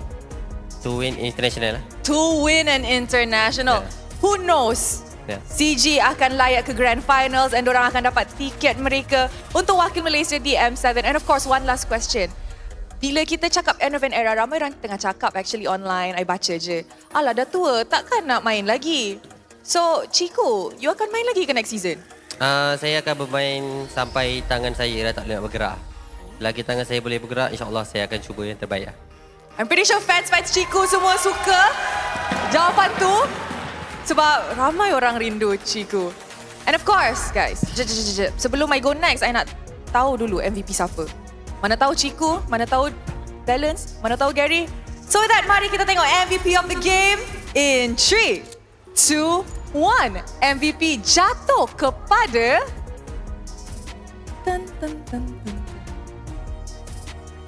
Gary!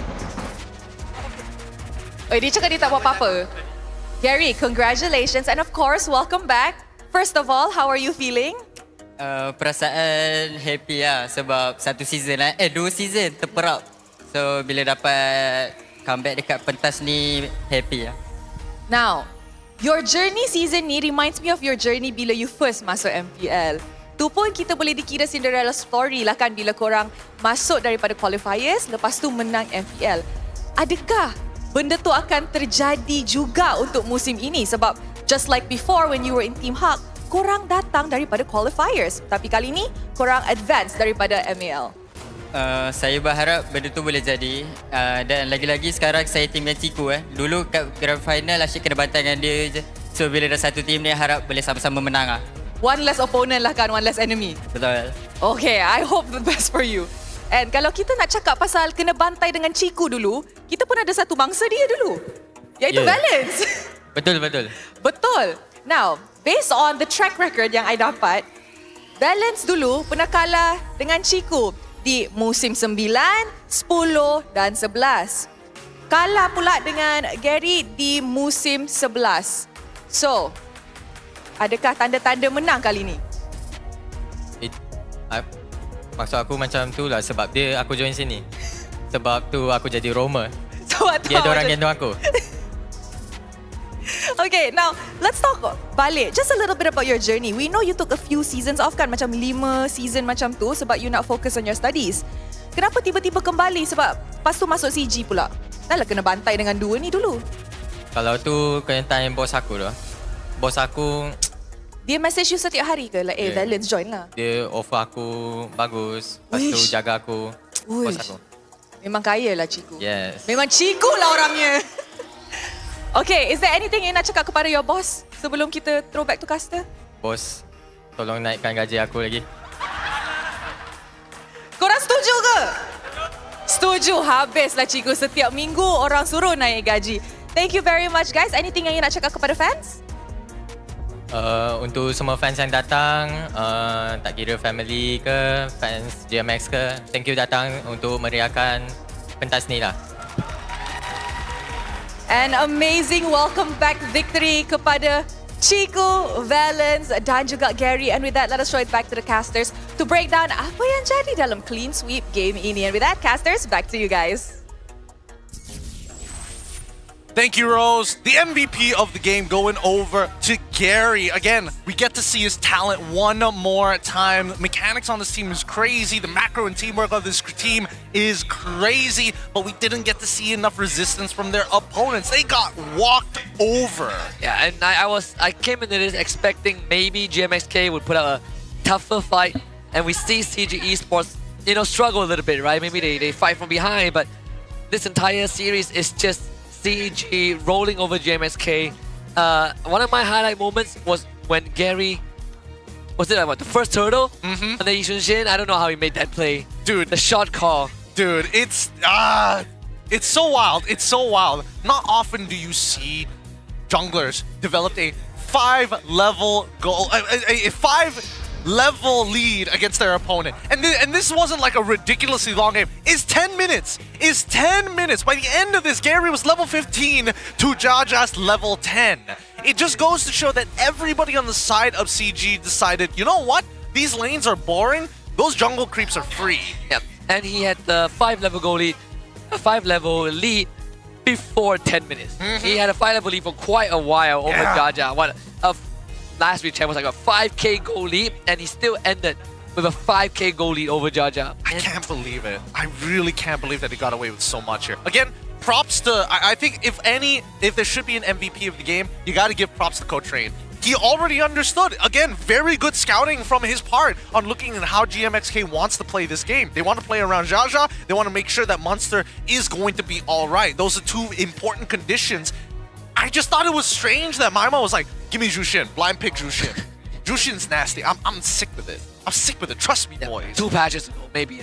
Yeah, maybe 2 patches ago. But now it just didn't make sense. The Gathar should have come way sooner. They could have looked for other mid lane picks. Arguably, I would say that yes, it's a little annoying. It's a little annoying that the Kalia is on the other side, but that's why you go in for the God Thought anyways, or maybe even look to play Farsa with a Purify. Either way, there should have been some form of wave clear, knowing that you are playing Lancelot on your side into the Yi Shin-Jin. I mean, I pitted the front lines of GMXK, like 64k damage taken by Muddins, almost 80 by Munster.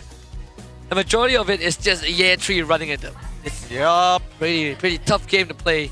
Very tough game, very tough game. And then we didn't get to see much out of the side laners, right? Munster's losing his lane. AmQT, he had to play into Amzik, and I think that Amzik held his own extremely well. So far, only good things to say about CG's side, not only from the Legends, but even from their side laners. I do want to see a little more of Amzik, whether he can clutch just as hard. Yeah, he dealt 32.4k damage, compared to MQT 5.5k, man.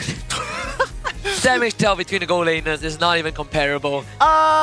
So painful, so painful. The stats, they're just revealing all the deep dark secrets. Rich Guy going to Gary, of course. The carry going actually to Year 3. Sandbag going over to Munster, no surprises there. But the best wingman, of course, has to be Valence. Again, Valence on supports, considering his time on SMG, he is like a scalpel. He has worked with some of the most stable pillars of our esports here in MPL MY. Names like Smooth, names like Zyme Senpoi. And now with a team who can go above and beyond, I feel like he's more aggressive. He is like, hey, there's a timing, let's go for a trade. Yeah. Zero punishment from this, by the way. Yeah, and you have a jungler that is incredibly sharp, and then your mid laner is sharp. His mind is very sharp in the way he drafts. 2 back-to-back games, unconventional mid pick. Xavier, Odette, and Valence in a very comfortable zone for sure. Oh yeah, very comfortable zone. I think the Xavier, very immaculately good pick. Even here, very creative as well. Kind of using some old information, mixing it with the new. Now let's look at the KDA map here, right? Because how did Gary do it? How did Gary get this 5-level lead 10 minutes into that game?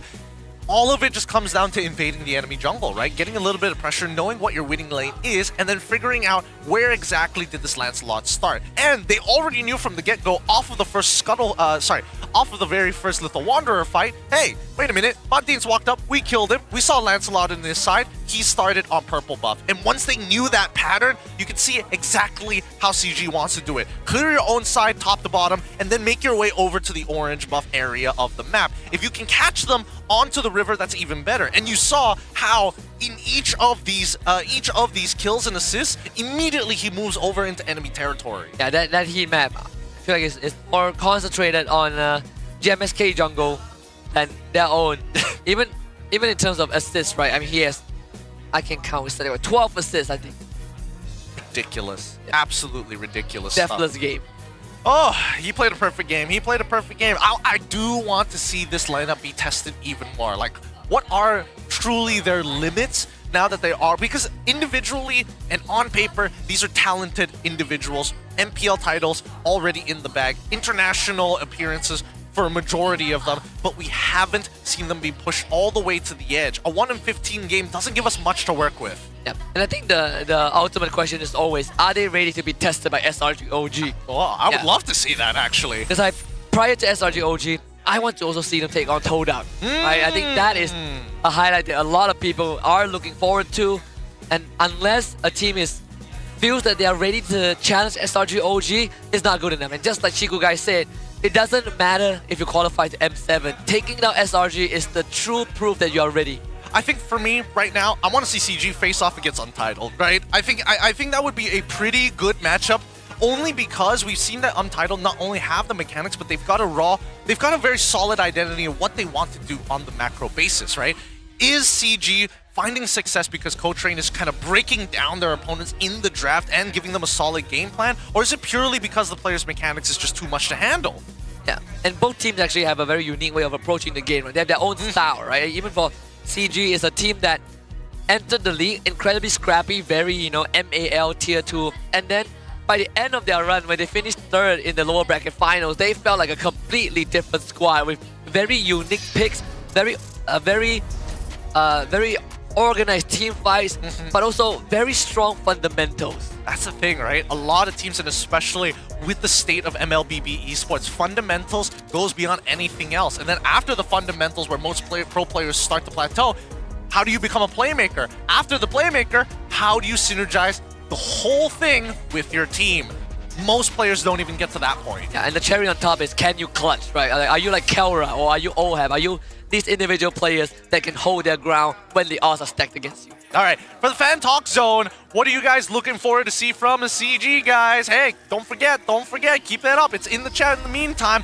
But now, again, I wasn't expecting Game 2 to finish that fast. I'm a little sad. I wanted to see more of Games MY Kelantan, but that already told me what I need to know for now. Yeah. Bit of a slow day for them, don't worry. They'll be back stronger next week. Yeah, if there's anything we saw from last year's MAL team qualifications, week 1 is just the beginning. Oh right? yeah, And week 1 is patient. always the worst. Always the worst for most teams who are trying to get it together, especially with a new roster. That's a good point. Speaking of which, honestly, this very first week at MPL MY, not as bad and not as like washed out as the other ones. I'm pretty excited for this. With that being said, we're gonna wrap it up here for our second best of 3. Our third best of 3. This is the highlight game that everybody has been waiting for. Enough of us here. We're gonna throw it over to a mic check, and when we come back, it's gonna be the highlight game here at week number 1. We'll catch you then. Here's the mic check.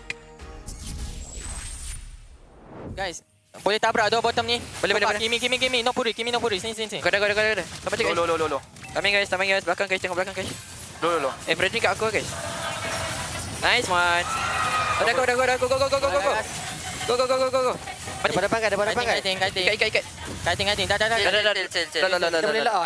Kalau dia orang masuk, tarik guys. Kiting. Jangan Tarik. Hold. Tunggu mic kita jalan. Mati dalam. Hold up pasal force fight. Jangan guys, aku ikat guys. Try buat lock guys. Diorang lari. Tengok. Dari.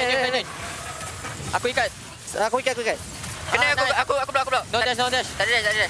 Nice one. Ada kelapan. Waving atas guys, Aku angkat CC guys. Tengok. Aku ada chance time. Targeting guys. CC.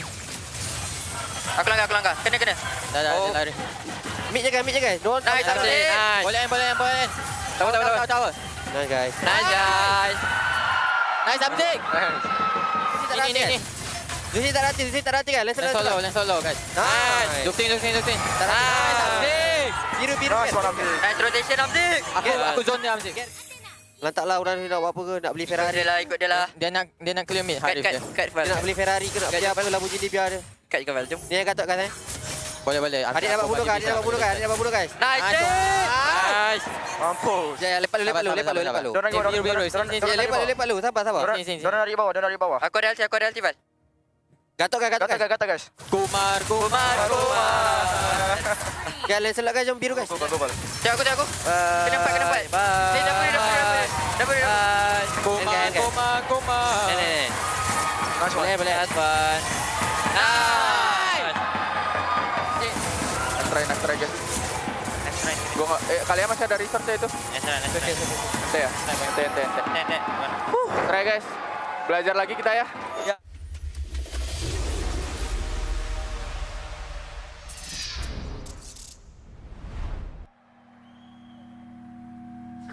Bye.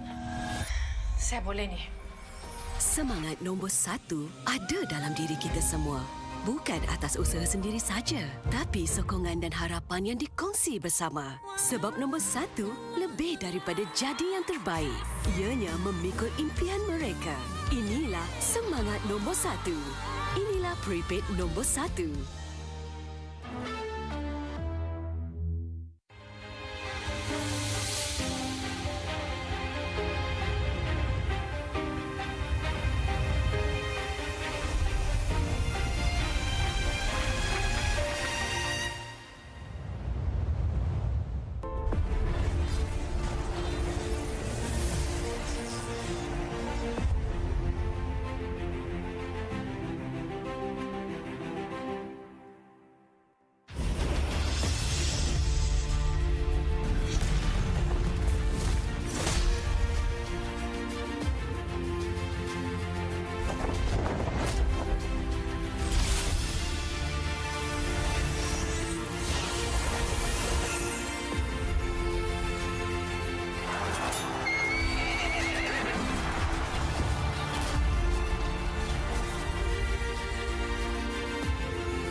everyone! Welcome to the Project Next patch preview. We've got a lot of great content to show everyone, so let's get into it. New hero, Obsidia. The Sovereign of the Abyss has risen from the ruins of a forgotten age. As a gold lane marksman hero, her core gameplay revolves around building up bone shards to unleash devastating single-target bursts. Her bone shards automatically hit enemies struck by her basic attacks, and she tethers herself to enemies hit by her ultimate. We can't wait to see your spectacular plays with Obsidia. Abyss heroes Alice, Dyroth, and Thamuz have all been revamped. We've updated the visual designs and backstories of these three heroes and completely redesigned Alice's skills. We buffed her early game while preserving her signature life drain mechanic. Our goal is to elevate the gameplay experiences for these heroes, and we're excited to see how they'll perform in the new patch. The annual map changes feature is also coming this patch. Each match will get a random new map mechanic. Each time the meta cube flips, the battlefield will be transformed, opening up new opportunities and challenges for even more strategy and tactics. The achievement system has been revamped. We've added all new season achievements. Based on your playstyle and match performance, you can unlock varying levels of prestigious flares to show the world your skills and abilities. Plus, the new Wall of Honor lets you showcase your achievements for all to see. Let's see who has the most elusive achievements. In this patch, we've refined the feel and responsiveness of the game's controls. Many of these improvements came directly from your feedback. Through these targeted optimizations, we hope to resolve many of your gameplay issues and deliver a more fluid and responsive combat experience.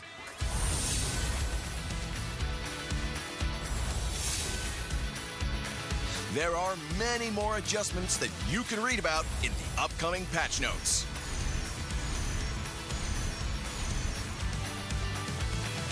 That wraps up our Project Next patch preview.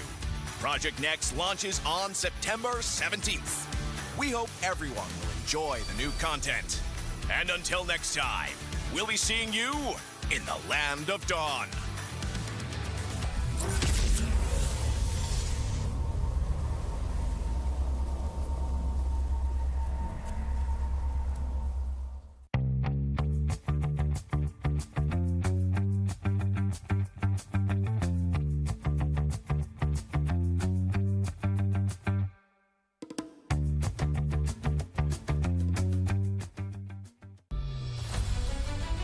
Everyone, and welcome to a special preview of our annual map change. In this video, we'll explore more about this exciting new gameplay feature. Now, let's get started. When the annual map change launches, details of the feature can be found here. When a match starts, players will be notified of the battlefield mechanic that's in effect before hero selection. You can view info about the mechanic anytime during hero selection to plan out your strategy. Are you ready for the Broken Walls Challenge? The old walls across the battlefield have crumbled, revealing new paths and giving heroes without blink a chance to shine. We can't wait to see the optimal routes you'll come up with. Danger lurks in every corner when dangerous grass is in play. The battlefield has been overgrown with bushes, so proceed with caution. Will you be the hunter or the hunted? You'll need new strategies to survive this deadly jungle. Have you ever dreamed of soaring over the battle like a cloud? With Flying Cloud, rideable clouds will spawn on the battlefield. Just hop on and take to the air for swift lane rotations, or plunge down for deadly ambushes. Come, ride the wind and own the skies.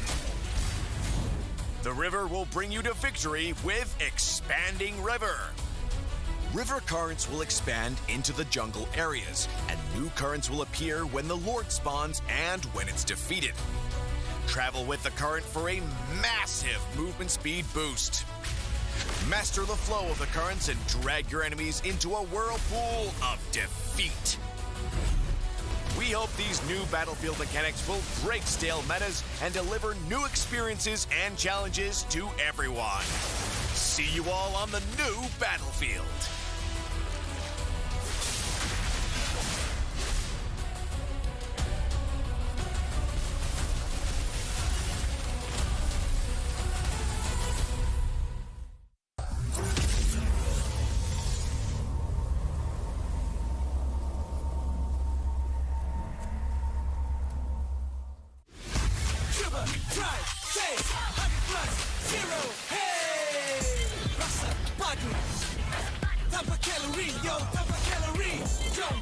Harimu dengan 100+0.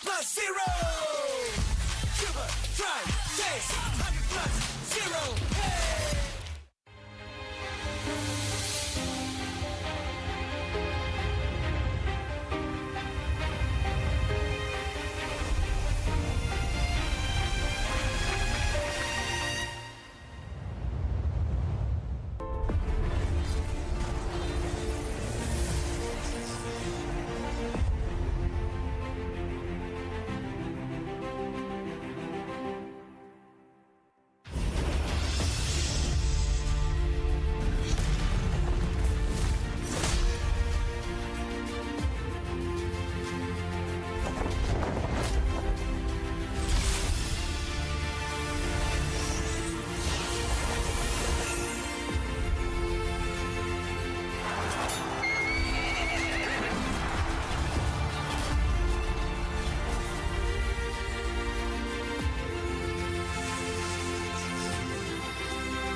semua. Selamat datang ke sedutan Patch Project Next. Kami ada banyak kandungan yang menarik untuk berkongsi dengan semua. Jadi, mari kita mulakan. Wira baru, Obsidia. Sang pemerintah Abyss telah bangkit dari sisa-sisa zaman yang telah dilupakan. Sebagai wira marksman laluan emas, gaya permainannya fokus kepada pengumpulan serpihan bon untuk melancarkan serangan letusan sasaran tunggal yang memusnahkan. Serpihan bon miliknya terkena musuh yang dilanda serangan asasnya secara automatik dan dia juga mengikut musuh yang terkena ultimate-nya. Kami tidak sabar untuk menyaksikan aksi anda yang menakjubkan bersama Obsidia. Wira-wira Abyss Alice, Daeroth dan Tamas juga telah diperbaharui. Kami telah kemas kini reka bentuk visual dan latar belakang cerita ketiga-tiga wira ini dan mereka bentuk semula teknik Alice secara menyeluruh. Kami telah buff fasa awal permainannya sambil mengekalkan mekanik life drain yang ikonik. Matlamat kami adalah untuk meningkatkan pengalaman bermain bagi wira-wira ini dan kami amat teruja untuk menyaksikan prestasi mereka dalam patch yang baru. Ciri perubahan peta tahunan turut akan diperkenalkan dalam patch ini. Setiap perlawanan akan menampilkan mekanik peta baru secara rawa. Setiap kali meta cube berpusing, medan pertempuran akan berubah. membawakan peluang dan juga cabaran baharu untuk strategi dan taktik yang lebih mendalam. Sistem pencapaian kini diperbaharui. Kami perkenalkan pencapaian musim yang serba baru. Berdasarkan gaya permainan dan prestasi anda dalam perlawanan, anda boleh membuka pelbagai level gaya yang hebat untuk menunjukkan kemahiran dan keupayaan anda kepada pemain lain. Selain itu, Wall of Honor yang baru membolehkan anda mempamerkan pencapaian anda kepada semua orang. Mari lihat siapa yang mempunyai pencapaian paling sukar diperolehi. Dalam patch ini, kami telah memperhalusi pengalaman dan tidak balas kawalan permainan. Kebanyakan penambahbaikan ini didorong oleh maklum balas anda. Melalui pengoptimuman ini, kami berharap dapat menyelesaikan kebanyakan isu permainan yang anda hadapi dan memberikan pengalaman pertempuran yang lebih lancar serta responsif.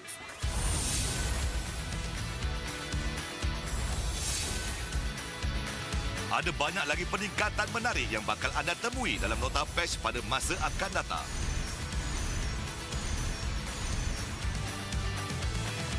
Itu sahaja sedutan patch Project Next kali ini. Project Next akan dilancarkan pada 17 September. Kami berharap anda menikmati semua kandungan baharu. Dan sehingga lain waktu, kita akan berjumpa lagi di Land of Dawn.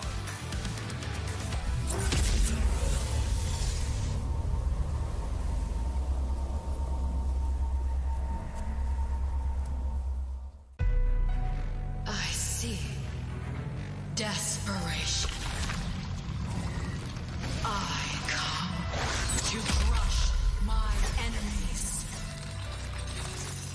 I reap the strong rise, the weak crumble. My will is absolute. The abyss shall kneel.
Hai semua, selamat datang ke sedutan istimewa perubahan peta tahunan kami.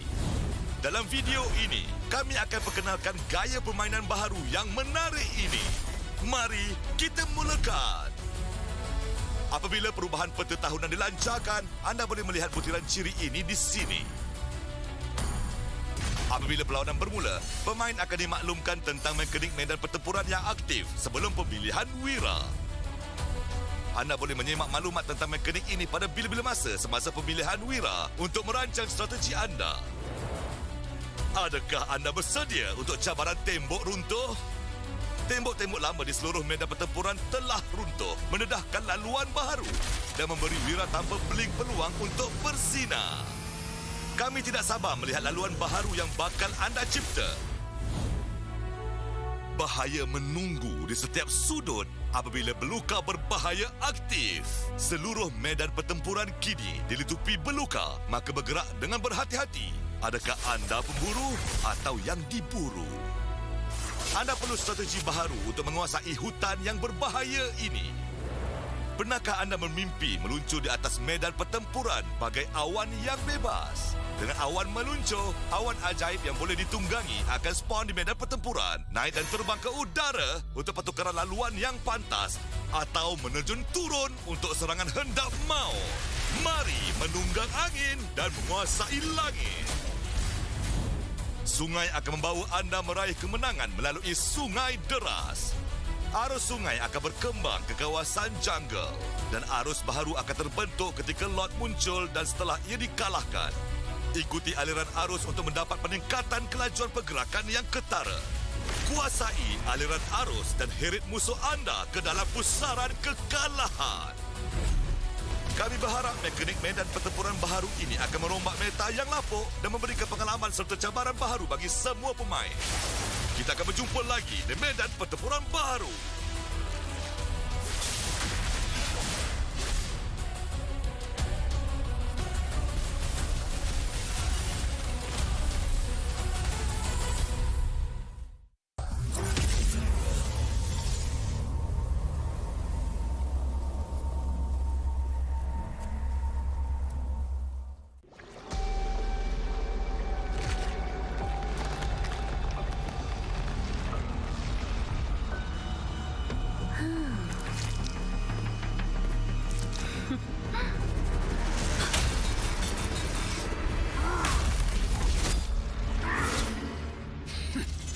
Does the Lord of Lava also crave the Sovereign's blood?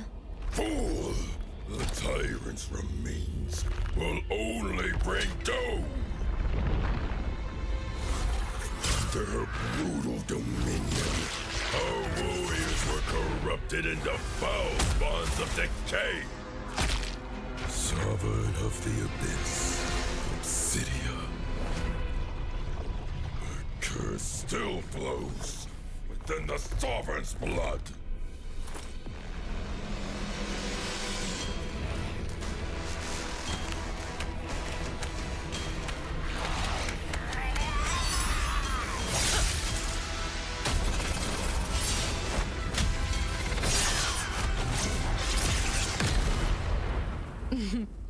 Such loyal little puppets, aren't you?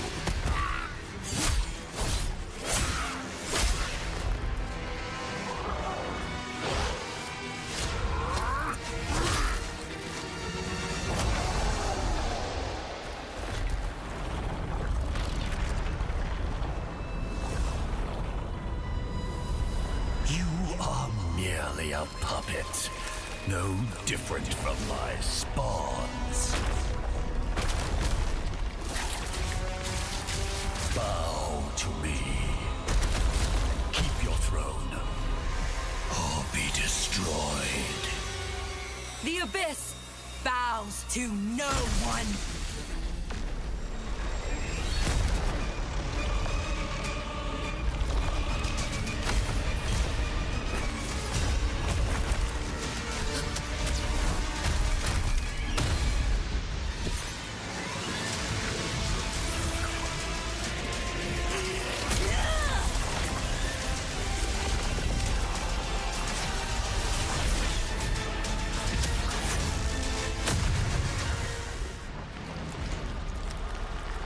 For the Abyss!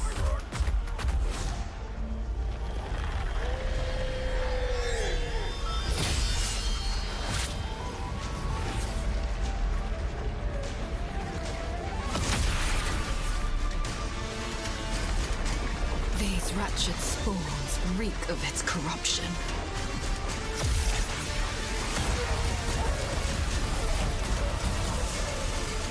Your sovereign has a god to kill.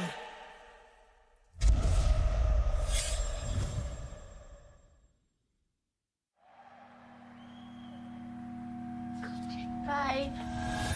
Saya boleh ni. Semangat nombor 1 ada dalam diri kita semua. Bukan atas usaha sendiri saja, tapi sokongan dan harapan yang dikongsi bersama. Sebab nombor 1 lebih daripada jadi yang terbaik.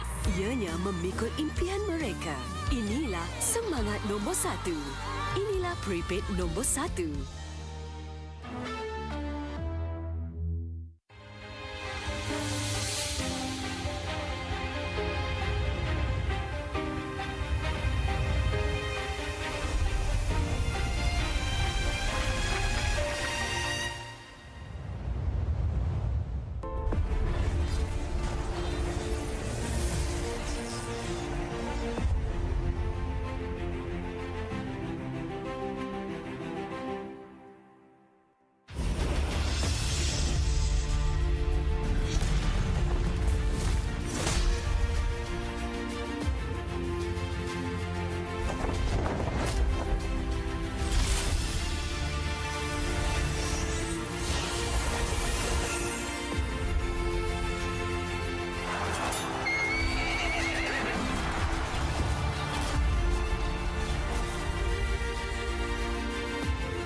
everyone! Welcome to the Project Next patch preview.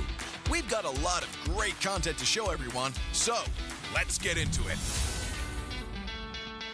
New hero, Obsidia. The Sovereign of the Abyss has risen from the ruins of a forgotten age. As a gold lane marksman hero, her core gameplay revolves around building up bone shards to unleash devastating single-target burst. Her bone shards automatically hit enemies struck by her basic attacks, and she tethers herself to enemies hit by her ultimate. We can't wait to see your spectacular plays with Obsidia. Abyss heroes Alice, Dyroth, and Thamas have all been revamped. We've updated the visual designs and backstories of these three heroes and completely redesigned Alice's skills. We buffed her early game while preserving her signature life drain mechanic. Our goal is to elevate the gameplay experiences for these heroes, and we're excited to see how they'll perform in the new patch. The annual map changes feature is also coming this patch. Each match will get a random new map mechanic. Each time the meta cube flips, the battlefield will be transformed, opening up new opportunities and challenges for even more strategy and tactics. The achievement system has been revamped. We've added all new season achievements. Based on your playstyle and match performance, you can unlock varying levels of prestigious flares to show the world your skills and abilities. Plus, the new Wall of Honor lets you showcase your achievements for all to see. Let's see who has the most elusive achievements. In this patch, we've refined the feel and responsiveness of the game's controls. Many of these improvements came directly from your feedback. Through these targeted optimizations, we hope to resolve many of your gameplay issues and deliver a more fluid and responsive combat experience.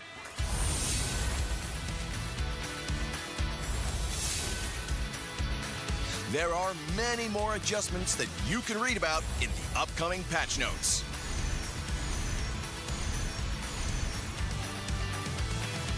That wraps up our Project Next patch preview. Project Next launches on September 17th. We hope everyone will enjoy the new content. And until next time, we'll be seeing you in the Land of Dawn.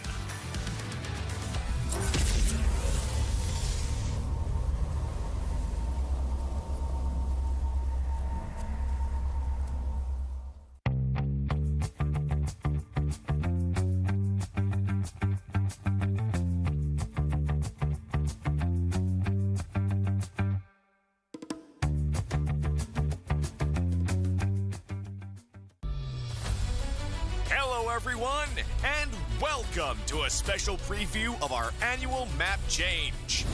In this video, we'll explore more about this exciting new gameplay feature. Now, let's get started. When the annual map change launches, details of the feature can be found here. When a match starts, players will be notified of the battlefield mechanic that's in effect before hero selection. You can view info about the mechanic anytime during hero selection to plan out your strategy. Are you ready for the Broken Walls Challenge? The old walls across the battlefield have crumbled, revealing new paths and giving heroes without blink a chance to shine. We can't wait to see the optimal routes you'll come up with. Danger lurks in every corner when dangerous grass is in play. The battlefield has been overgrown with bushes, so proceed with caution. Will you be the hunter or the hunted? You'll need new strategies to survive this deadly jungle. Have you ever dreamed of soaring over the battle like a cloud? With Flying Cloud, rideable clouds will spawn on the battlefield. Just hop on and take to the air for swift lane rotations, or plunge down for deadly ambushes. Come, ride the wind and own the skies. The river will bring you to victory with Expanding River. river currents will expand into the jungle areas, and new currents will appear when the Lord spawns and when it's defeated. Travel with the current for a massive movement speed boost. Master the flow of the currents and drag your enemies into a whirlpool of defeat. We hope these new battlefield mechanics will break stale metas and deliver new experiences and challenges to everyone.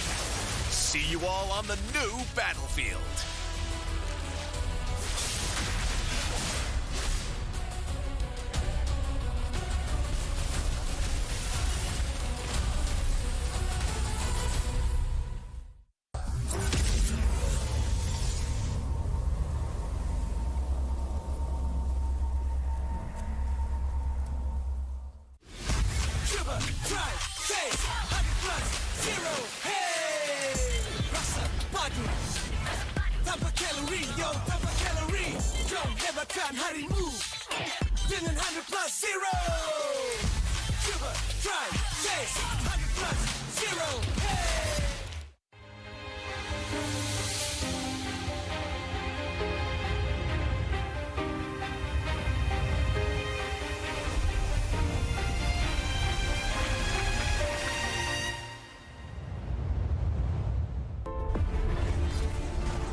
Semua, selamat datang ke sedutan Patch Project Next. Kami ada banyak kandungan yang menarik untuk berkongsi dengan semua. Jadi, mari kita mulakan.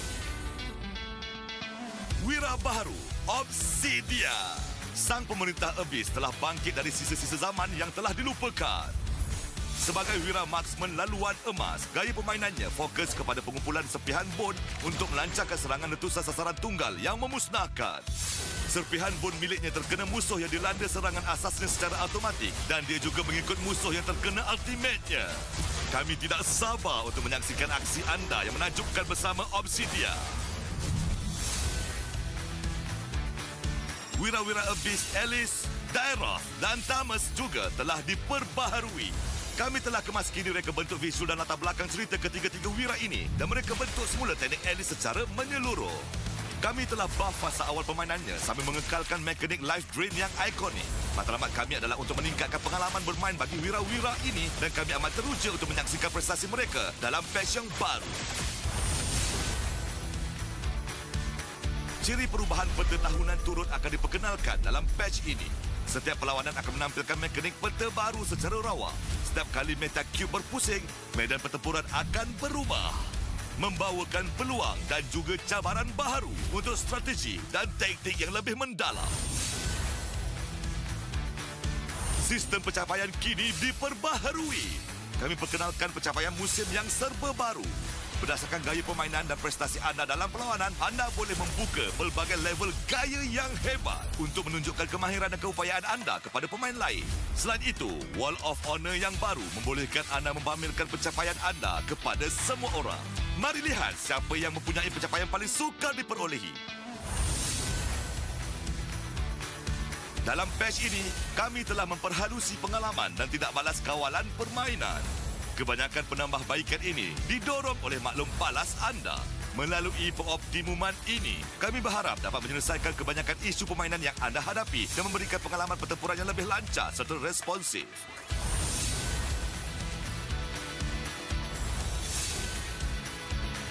Ada banyak lagi peningkatan menarik yang bakal anda temui dalam nota patch pada masa akan datang.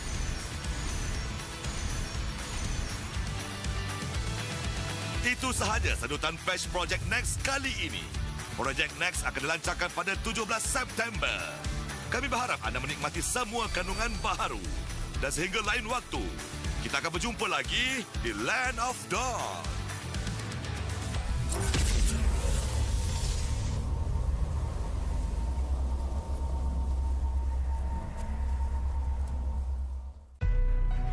I see desperation. I come to crush my enemies. I reap the strong rise, the weak crumble. My will is absolute.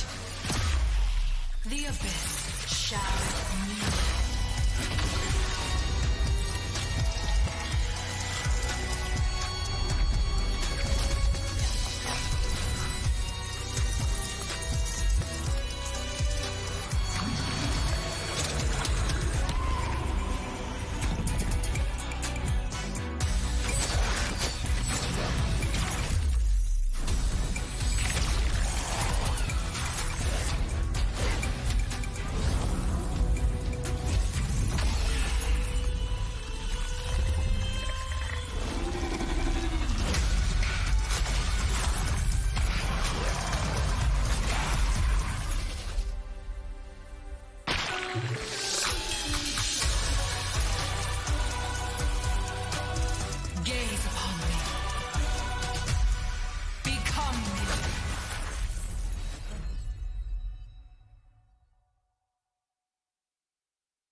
Hai semua, selamat datang ke sedutan istimewa perubahan peta tahunan kami. Dalam video ini, kami akan perkenalkan gaya permainan baharu yang menarik ini. Mari kita mulakan. Apabila perubahan peta tahunan dilancarkan, anda boleh melihat butiran ciri ini di sini. Apabila perlawanan bermula, pemain akan dimaklumkan tentang mekanik medan pertempuran yang aktif sebelum pemilihan wira. Anda boleh menyemak maklumat tentang mekanik ini pada bila-bila masa semasa pemilihan wira untuk merancang strategi anda. Adakah anda bersedia untuk cabaran tembok runtuh? Tembok-tembok lama di seluruh medan pertempuran telah runtuh, mendedahkan laluan baharu dan memberi wira tanpa beling peluang untuk bersinar. Kami tidak sabar melihat laluan baharu yang bakal anda cipta. Bahaya menunggu di setiap sudut apabila beluka berbahaya aktif. Seluruh medan pertempuran kini dilitupi beluka, maka bergerak dengan berhati-hati. Adakah anda pemburu atau yang diburu? Anda perlu strategi baharu untuk menguasai hutan yang berbahaya ini.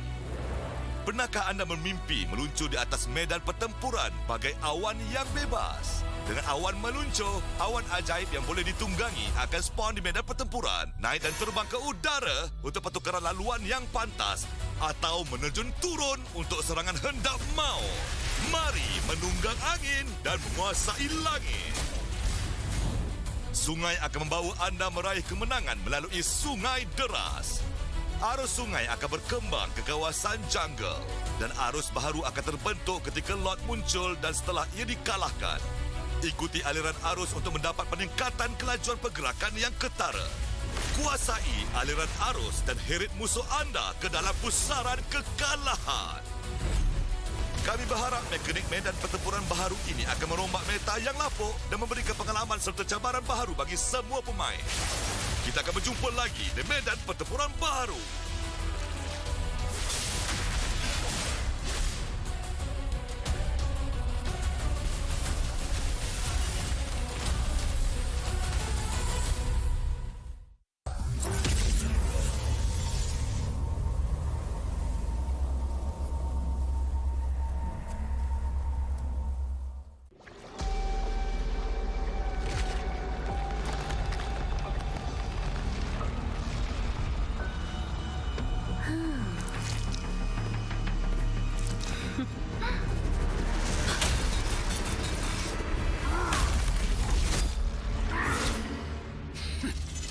Does the Lord of Lava also crave the Sovereign's blood? Fool! The tyrant's remains will only bring doom. Their brutal dominion, our warriors were corrupted into foul bonds of decay. Sovereign of the Abyss, Obsidia. The curse still flows within the Sovereign's blood.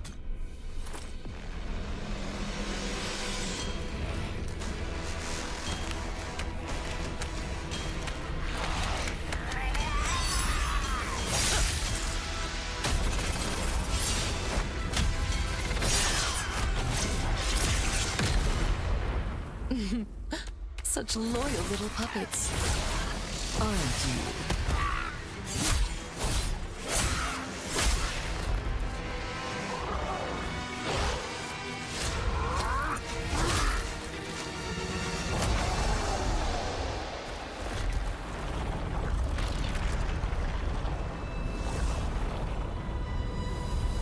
You are merely a puppet, no different from my spawns.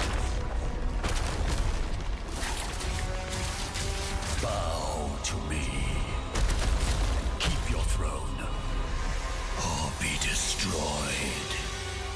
The Abyss bows to no one.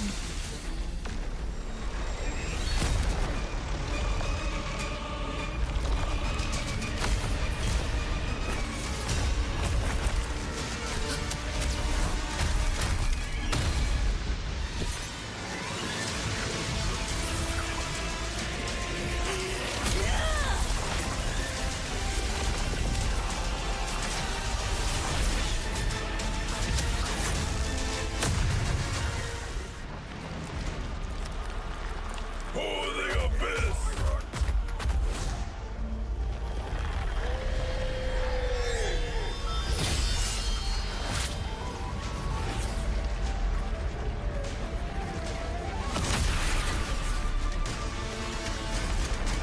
These wretched spawns reek of its corruption.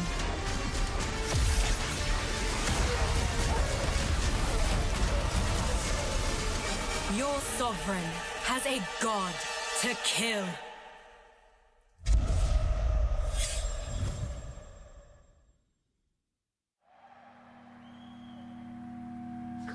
Bye. Saya boleh ni. Semangat nombor 1 ada dalam diri kita semua. Bukan atas usaha sendiri saja, tapi sokongan dan harapan yang dikongsi bersama. Sebab nombor 1 lebih daripada jadi yang terbaik. Ianya memikul impian mereka. Inilah semangat nombor 1. Inilah prepaid nombor 1.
everyone!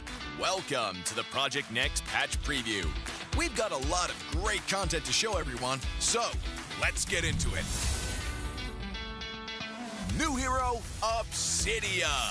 The Sovereign of the Abyss has risen from the ruins of a forgotten age. As a gold lane marksman hero, her core gameplay revolves around building up bone shards to unleash devastating single-target burst. Her bone shards automatically hit enemies struck by her basic attacks, and she tethers herself to enemies hit by her ultimate. We can't wait to see your spectacular plays with Obsidia. Abyss heroes Alice, Dyroth, and Thamuz have all been revamped. We've updated the visual designs and backstories of these three heroes and completely redesigned Alice's skills. We buffed her early game while preserving her signature life drain mechanic. Our goal is to elevate the gameplay experiences for these heroes, and we're excited to see how they'll perform in the new patch. The annual map changes feature is also coming this patch. Each match will get a random new map mechanic. Each time the meta cube flips, the battlefield will be transformed, opening up new opportunities and challenges for even more strategy and tactics. The achievement system has been revamped. We've added all new season achievements.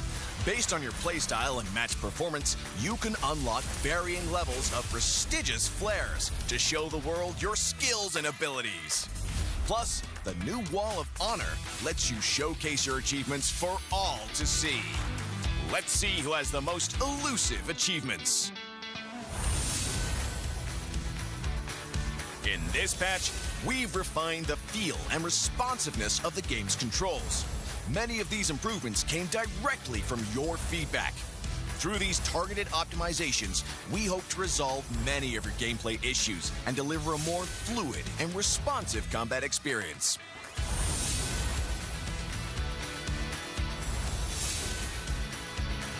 There are many more adjustments that you can read about in the upcoming patch notes.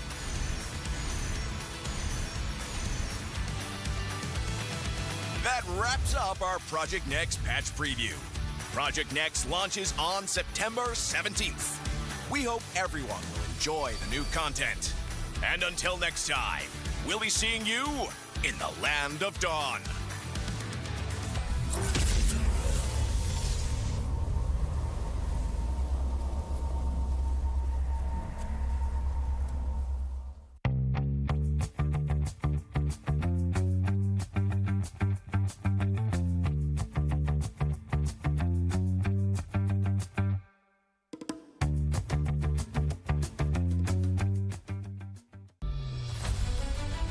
Everyone, and welcome to a special preview of our annual map change. In this video, we'll explore more about this exciting new gameplay feature. Now, let's get started. When the annual map change launches, details of the feature can be found here.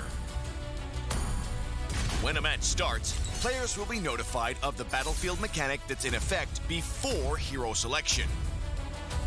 You can view info about the mechanic anytime during hero selection to plan out your strategy.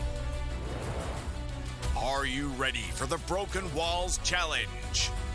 The old walls across the battlefield have crumbled, revealing new paths and giving heroes without blink a chance to shine. We can't wait to see the optimal routes you'll come up with. Danger lurks in every corner when dangerous grass is in play. The battlefield has been overgrown with bushes, so proceed with caution. Will you be the hunter or the hunted? You'll need new strategies to survive this deadly jungle. Have you ever dreamed of soaring over the battle like a cloud? With Flying Cloud, rideable clouds will spawn on the battlefield. Just hop on and take to the air for swift lane rotations, or plunge down for deadly ambushes. Come, ride the wind and own the skies. The river will bring you to victory with Expanding River. River currents will expand into the jungle areas, and new currents will appear when the Lord spawns and when it's defeated. Travel with the current for a massive movement speed boost. Master the flow of the currents and drag your enemies into a whirlpool of defeat. We hope these new battlefield mechanics will break stale metas and deliver new experiences and challenges to everyone. See you all on the new battlefield.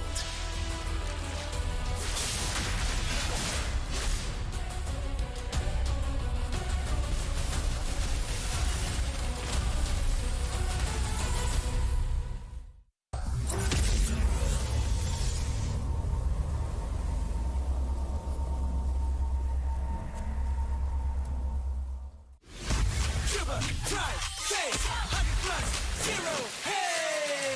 Rasa, padu, tanpa kalori, yo, tanpa kalori. Jom hebatkan harimu dengan 100 plus, 0. Cuba, try, chase, 100 plus, 0, hey!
Terjatuh, aku beringat jalan dah jauh, cari titik bermula. Krak, krak, krak, krak. Jangan patah semangat. Semarak api bukan calon cadang. Biar apa menghalang, aku sambut datang. 1000 daya, 1000 alasan. Harungi semua sampai di akhir garisan. Eo, eo. Kami tak senang mengalah. Kami luar biasa. Semangat membara, harungi bersama. Langkahlah sama-sama langkah, bergema di kiri dan kanan. Tak berhenti marah ke hadapan, tak mengalah berdepan cabaran. Jaga, jaga, kita jaga. Jaga, jaga. Kita jaga, jadi ayo. See me, watch me, hype me, gotta give it all. Don't matter how many times I fall, gotta get back up. Yeah, yeah, gotta go. I can hear them calling, now I gotta serve. Mess with my clique, now you get what you deserve. We keep it tight, we keep it cool. They got me and I got them too. Rasa api tak kunjung padam. Marah ke hadapan kita sehaluan. Jangan simpan-simpan, kita anak Malaysia. Kami tak senang mengalah. Kami luar biasa. Semangat membara, harungi bersama. Jaga, jaga.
aku hembus kata azimat.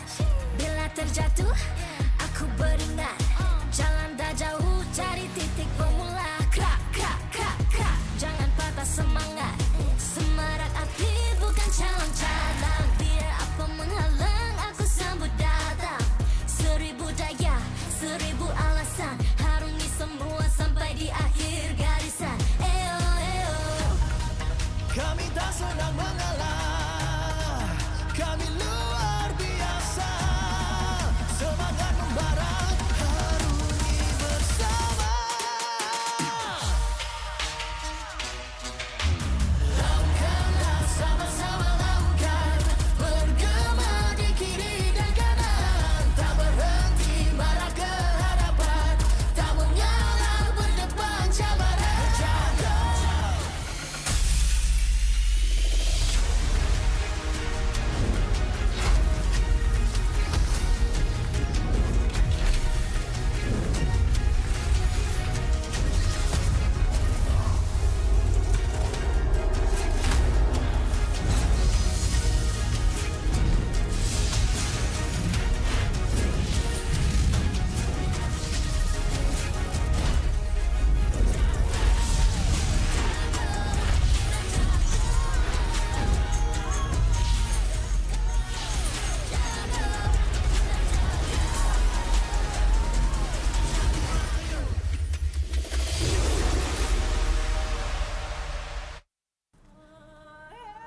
MPL Malaysia Season 16 is powered by Moonton. Presented by Celcom DG. Stream, game, vibe on social media, and more to your heart's content without missing even a single moment. Power up with lightning-fast 5G speeds. Stream all day long with Celcom DG prepaid 5G. Our official sponsors. Official gaming smartphone Infinix GT30 just launched. Comes with a free magnetic cooler. Even more affordable than the GT30 Pro. The only phone in its class with GT trigger, 1.5K display, and 144Hz refresh rate. Supports steady performance with 120 FPS in MLBB. Available in 2 exclusive colors for the GT30, green and blue. Perfect meals for gamers, Grab. Grab food for one. When eating alone, enjoy meals from 10 ringgit with just 1 ringgit delivery fee and no minimum spend. And group order. Get 15% off when eating in a group. Bigger gang, bigger savings. Our esports partners, 100 Plus, Ferry, and Yamaha. And thank you to all our strategic partners, Sarah VE and Playas. Supported by KBS, Rakan Muda, ESI, MESF, and PSM. Hai guys, selamat kembali kepada kita punya pre-match interview bersama Rose, Izanami, Zorn dan juga Gorgeous. Okay, now guys, sebelum kita mulakan match ini, Rose ada beberapa soalan untuk Zorn dan juga Izanami. The first question would be, apa yang membuat match ni sangat-sangat special untuk kedua-dua pasukan ini? Kalau dari saya apa yang buatkan special mungkin sebab kita orang sama-sama kalah semalam.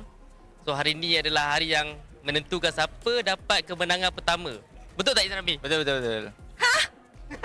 Tak, untuk you pula kenapa special? Kalau untuk pendapat aku special mungkin sebab ni ibarat macam reunion SEA Games. Aku dan Zon. Reunion dong, just asal kau kat sini? Gorgeous tak boleh relate pasal benda tu. Untuk soalan kedua pula Rose nak tanya, which actually Zon dah bring up. Semalam kedua-dua pasukan ni kalah. So, hari ini ada extra pressure ke ataupun itu adalah satu benda yang membakar semangat untuk dapat kemenangan pertama hari ini? Diam.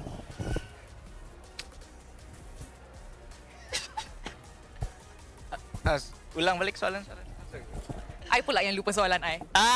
Nampak tak? Itu okay, so semalam kedua-dua pasukan ni tak dapat kemenangan. Tapi diorang dapat satu mata. So, adakah kekalahan semalam tu bagi korang extra pressure untuk hari ini ataupun dia bagi macam semangat untuk mendapatkan full win today? Kalau bagi pendapat aku, pressure tu tak lah sebab bagi aku kalau kalah semalam tu tak ada impact sangat lah untuk kedua-dua tim sebab just kalah sekalian takkanlah pressure. Betul. Kita orang pun setuju. Setuju. Salah tu. Tak, ya, tak. Kita orang kalah semalam memang pressure lah. Sampai sekarang kita orang bawa. Rasa tengok muka kita orang. Wish, kecewa gila. Kita orang kecewa guys. Semalam kalah macam badut. Wish. I yang rasa sedih tau. Tapi last question. Sebab Izanami bring up pasal SEA Games. Dulu korang pernah wakil Malaysia and dapat silver untuk SEA Games. Tapi kali ini korang tak dipilih untuk wakil negara kita. Is there anything yang korang nak cakap kepada our new representatives? Saya okay, untuk pertama kalinya saya dengan Izanami dah tak dapat main SEA Games.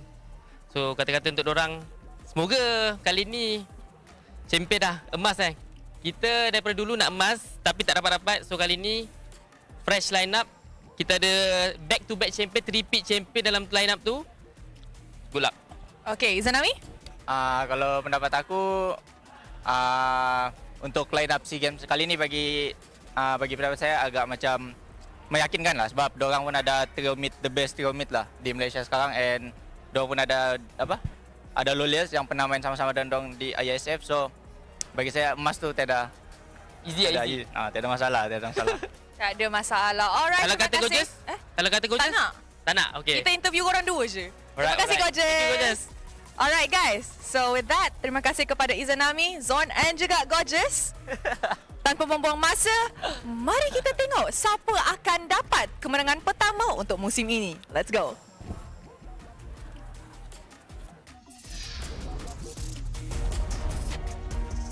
Hot interview or not here at the MPL MY. Was Gorgeous done dirty? You let us know in the comments section down below. Welcome back to season 16 of the English broadcast of the MPL MY. My name is Getting Q. This is Husky, of course. And now for the most anticipated match that we've been waiting for here in week number 1. It's Vamos versus the Homeboys. There's always a hero and a villain in a story.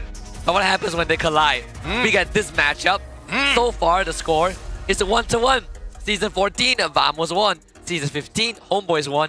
Season 16, it's time to finish this BO3. Now, we don't know who's going to win this. Both of these teams have not achieved wins within the first week itself, and they've taken some pretty devastating fashion losses, right? I don't think anybody expected them to lose in that way on top of just not scoring any points. Yeah, I think Vamos losing was a big shock. Homeboys, they managed to take a point off of SRG OG. So some people, the Flame Boys might argue, Homeboys, they were up against SRG, so whatever. But Vamos losing to MP, that one is a shocker. But the one thing that we do know is that Vamos fans as well as Homeboys fans are very amped up for this particular game because every time these two teams meet, it's going to be electric. We've got the full hall here today as well, so I'm pretty sure it's going to get just as loud. I can't wait to lose my eardrums, to lose my hearing by the end of this, but at the same time, I'm expecting a full series. I think no doubt about it here. The full series is almost guaranteed, but keep in mind, everybody, that the Infinix has just launched a new available Infinix TikTok Malaysia. Comes with a free magnetic cooler. Even more affordable than the GT30 Pro, priced below 1,100 ringgit. Only phone in its price tier with GT triggers, 1.5K display, and 144 Hz refresh rate. I'm learning about this right now. I'm shocked at the specs. Supports steady performance plus 120 FPS in Mobile Legends Bang Bang. 2 exclusive new colors, green and blue, added to the GT30 series. And if you guys wonder how great is 144 Hz refresh rate, boy, probably better than the monitor you own at home. You most likely will never go back after you've experienced 144. You will get physical headaches looking at anything less than 120 at that point. It's like being in the Matrix, right? Once you learn how to slow down time, you probably won't ever want to experience what time is again. Hey, when you're Keanu Reeves, anything's possible. With the upcoming battle up ahead, we don't know where this is going to go, mainly because the meta has been, I don't want to say that like shifting away from Vamos to it, but it feels like it is to a certain degree. I'm still curious to see whether or not Chibi can actually perform this time around with the current standard metagame. Yeah, he is on a redemption arc too, right? And if he can take down Vamos, then I can expect some very spicy comments at the end of the series. Extremely spicy. Oh boy. Look, keep in mind that next week is going to be just as exciting as well. Week 1 has already all pushed us to the very, very edge here in terms of what we should expect, especially with MPL MY. But next week is going to be just as interesting. We got a bit of a video. Let's have a look. Last season menentang Aero saya kalah kan. Maybe season ni mental saya dah lagi kuat dan matang. Saya pun dah cuba improve banyak untuk fight for my spot. For me personally, saya nak buktikan yang saya boleh stay di main line up Vamos dan saya boleh mencabar jungle-jungle MPL yang lain lah. Untuk Hazel, just give a good fight and let's see who's the best. Hari ni kita orang lawan Untitled and saya rasa kita orang kalah sebab kita orang hari ni tak panas lagi kot. Dah berapa musim juga first match kita orang kalah. Season lepas kalah dengan Homeboy. So season ni 2-0 dengan Untitled. Kekalahan ni jadi macam tamparan untuk kita orang. Kita orang tak boleh berada dalam zone selesa lah. So kita orang kena betul-betul mencari performa kita orang yang hilang tu untuk lawan Vamos nanti. Tentang first kita orang rasa sangat happy lah. Sebab kita orang kan selalu match sampai 3 game kan. So kita orang suka sebab dapat habiskan 2-0 season ni. Minggu kedua ni kita orang ada back to back match. Kita orang akan lawan dengan tim CG. Bagi saya player-player diorang tu player yang veteran macam Ciku, Valence, and saya harap kita orang boleh konsistenkan lah kita orang punya kemenangan ni. Jangan lupa datang untuk support tim kita orang dekat Dewan Sri Putra dan jangan lupa dapatkan tiket dekat bio MPL MY official page.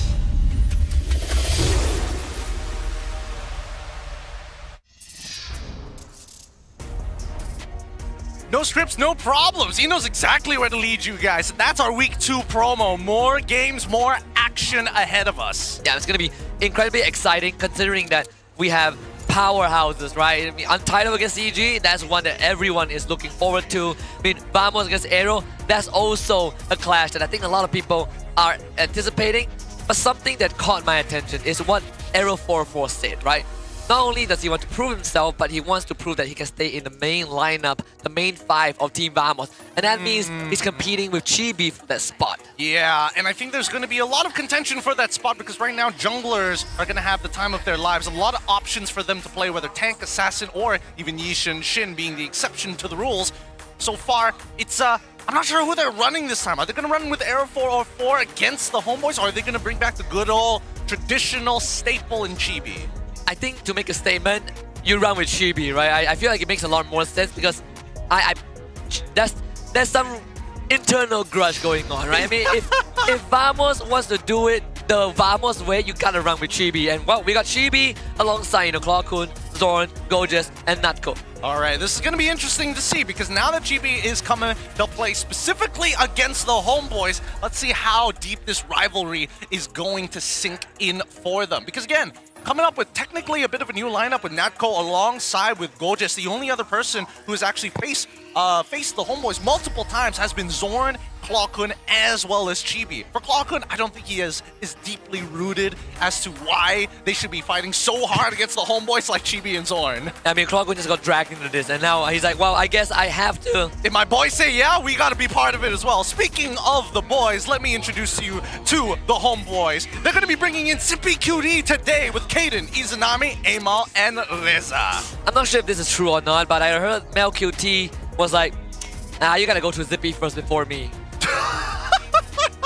I don't know how true that is, but if it is, hey, we'll see if Vamos can take down the 80% Homeboys. I don't know how to call it. The 80% Homeboys. We'll get closer. It depends because Zippy might be the difference maker in this matchup itself. Now, I've been extremely critical over Zippy in his time prior to joining. I mean, he did join us in MPL MY for a very, very short stint before heading back over to Mythic Seals.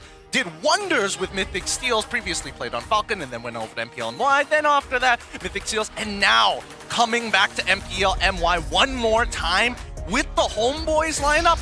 I think he's finally ready to take this seriously. I mean, we have some great reunions here for even in the sense of imports, right? Where we had Joem earlier on, now Zippy QD back, and when we saw the roster, we were, I personally was thinking, how are they going to balance between the ordinary marksman and Zippy QT? Well, they both now get screen time. If Zippy QT is the difference maker and they somehow end up dominating Vamos, I think that is going to be quite a blow towards Vamos, but also confidence boost to Homeboys that they can rotate around the goal lane. It could be a scapegoat strategy here. Worst comes to worst, it's Zippy's fault, right? It's tough to say because right now, Vamos, they're looking to rebrand, right? From the antagonists of the scene. Now, they're taking the mask off. No more pretending. They, again, all of the members that we see here, very outspoken, very big personalities in their own right. Yeah, it reminds me of Bleach.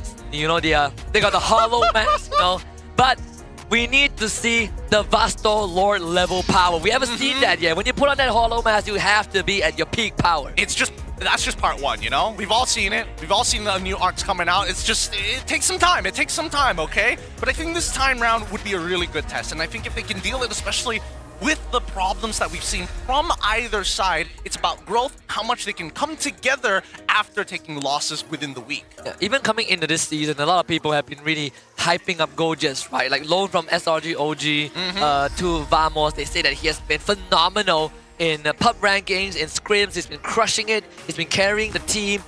Yesterday told us a slightly different story when they got basically dominated by Monster Vicious. Yep. But I think you could say the same for Homeboys. There is some slight disconnect between the new members, but the difference is they were able to pull it together. Yep, and I think that's something that we all have to be watching out for. With that being said, get excited because the game is about to begin. We're throwing it up onto the stage. Let's see these teams walk on through.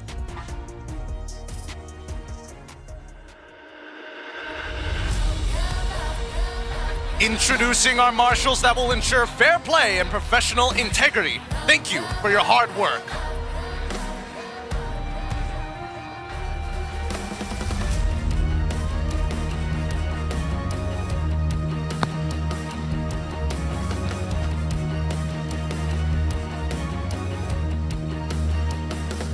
With new faces in the game, the old rival meets again. Can Vamos rise up from yesterday's defeat? Or will this gloomy cloud continue to loom? Ladies and gentlemen, make some noise for Team Vamos!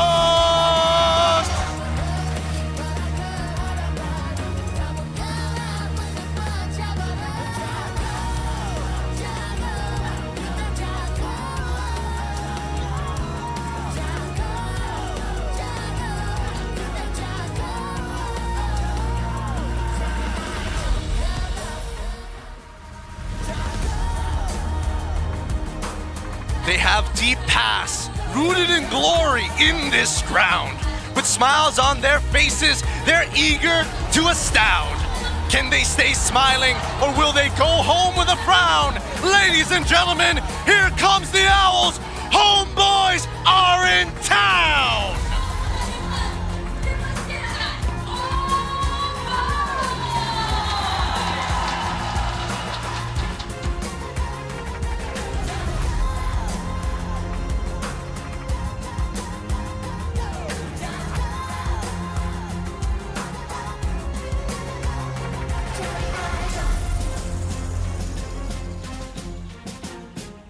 Introducing the head of League Ops, Franklin, along with the coaching staffs of both teams, the masterminds, the brains behind every game. For Team Vamos, we have Pak Bat and Pak Atan. For Homeboys, it's Coach Jess and Nas. Let's keep it going with fist bumps between the teams, a true sign of professionalism. This is how we roll. Ini Gaya Kita. This is Malaysian sportsmanship. Let the rivalry reignite. Homeboys against Team Vamos.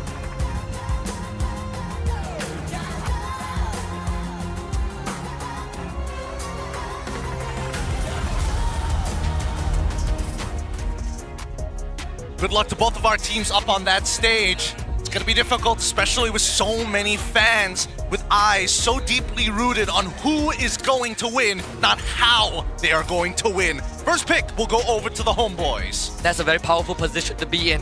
And even from the walk-in itself, there was a very, very important point being brought up, right?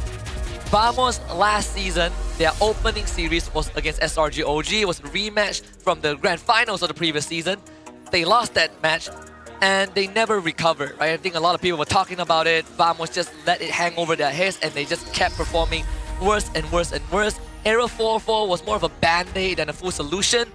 and now they're in the same spot again after losing to Monster Vicious yesterday. I really do hope Vamos can recover. I really do hope so as well. Both of these teams have faced off in grand final finishes against SRG OG. The continuing problem here in MPL MY and one of our best representatives, and Reza is looking to turn that around. We're talking about the resolution. Did you know Reza featured in 14 of Arrow's 19 wins in Season 15, which gives us a statistic of 16.66% to Arrow's win rate when they field Reza. Yeah, he has some high stocks value, and he was there when they went into that full 5-game slugfest against DxO2. Sure, Reza was one of the guys that went down and gave Siska a savage, but he was also a reason that Arrow has such good games against top contenders, and to a degree, even against SRGOG. A very impressive pickup, I'm not gonna lie. I wasn't expecting them to, eventually drop their imports and pick up some local talents to kind of beef up the lineup. The only import from the side of the Homeboys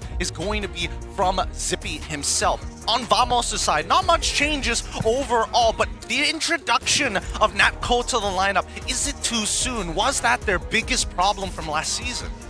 For the goal lane, I don't think so. I think the general consensus are very much Ness is a pretty stable goal lane, right? And a lot of times he catches flack, not because of him not being able to perform, but it's Vamos as a team, the structure isn't really there. We're looking at Zor not able to create space, and that responsibility falls onto Smooth, but at that time, he wasn't given the right heroes to do that.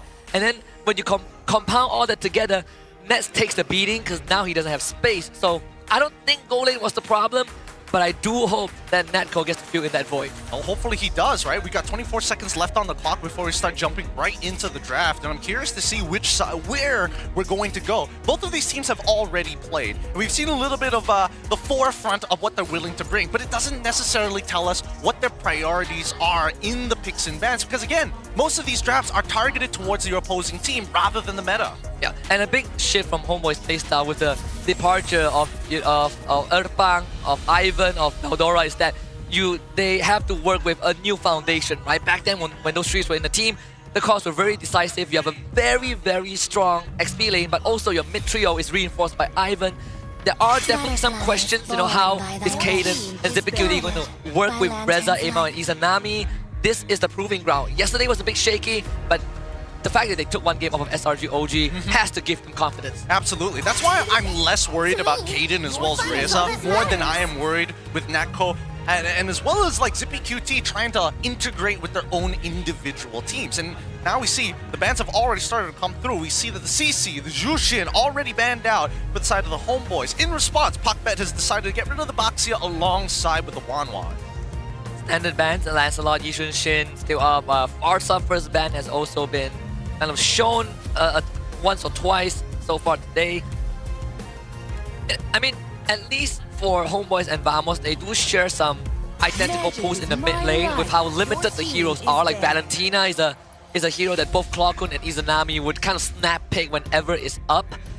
The Harry ban out too from Homeboys. No. So it's YSS or Lancelot.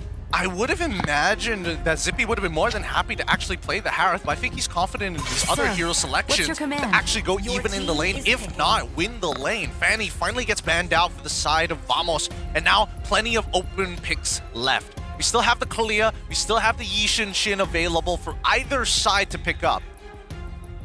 No, Fanny banned out by Vamos. It also brings us to a reoccurring team with Team Vamos, right? It's not applicable in this game, but let's say Homeboys wins game 1. Vamos picks blue side for game 2. Is that Fanny ban going to be a problem? It has been a reoccurring theme, right? It has been a reoccurring thing. I don't know if GB is going to play it. It kind of depends. If it's Arrow 404, Fanny is on the table. If it's GB, I'm not 100% sure about that. I still feel like they will ban Fanny on blue side. But here comes the first pick. 6 seconds left on the clock for the Homeboys to lock in, and it looks like they're going to go straight for the Yishan Shin. Standard opener. Yeah, give it to Amao. Now, the challenge has been issued. Is Chibi going to get the Lancelot? Is he going to get the Lancelot? I'd be very happy if he does. He could still technically go for the Hayabusa if necessary, both of which he can wait for a later time to pick up. In terms of strong openers, we still have the Kalia still open. It finally gets locked in for the side of Vamos, but what are they going to pair it up with? And Lancelot, you don't have to first phase it, right? You already saw the enemy jungler. They are going to. I was thinking that if they really want to pivot and they feel like, yeah, we don't want to play into the assassin matchup, there's always the Fredrin as a fallback plan. But knowing Chibi, he's more than ready to take on the challenge. Hey, let's keep in mind that blue side is the first one to finish off the first phases of the bans, right? So maybe Vamos is hoping that the EXP gets shown up here so they could look to punish it down the line. I mean, Gorgeous would be more than happy to get a winning matchup. I just haven't seen him like hard win his matches from his side of the map yet. The Arla is open. It is a hero that Gorgeous did play.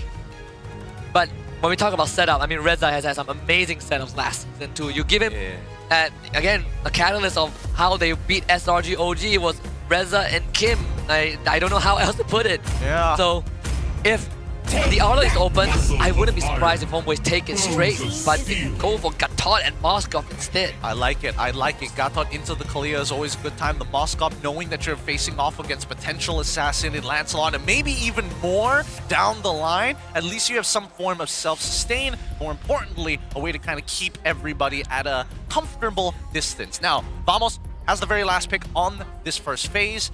They could look to match 1-for-1, roll per roll. Might just be the case here, unless there's a mid pick that they're actually worried for. What are we looking for pick 4 coming in from Vamos' side, right? Because we're expecting the 2 pinches and then after that the money pick from Chibi. Part of me is thinking of the XP laner because if not, then at least Homeboys have a flex, right? They have an option with the Gatot, but for Vamos, you're looking down a possible 2 extra bans for Homeboys to lock out Gorgeous.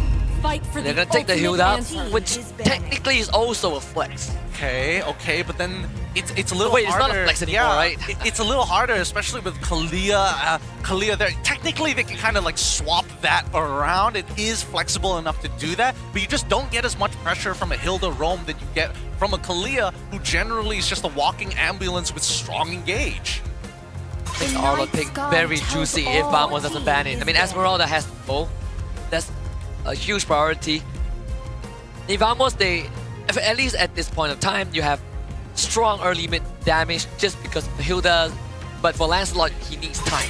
And tide wait Damage for profile no one. overall, Ignore Vamos, they're still looking for, like that mid and goal laner, which they're willing to keep until last. Beatrix banner by Homeboys, very straightforward with the Kalea combo. I mean, Farsa is still up on the table. Yep. Farsa is still available, but I'm liking the foresight from the Homeboys, right? Yeah. They understand that it's not just about matchup per matchup, but we also have to consider the different type of synergies that they have involved. Because with Hilda alongside with the Kalia, the main source of damage based on what we can see from these first picks is just the Lancelot. So taking away the damage, potential damage, makes their Kalia a lot less scary to worry about. Yeah. Even with Vamos even went with the Phobius ban too. I think if you're Homeboys, do you double down on Natco? I feel like you can, right? You give Zippy Cutie the best possible matchup, and then the only person he has to worry about is probably Chibi on the Lancelot. You will lose mid priority in assuming Vamos goes for Clock Zeros next, but the pool is wide enough for Izanami to not worry about. There's always the Valentina there. Yeah, Valentina is always a very safe option.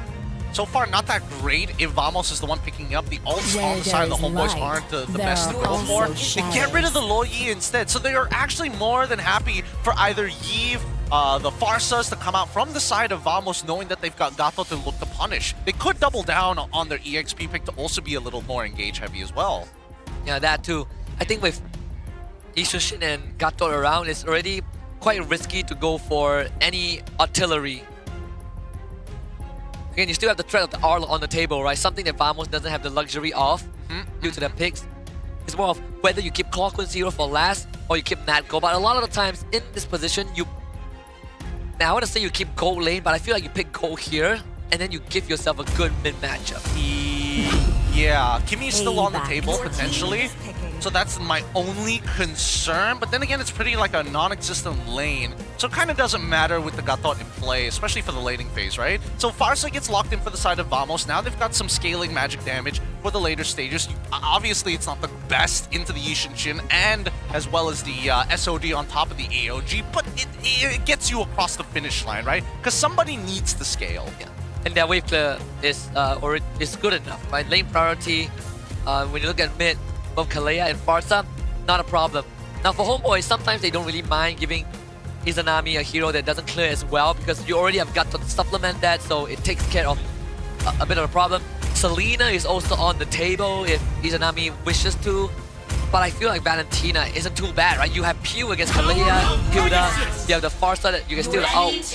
Go Selena, so it's either or. Ah, okay. So now that they know that they have control over the mid-wave with the thanks of Gata, they're going to utilize Selena to get vision over the map. And I think the Badang here is actually a pretty smart pick, right? Because if if you initiate too early and the Farsa still gets the feathered airstrike, at least Reza will be able to come in and do a little bit of work to cancel it out early on and make Lancelot's life just a little bit harder. But now we need to see the finished lineup from Vamos' side before we make a judgment call.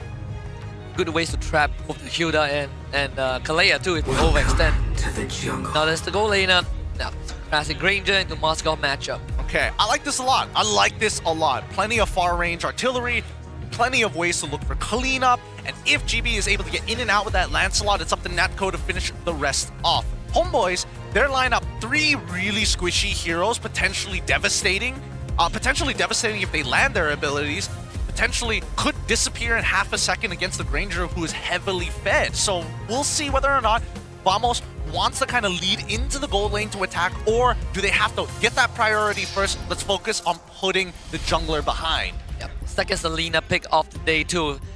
Feels more of a glass cannon build for Homeboys where all 3 cores, well, you have 3 cores, then you compare to Team Vamos, they have great brick walls that can kind of hold the front. Only one way to find out as we get ready to head into the land of Dawn for game number 1 in this best of 3 between 2 long-standing rivals. It's Team Vamos and Homeboys. It's going to be a heated bout here in Dewan Sri Putra. The entire arena comes alive as the first wave of minions have spawned. Let's see the openers for both sides. Remember, on the blue side, it's going to be Homeboys. On the red side, it's going to be Vamos at play. Purple buff starts from both sides. 4 flickers for Vamos. The goal is very clear. We have a Badang that we need to flicker out of, but we also have plenty of ways to dive the backline. And we saw what happened to Zayed when he had to deal with Lapu Lapu and Cho that can get right on top of him with a flicker. This is almost the same, kind of the same application. Level 1, Reza already losing half his life bar, forced to use his regenerate early on into the laning phase. Looking at what they've got here in terms of emblems, pretty standard. A lot of wilderness blessings coming up from the side of Vamos. So there is a bit of a trade-off as the first interaction happens. Zorn forced the flicker and dies to Izanami. What a taunt from Kaden. Max charge pulls him back into the arrow, and that's the clean execution you want to see from Homeboys. They trade that flicker to get Izanami the first blood. Selena usually at earlier levels, she doesn't have that output, but you give us some go injection, suddenly Izanami feels incredibly good. This could be a potential snowball here as Izanami is playing the lane extremely well. As you can see, his full level lead against Clawhood. Now that he's got a bit of gold injection, he's wiping that wave really, really fast, and now is trying to take control over the river as they spot GB, Zorn, and as well as Clawhood. And wherever Kaden goes, Izanami's going to be there to follow up very quickly. ZipQT against Natco too. Oh, pretty close fight. ZipQT had to get out. They play. I mean, Zippy played it pretty decently, right? His mistake would have been if he started to run away, which allows the Granger to do stuff. But now Kaden already starting it up perfectly. Immediately, Izanami finds a second kill 2 minutes into the game. Same combo, Kaden and Izanami together.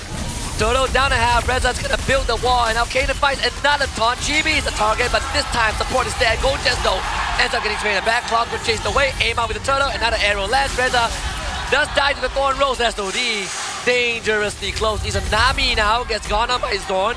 The follow-up with the Cyclone 9. Natco with the flicker snipe. Vamos fights back. Man, I was surprised that the SOD was even thrown out in the first place, but it made a lot of sense when you look at the minimap and Natco instantly making the round up to that top side. He catches a bit of the mid-wave, will lose a minion down as he hits back into the bottom wave, and instantly we see a fast invade coming in from Chibi. 2 kills ahead. Zorn was able to punch back his worth, keeping the team alive in these long extended fights. Slightly unfortunate that Reza wanted to hold the front and then dies to a Thorn Rose, but aside from that, another response. Izanami stood no chance. The aggression from Vamos, very apparent from the beginning. Izanami punished again. Yep, Kaden, he's got to be a little careful here, right? He needs to use that all as a means to get them out of these tough positions. Zoran flickering out of the way as Natco has already tried to double wave since minute number 2. Things are going pretty well for Vamos despite the early game blunders. Yeah, almost getting a purple, but still that Zippy QT with the SOD. It did land on Chibi. Now Homeboys need to slow down a little bit. They've got some very good easy to pull out combo, but that's prior to level 4. The Selena, you activate the moment you hit level 2, but now that everyone has the ultimate, the ballgame has changed a little bit. Zora now has a way to permanently disable you. Only Zippy QT has a purifier, and unless Amon hits God like Traceless, it is also pretty hard to deal with this Kalea. Speaking about pretty hard to deal with Kalea, I think that right now Vamos is starting to find the motion in the ocean, you know? They're following the momentum. They're getting a bit of a pacing for themselves as you see that GB is focused on mainly stealing as many camps as possible to slow down Amal, right? With the new changes, with the recent, changes to Yishinshin, his early game isn't as devastating as it was before, but it doesn't mean that you can't get picked off by just the Mountain Shocker's turtle boat. Yeah, go just Minesweeper, so all the traps are gone. The arrow connects on the Shocker, Reza flickers on the clock going to get rid of the Feather Airstrike, but still GB good on the retribution. The AOG from Kaden a bit too late as Reza goes down and Vamos punished. Woo! 2 for nothing and the turtle in the bag. Vamos look for that mid-tier 1. They still have plenty of that gold plating to work with, but it doesn't matter when you've got all 5 of your members beating down on a singular turret. Now, as much as we want to say that Homeboys had a great start in this, at the beginning of this game, now it's about raw execution. If we see that Vamos members are able to back out from the chain CC, if the combo gets dropped from the Homeboys' side, this is what we should have expected from minute number 2. And the front line from Vamos is just a lot more durable, right? A lot harder to kind of crack. That's why Vamos can stay in the fight for so long. We even saw Reza's idea to stop the Feather Airstrike, and the initiative was good, but they just don't have what Vamos has when it comes to soaking up damage. Right now, Vamos is playing beautifully around the priority that they generated through that mid lane, slowly stealing away 1 or 2 camps every single time they interact with Amal's jungle. And this is already creating a level lead for GB, and I think a gold lead as well. Good shots coming in from Nako, even forcing out the Retribution and Mountain Shocker from Amal. Huge resources down the drain. This comfortable spot, especially for Zorn. Recalls, the emotes are coming out, and that's how you know that Vamos are feeling really good about the state of the game. Natco getting a top tier 1. Jungle basically empty, so Amal is going to starve because Chibi is 2 levels ahead of him. Yeah, not to mention that Chibi has decided to go down and catch a huge minion wave down bot side. Unfortunately, Amal cannot contest Zippy QT for this wave. He's going to have to move over to his orange buff, but he has to walk with his team. They know that Gojas is on the top side of the map, but Selena's arrows can only do so much, but those traps, Gojas, very, very vigilant in clearing them out. That is going to deny the vision that Homeboys wish to have. This purple buff is also not safe because Chibi can easily come and contest. Homeboys trying to put up a front. It's going to be Flicker, engage into a Tsunami stab. A good follow-up. Kaden is there. Rezado with a counter. He's a Nami right from the front to the back. And Homeboys strike back, but Vamos just too far ahead. Gojen with a flicker forward and a snipe from Natco. Give him the wipeout. And you can hear Dewan Sri Putra erupt with the fans from Vamos. That's the turnaround that they were looking for. A beautiful play from Reza's side. He really locked them all down. And once he did, oh my goodness, Izanami is able to find trades back. At the end of the day though, Vamos will be taking neutral objectives all across the board. Let's look at the instant replay one more time because again, massive, massive pick here for the setup on this Badang. It's just a follow-up afterwards, just slightly off in terms of damage. Yeah, off in terms of damage, and look at Gojas. He just sits there and eats everything up. Good attempt from Homeboys, but that has now turned to a major setback. Almost 7,000 deficit. Yeah, very early lead here, especially 7 minutes into the game. Mid-game has not gone too great for the Homeboys at this point of time. They really need Reza to scale up fast and become a thicker tank, but Natco has been double waving since minute number 2. He is probably the highest in gold at this point, only second to Chibi. It's a little hard to tell until we see the gold graph, but in the meantime, Gojas, his influence alone is causing a lot of problems for Homeboys. They cannot get sneaky angles into the black line. And Zorn's engages always puts Homeboys as a disadvantage. Like you either start the fight 1 man down, or whoever that survives the Tsunami Slam is not in a condition to commit to the fight. And that's not even including Chibi being a problem. Amal is so far behind. He's 3 levels down on Chibi at this point. And with Vamos, it's gas, gas, gas. They are making sure that they get rid of the shieldings as well. Oh my god. No holy shieldings. T2's already falling on every single side. This is surgical from Vamos. Zorn, the presence is already a threat. 2 holy shields down under 9 minutes. Vamos, 8.2k goal lead. Slowly going to take the space at this point, and Homeboys struggling to find any kind of economic advantage against Vamos' side. And Vamos, at this point, locking them inside their base is the most ideal, right? Giving them the space to actually play around is unideal. And I think at this point, with the way that Vamos has kind of opened up the map, I'm surprised that Gojas even bothered going to the top side, knowing that the camp is going to spawn a little late. They will have first dibs on the Lord, even as SOD being committed, but Gojas already in position to block it. Basically ate everything up, and Homeboys will have to deal with this imminent Lord Siege. Down 2 holy shields. It's gonna make defending the inhibitors even tougher. Yeah, this is only the first Lord. Only the first Lord. 24 to 33k. This is almost looking like a GG angle for the Homeboys, considering how much, and even Echo. Wow! Already. Oh, BOD confirmed. Brute Force Breastplate already purchased by GB as well. He is in a phenomenal position. Better airstrike used by Clockone as a deterrent, and that's gonna be the last holy shield popped. All waves synced up. Well, the next waves are starting to come in. They're waiting for that side waves to get a little closer to that mid wave before pushing in all at the same time. And they don't mind actually doing this because Clockone, he can wait for his ult to come back up before getting into the fight to siege them underneath their inhibitors. The wave of the Homeboys aren't that good, isn't that good either. It's just Selena. Moskov is the best bet, but he doesn't want to be seen. The siege begins for Vamos, and this is without the Lord in the bottom lane, and they will get an inhibitor. Lord finally arrives in the top side. Homeboys needs to deal with that. Yep, and they just don't have the items to do so. They just do kind of negative damage to this Lord as I break it off from all sides! Oh, the taunt actually saved Kaden. Call it lucky timing, whatever you want to, but that gives Homeboys a bit of a fighting chance. Mountain Shocker gets used, Lord will be taken care of. Reza, another engage with the AOG! And that is opportunity for Homeboys, but they need to get rid of the minions. And Jimmy still alive. Kaden are by his side. Crystal so damn low. And Vamos will do just enough for game 1. Oh boy, now that's what we call a game. Nice and fast from Vamos' side, but they make sure they blindsided the Homeboys in a fight. Homeboys didn't back down though. I don't mind losing in that fashion. What a wombo combo at the very end.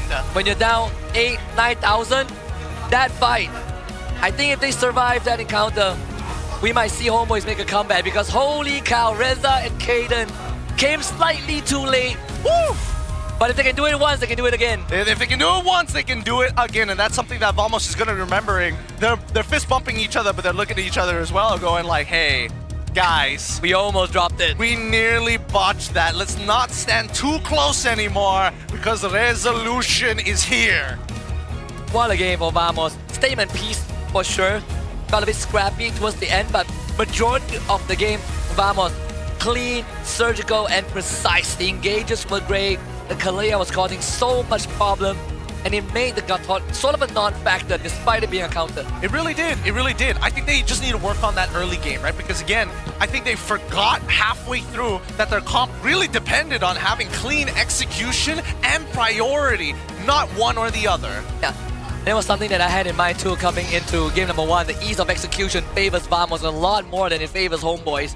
And 5 minutes in, once the ultimates come online, Vamos started taking control of the game, and we saw Homeboys started being disconnect, right?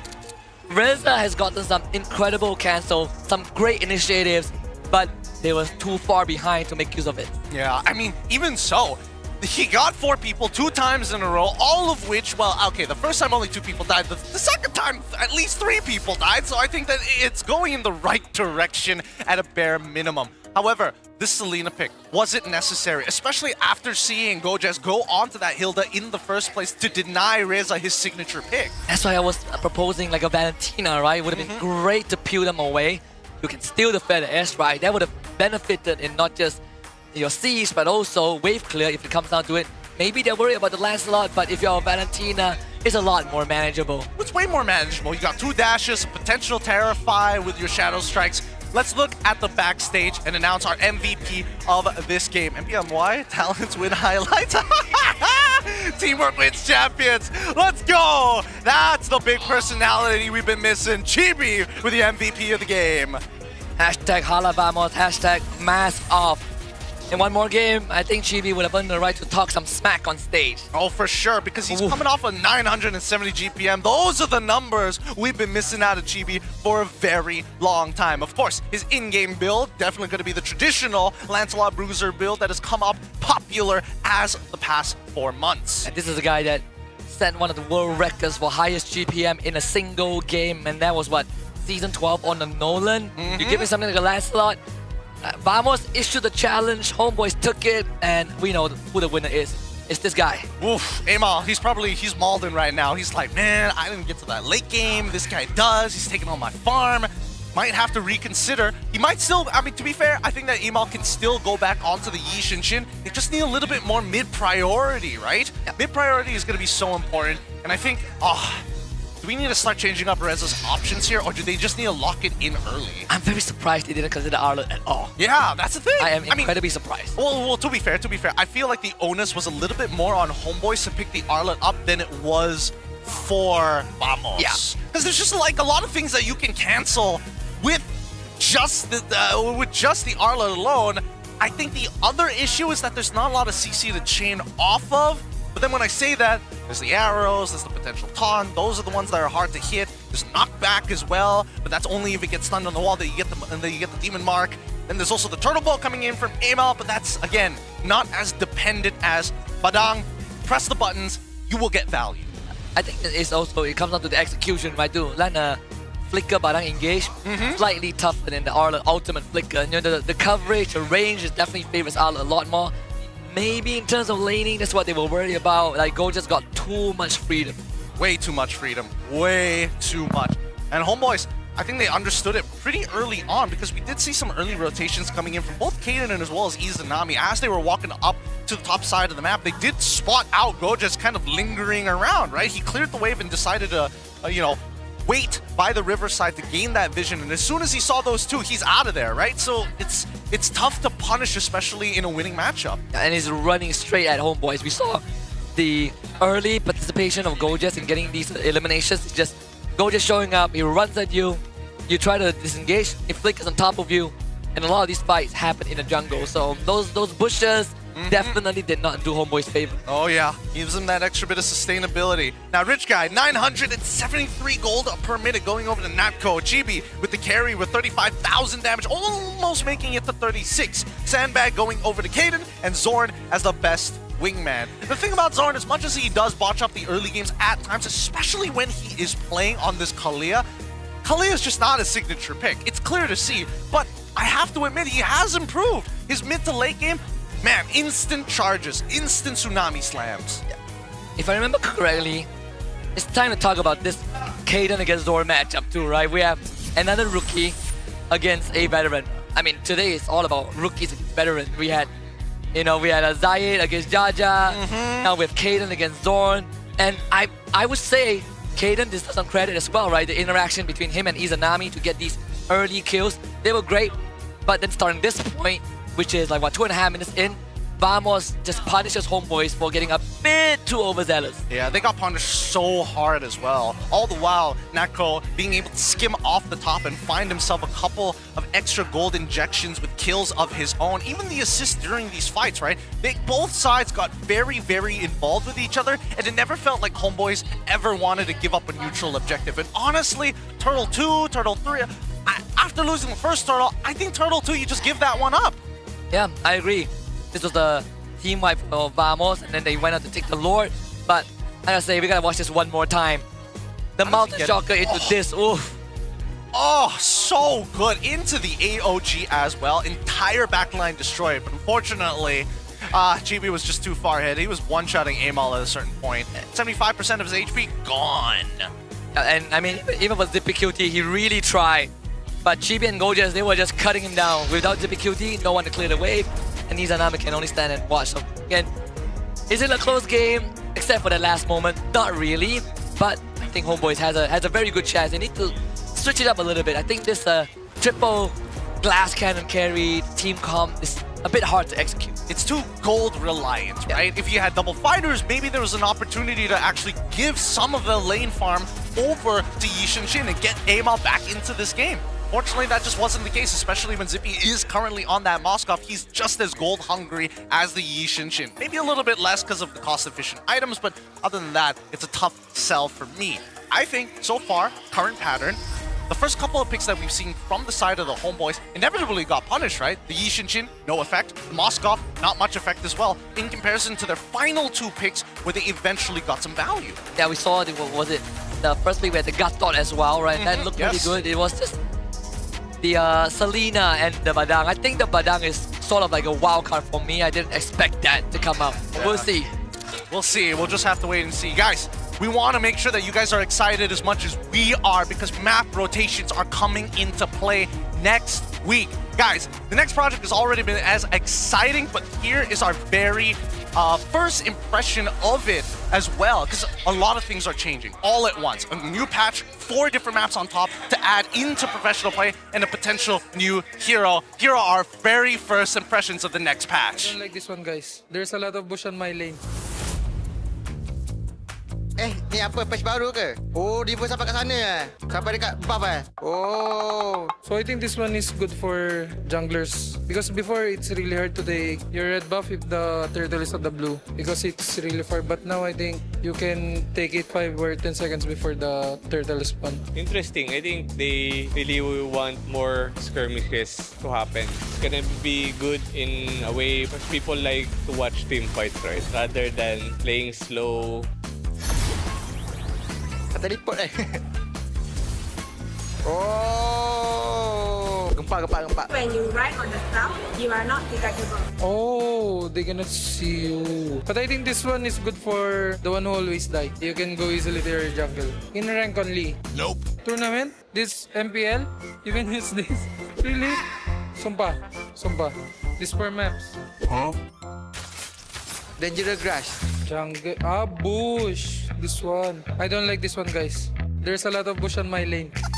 Saya suka yang map 3. Sebab ada banyak bush. Sebut boleh sorok banyak-banyak. I think backline can be more susceptible to flanking because the bash allow people to flank and gank from behind. What is really important is to have a hero that can check all of this bash, like the Hilda.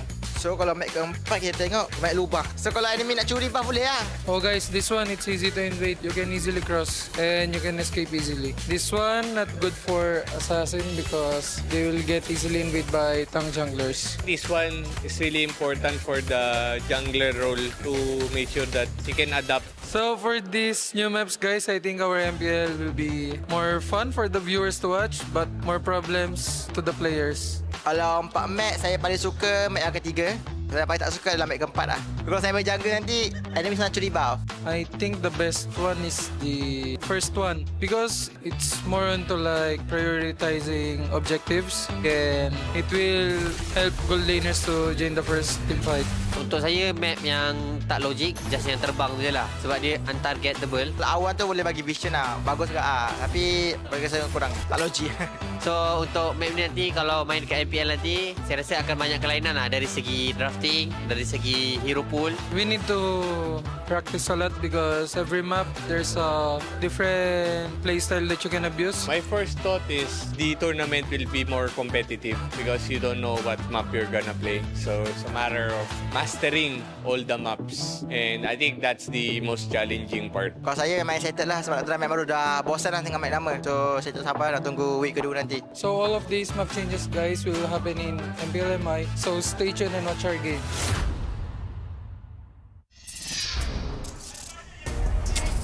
I don't know how to feel about this one. I thought this was going to be a lot more exciting, but after seeing our very first impressions, Look, Muton, I know we want to keep things fresh and I'm all for it. But why is there a bush in front of an inhibitor? Why is there a bush in front of an inhibitor? Why are you able to take clouds that make you untargetable? I think that I personally think that there's going to be a lot of like adjustments after this patch to be like, yeah, maybe the Cloud's like a little too slow or a little too fast. Or you make the heroes targetable. If they get crowd control, they get stunned. They drop down, they get stunned. That makes a lot more sense. This is probably the first ever MOBA I've seen, you know, and thankfully it's ML. Then we have a map pool. We're gonna have statistics where teams are better on certain maps. What are we, some kind of Heroes of the Storm or some nonsense like that? Is the absolute, I don't know. I'm not a big fan of it, I'm not gonna lie. I'm not a big fan of these new maps because I think that these mechanics don't necessarily benefit the player base in actually learning how to play the core fundamentals of the game. And you are, and games might be won or lost depending on the roll of the dice. You have a 75 chance to lose the game because you got a bad draw. But I think a lot of people probably don't like the, what's it called, the flying cloud? The flying clouds. The clouds thing. Yeah. I think it's a horrible idea. I think that if the map were to like change depending on, let's say you get to choose it based off of like you take a turtle, then you can change the environment of the map. Then maybe at least then there's like, okay, I have a reason to fight for this turtle because I hate bushes and I don't like flying. Or you make the map bigger and you put 2 portals on the side. Now you can. Let's put an alcove, right? By the top side of the EXP lane. That's what we really need right now. Okay, 2 minutes left on the clock here. Interesting. I'm sorry, I got so distracted with the 4 new maps. I got a lot of things to work on once we get back home and start playing on the patch servers. Sorry, the test servers. But it looks like first picks have already been given away. We're about to hit the draft in just a little bit. Wow. And adjustments must be made. Homeboys chose second pick for this game. Yeah. Vamos got first pick. Now let's put that theory to the test. Okay. Does Fanny get banned? Buy them. Does Fanny get banned by them on blue side? Oh my god. Alright, we got a quote coming in for Chibi. I was disappointed with my performance last season, but I moved on, and now I'm focused on bouncing back this season. Facing Homeboys, this is my main focus. I already told the coach to let me play against Homeboys. My message to Homeboys is, do your best, because this time we're going to shut you up, unlike last season in bold. Oh man, I mean, he's he's one game away from doing that, right? Maybe in the next 20 minutes, he'll get to be on stage, take the mic, and talk whatever he wants to Homeboys. Alright, that's the Chibi we know and love. Mask off. Mask off, baby! Mask off! We don't want to see that mask on nonsense no longer. But on the Homeboy side, right? They're probably thinking about this and they're like, okay, alright, guys, we need a proper game plan here. We cannot, first of all, the only reason why Chibi was allowed to do what he was allowed to do was because we didn't put much pressure on him. We botched it up, and now, as soon as Zorn gets that Kalia, we have a lot of problems on our hand. We also got a player quote from LQT. And then he said to Chibi, win against my boys first, then you can talk. Ain't looking good, brother. Ain't looking good. It's not looking good right now, but don't worry. Zippy is there to try and kind of keep it together. Keep it together. Hey, you might have beaten Fix, but you might lose to Chibi. I don't know which one is more worth it, you know? It's either one or the other, man. It's rocking a hard place every single time. All right, it's time for the drafting phase. Let's jump right into it. Vamos up against the Homeboys. Vamos gonna be on first pick, Homeboys on second pick. Let's find out, and there we go. I'm telling you, the fans will get banned. They keep doing this, dude. When is Chibi gonna be like, if Zorn can say, I don't really like playing the Kalia, and yet picks it up and plays it at a high level? Come on, Chibi, come on. They've been running with this risk for many seasons. It's like, we lose one ban on blue side, but you know, whatever. To me, it feels like Arrow 404 stonks him. Just keeps on rising. Just keeps on. It'll be even funnier if this is the last series Chibi plays and it's just error all the way. Oh my god. Then I'll eat my words so fast. I'll feel so bad for him, man. Don't get me wrong, I love Chibi, and yes, he does have flaws, but he's such an explosive character and an explosive player. It's hard not to love him. Now, looks like the bans are going to be pretty much exactly the same. It's going to be Fanny, it's going to be the Zushin, alongside with the Baxia. We do see the 1-1 and CC get banned out for the side of Homeboys, and Coach Jess, he's already been a great drafter since last season. This time around, he's looking to round out the first half and gain them the advantage. Yeah. It's been kind of the secret MVP when Coach Erpang was there. Jess was the brains, but most people don't really know that. Now you put him in the forefront of things and have to make a decision. There's only one you can ban. Lancelot or Yishun Shin. They take the risk. Okay. Okay, so they're going to give that Lancelot over to Vamos one more time. Is it first pick worthy though? Kalia's still in play. There's still, okay, there we go. Kalia gets locked in for the side of Vamos. Good read by Coach Jess. They can get the Lancelot for themselves. Oh, even the Harith, an early lock-in for the homeboys. And they did ban the Harith third on game number 1. You did say that Zippy would be very happy to play the Harith, and now they get it. It's a signature, man. It's a signature. He has won big tournaments and even won against some very surprising teams on the international stage with it. He's improved significantly. I think that his work ethic has changed significantly over the past couple of years. Initially, I thought he was a little like lazy about it. He was like, yeah, you don't have to participate in all scrims. I'm like, oh yeah, I can just go back to farming. Now, it feels like there's an earnest and a fire behind him of, I want to go back to an international. This is my time. We need to get this. With MCBs looming, the motivation is amplified. Get Kaden, it's Gatot again, or most likely a Kaden pick. I mean, we have seen Reza play Gatot multiple times, and I think in this case, this Gatot as a direct response is very much warranted. I would like to see what else Kaden has in his hero pool, to be fair, but I think in these cases where you're up against the Kalia, you kind of have no choice. Somebody's got to do it. And if it's got to be you, then sure. But now we look at the second half here. Almost looking to finish off the first 3 picks. Last 2, what else? They could go for the Lancelot one more time. I think that GB performed perfectly fine on it. But do you want to set the tone with a mid laner, or do you just want to go even here, knowing that the gold lane is going to get pinched if you don't do anything about it? You go like Barca. I shall forge my own. Oh yeah. My mission to banish all darkness. All right, I was thinking like a Farsa Lance or Moskov, but I think Lance makes a lot more sense now that the Yishun Shin guys got banned. But this does mean a very clear point of attack. Here we go. Whoa, Himal, show us what you got here. 25% ban and a pick rate, but he's the only one who is willing to do so. He plays this on stream. It's no surprise that he's bringing it here up on the stage, even after yesterday. And so, let's see how they're going to break into the second half of the draft. Oh wow, EXP bans instead. Okay, wanting to keep Zippy and Amal safe. It's a lot of dashes, and the dash just is something that Volvis loves, but more so it becomes a problem when Volvis keeps getting shields from his Infernal Pursuit. Yeah. That's kind of what keeps him alive most of the time. That's the way that you want to play, and I feel like if they could, homeboys could have set it up to pick it up for themselves. Let's try to get into the mind of Coach Jess. What are you trying to set up here, right? Because if Volvius is gone, you could have counterpicked it if you went for Esmeralda as your 4th pick, which doesn't make much sense, right? So you would go for your mid laner and then look to secure your EXP on the final one. Let's see whether this next ban from Vamos is going to influence that decision. Kagura ban. Okay. Alright. I think it also comes down to what the XP laner is proficient in, right? And if you compare like Reza to Val last season, there are definitely some differences. Like you can put Val on more of a self-sufficient lane, like the Edith and the Masha were 2 very unique picks that only I think Homeboys and DxO were picking up. So in this case, maybe the limitations of the player's hero pool might also contribute to this. That's a really good point here. I think this might be a pretty good game for Valentina to actually show, assuming that Vamos don't ban it out in this next in their next ban. Homeboys, they're running out of time here as we're coming down to the last 7 seconds for their final ban of this game. And they're going to go with the Arlet finally. Woo! I was real worried that nobody was going to touch it. Yep, Arlet needed to go this game.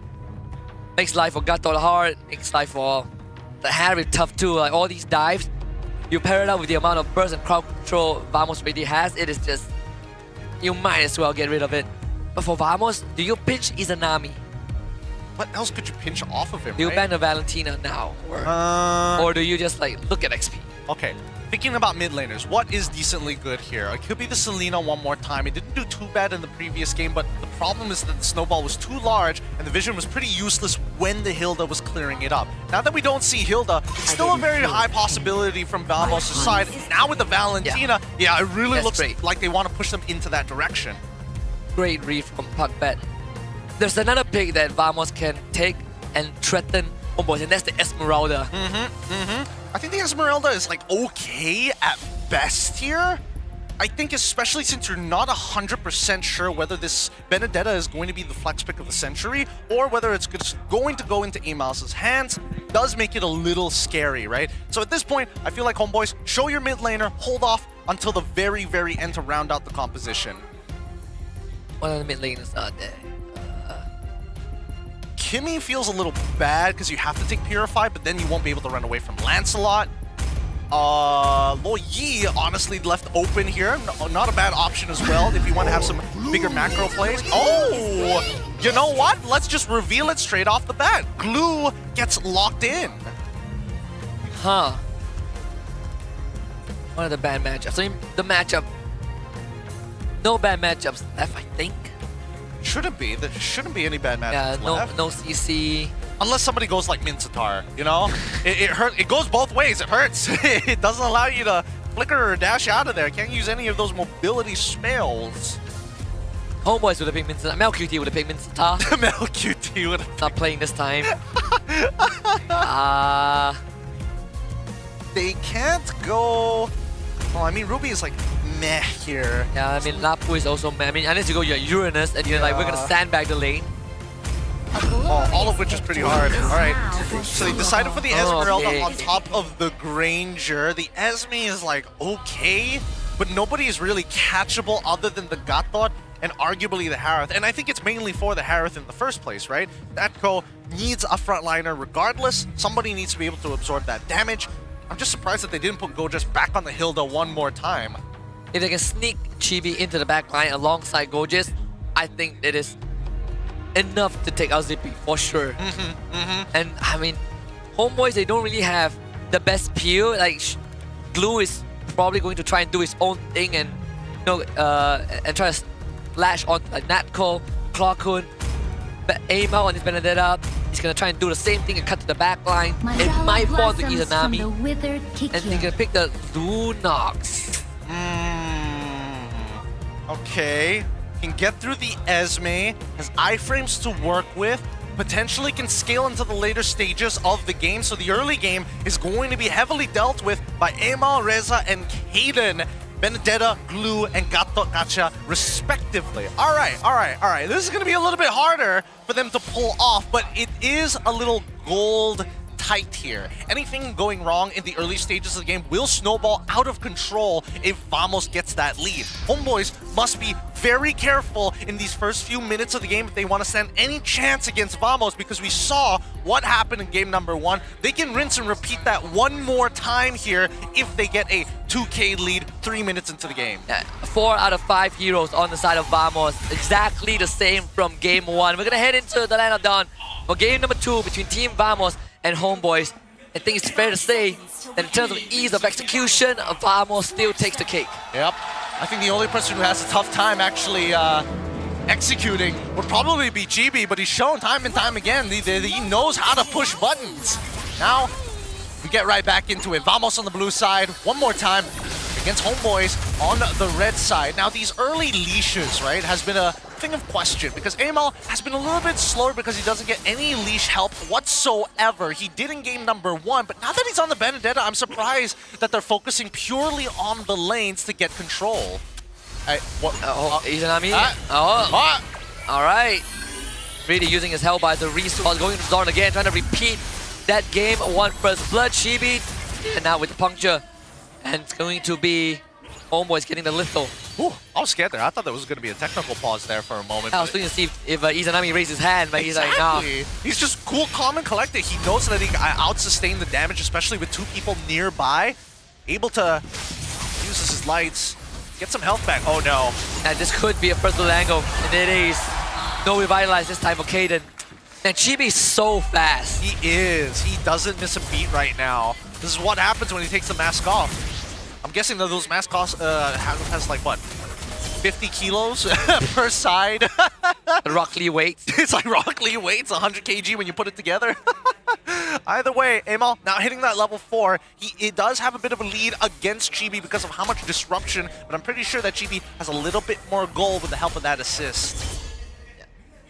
I think the one thing that makes Amal's life on a Benedetta slightly easier is just the fact that you get a full charge of your passive with 3 hits, you know.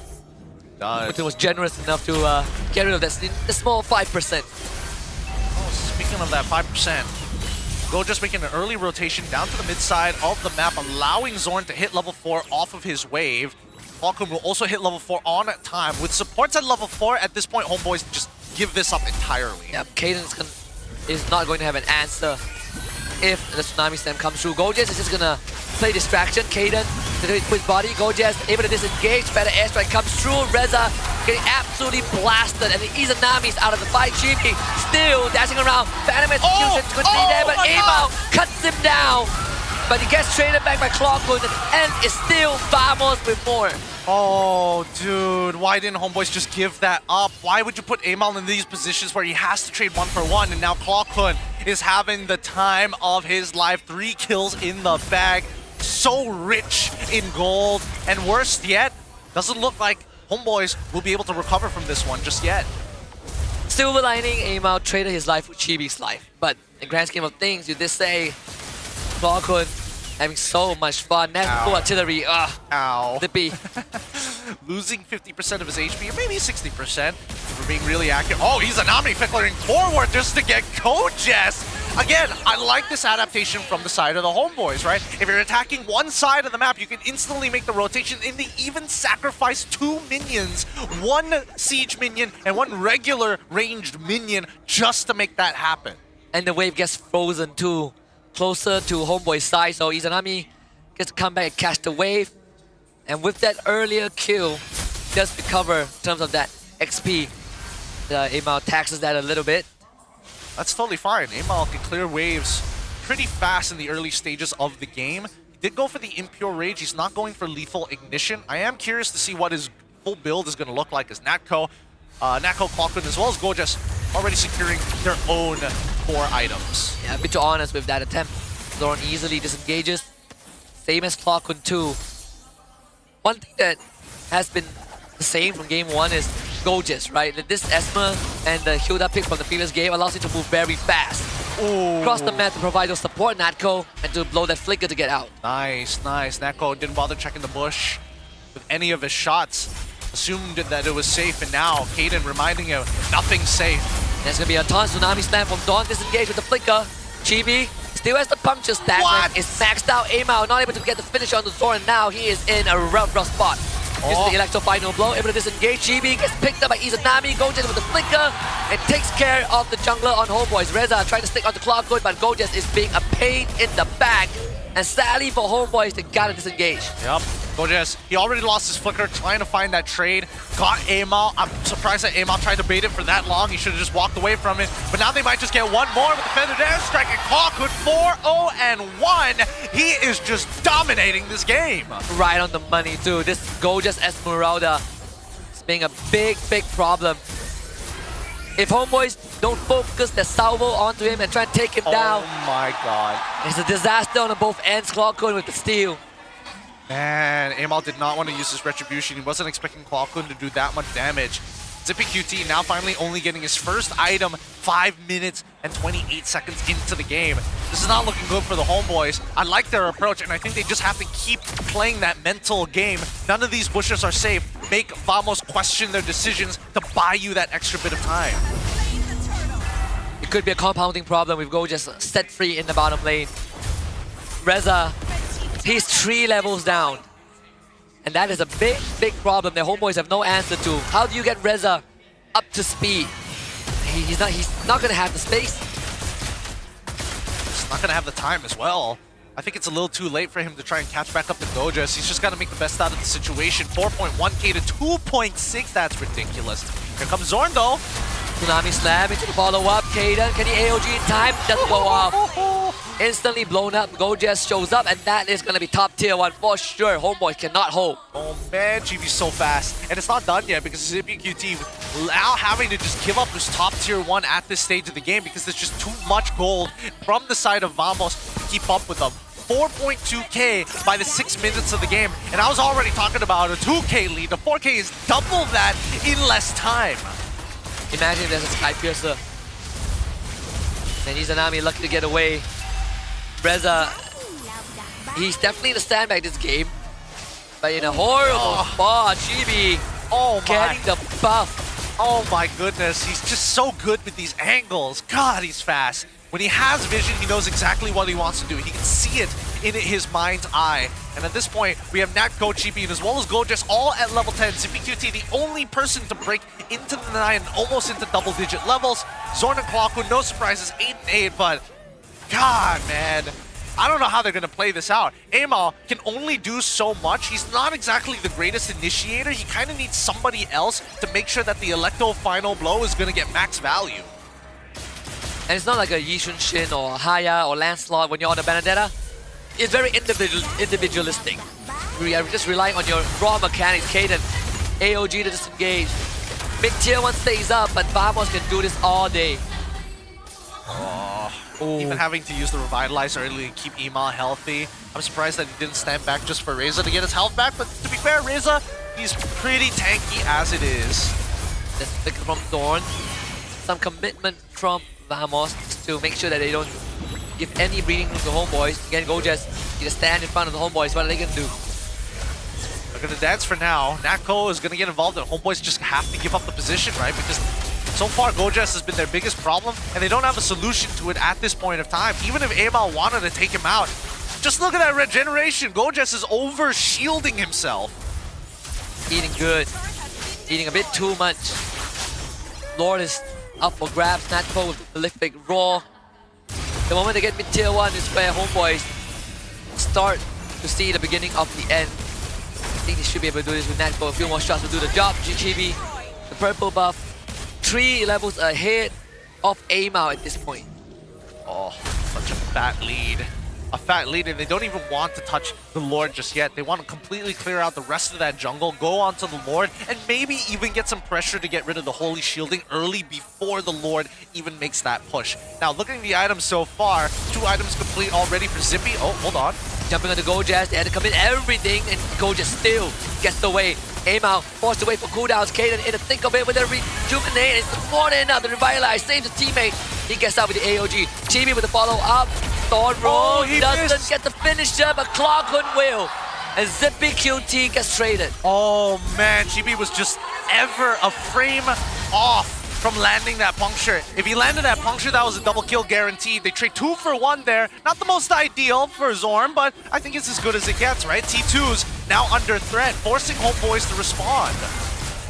And Homeboys have to play without Amal in majority of that fight too. Nizanami, once his cooldowns are out, they will instantly run out of gas. Say the same for Zip QT. Very cooldown reliant draft. Vamos will get this first Lord. Just shy of 10 minutes, 7.5k lead and counting. Oh, they're gonna go for the full clear again on the bottom side of the map. Top side, however, see the rest of the Homeboys just sticking up together because they can't move out. These team fights have been extremely hard, but if they can catch them in the middle of their jungle where the corridors are very narrow, Amal and Reza might have an opportunity to combo with Kaden. It's gonna be a tall shot.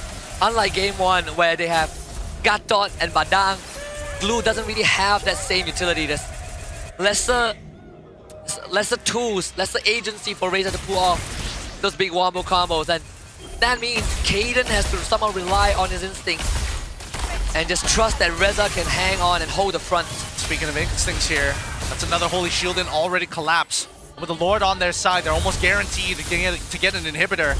Zorn covering Clarkhood as they siege down. Nobody's safe underneath these inhibitors as long as he has those motor shots coming in from the feathered airstrike. And Natco is hurting so much. BOD now done. Look at that damage. Painful. Painful indeed. Oh, Reza. Best jump the clock on the AOG forces Natco away. A full commitment from the side of Homeboy. They need to get this right, but unfortunately Vamos just too far ahead. Kaden the first one to go down. Reza abandoned. The members of Vamos ever so low, and Homeboys wish they had a bit more money to work with. Oh.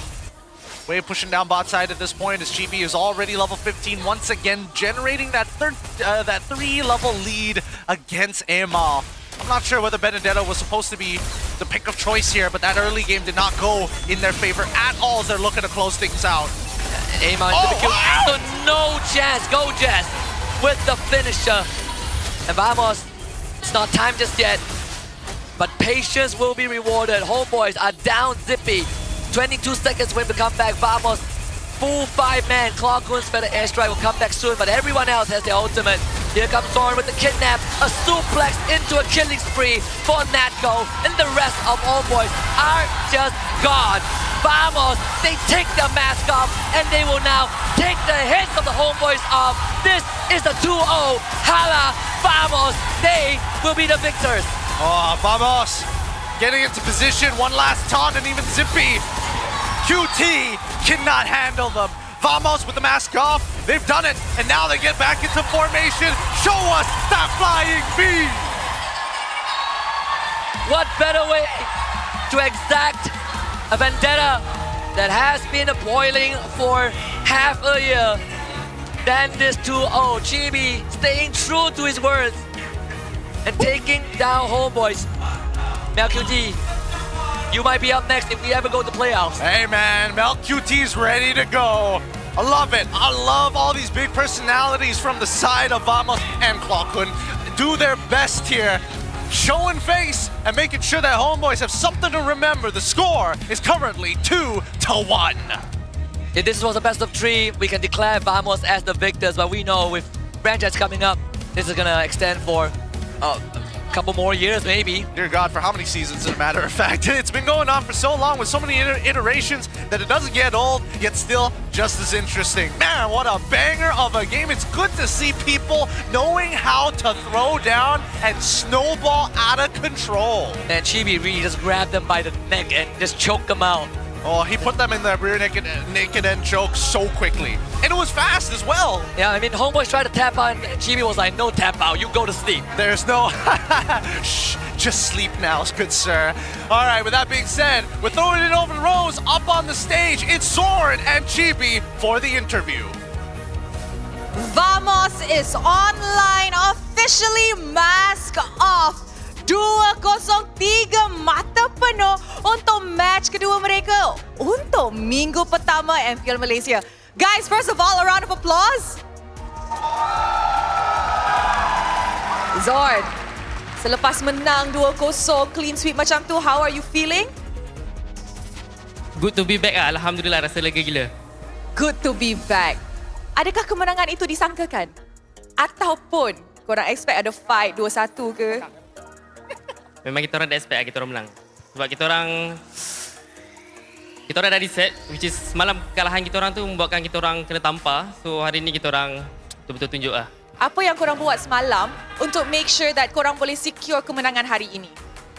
Semalam kita orang tengok balik gameplay kita orang dan kita orang mengaku yang kita orang badut dah semalam. Which is kalau korang nak gelarkan kita orang vambot semalam pun kita orang tak kisah sebab hari ni kita orang dah jadi. Semalam vambot, hari ni mask off lah. Orang hari kata. ni betul-betul sama macam tema kita orang, slogan kita orang mask off untuk Chibi lah. Untuk Chibi. Okay, sebelum kita touch pasal Chibi, kita nak cakap dulu pasal musim terakhir sebelum kita pergi ke era baharu. And of course, sebagai orang yang memang konsisten ke dalam ekosistem kita daripada season 1 hingga ke sekarang, apa yang you rasa pasukan-pasukan kita kena buat in order for us to go further in M7, especially now that kita akan ada, era baru ataupun yang kita dipanggilkan enhanced franchise format? Untuk pasukan Malaysia yang lain, kita rasanya boleh ambil contoh berat kepada SRG lah. Macam kita boleh dah tahu yang diorang punya skill level dan diorang punya game knowledge betul-betul tinggi. So itu adalah panduan untuk semua tim untuk follow lah. Apa-apa yang SRG buat dekat MPL Malaysia kali ni memang boleh jadi contoh yang baik untuk kita semua. Yes, I agree. SRG dapat pergi jauh di international. But one more thing, I nak tanya Zorn yang I tanya dekat Chiku tadi.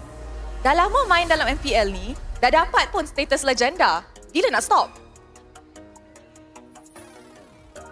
Selagi saya tak dapat international champion macam mana SRG dapat, saya akan teruskan. Dia dengan Chiku ada goal yang sama. And hopefully they can live up to it and takkan stop sampai dorang dapat championship trophy yang dorang nak tu. Thank you very much, Zorn. And of course guys, I nak tanya audience yang datang, korang nampak game yang seru, yang sengit. Siapa yang MVP game tu? Mari kita tengok MVP in 3, 2, 1. MVP of the game jatuh kepada Chibi! Oh my, Chibi is online. Tadi Chibi dalam satu grafik sebelum game kedua start, Rose bacalah apa yang Chibi cakap. Chibi talk dengan coach nak sangat main game ni. Kenapa tu? Kenapa nak sangat main game ni? Sebab nak bantu diorang lah. Sebab saya ingat saya tak relevan dah. Tapi takkanlah homeboys kalangan yang tak relevan kan? Pelik juga. Oh wow. Betul lah Ros. Ini memang Chibi yang sebenar? Bukan, ni atas orang lah. Tapi pelik lah kalau saya tak relevan kan. Nah, Chibi, kita nampak dah macam beberapa season you jadi budak baik. Tapi kenapa season ni you cakap you nak mask off? Cuba ceritakan sikit kenapa you buat decision ni. Sebenarnya saya tak tahu lah. Kalau saya jujur lah, saya tak tahu pun pasal mask off tu. Tapi mana-mana je lah. Sebab tak kisah pun. Macam tu je lah. Tak kisah, tak takut ke kena bash dengan kita punya online coach, online netizen? Kena bash Kalau kena bash, dah kena bash dah. Sebab tu tak relevan tapi menang dengan homeboys. Ke homeboys tak kuat? Ini adalah satu benda yang very menarik untuk match Vamos yang akan datang these coming weeks of the regular season. Apa dia? Tak, I cakap tu your personality sekarang. Benda menarik. Orang boleh tengok datang tengok your personality in the upcoming weeks. InsyaAllah lah, insyaAllah. Kita orang akan prepare lah untuk next match-nya. Okay, Rose ada satu lagi soalan. Kalau korang tengok tadi, kita ada cold opening di match kedua di mana orang asyik kacau Riz. Lepas tu tadi pun kita nampak satu video sebelum match ni bermula pasal map. Korang tahu kan pasal minggu depan punya map changes? Tahu. Okay, so bermula minggu depan kita akan bermain dengan patch baru. Patch baru ni ada annual map change, which means sebelum setiap game, satu map akan dipilih as random. Dorang tak akan tahu dorang nak main map apa daripada awal, tapi dorang akan tahu sebelum match bermula sahaja. In your opinion sebagai pro player, kita tanya Zon, macam mana map change ni akan impact game yang korang akan main? Bagi saya memang impactful lah. Ini adalah satu benda yang unik yang pernah ML buat, which is selama ni kita main dengan map yang sama kan. So bila map yang sama ni, orang semua dah tahu rotation macam mana nak buat, game plan macam mana kan untuk sebuah team. So bila ada 4 map ni membuatkan saya rasa setiap team tu perlu extra work lah, extra strategi untuk setiap map. Sebab map tu memberi impact yang besar untuk kita orang. Map mana yang your favourite? Saya tak tengok lagi mapnya. Aduh. Saya tak tahu. Ada rasa Chibi tahu map mana yang your favourite? Favorite Grass. Oh, yang grass tu. Tu memang sesuai untuk assassin users. Betul. Okay, apa kata you ajak orang datang ke Dewan Sri Putra minggu depan untuk tengok patch baru. And of course, beli tiket korang lah. Isyam lah, tolong lah Isyam. Please. Ni kau yang mask off tu. Ajak apa ni? Ajak datang sini kan? Tengok korang. Tengok korang, okay. Alright guys, terima kasih semua kepada korang semua yang hadir hari ni. Kita orang harap korang boleh datang lagi untuk next match sebelumnya sebab kita orang amat-amat memerlukan korang punya kedatangan lah, which is dalam komuniti kita MPL ni tanpa korang kita orang takkan dapat buat semua ni dan Muntun pun MPL Malaysia pun semua takkan buat yang sebest macam ni lah. So aku harap korang semua dapat datang dan enjoy. Yes, betul tu. And of course guys, once again, annual map change akan bermula secara rasmi pada hari Jumaat minggu depan.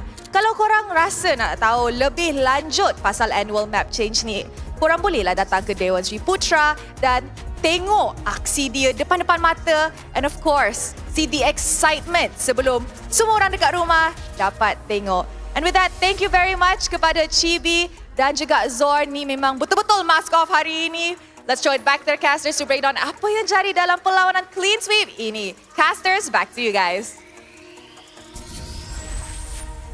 Thanks, Rose. That was a banger of a series here. 2 quick games coming up from the Lancelot of the one and only Chibi.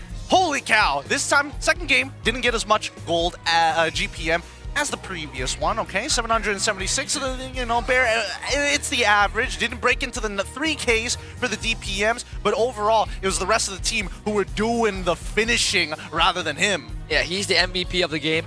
Game 1 was a chibi game. Game 2, gorgeous Esmeralda. And he was unstoppable. No one could deal with that guy. Yeah, they couldn't. And by that time, once the space was created, GB was able to chunk people basically 100 to 75% of their HP just gone. Just like that, allowing Natco to have one of the easiest games of his life. Yeah, back-to-back game where you have a Farsa Kalea on Vamos and a Gatot on Homeboys.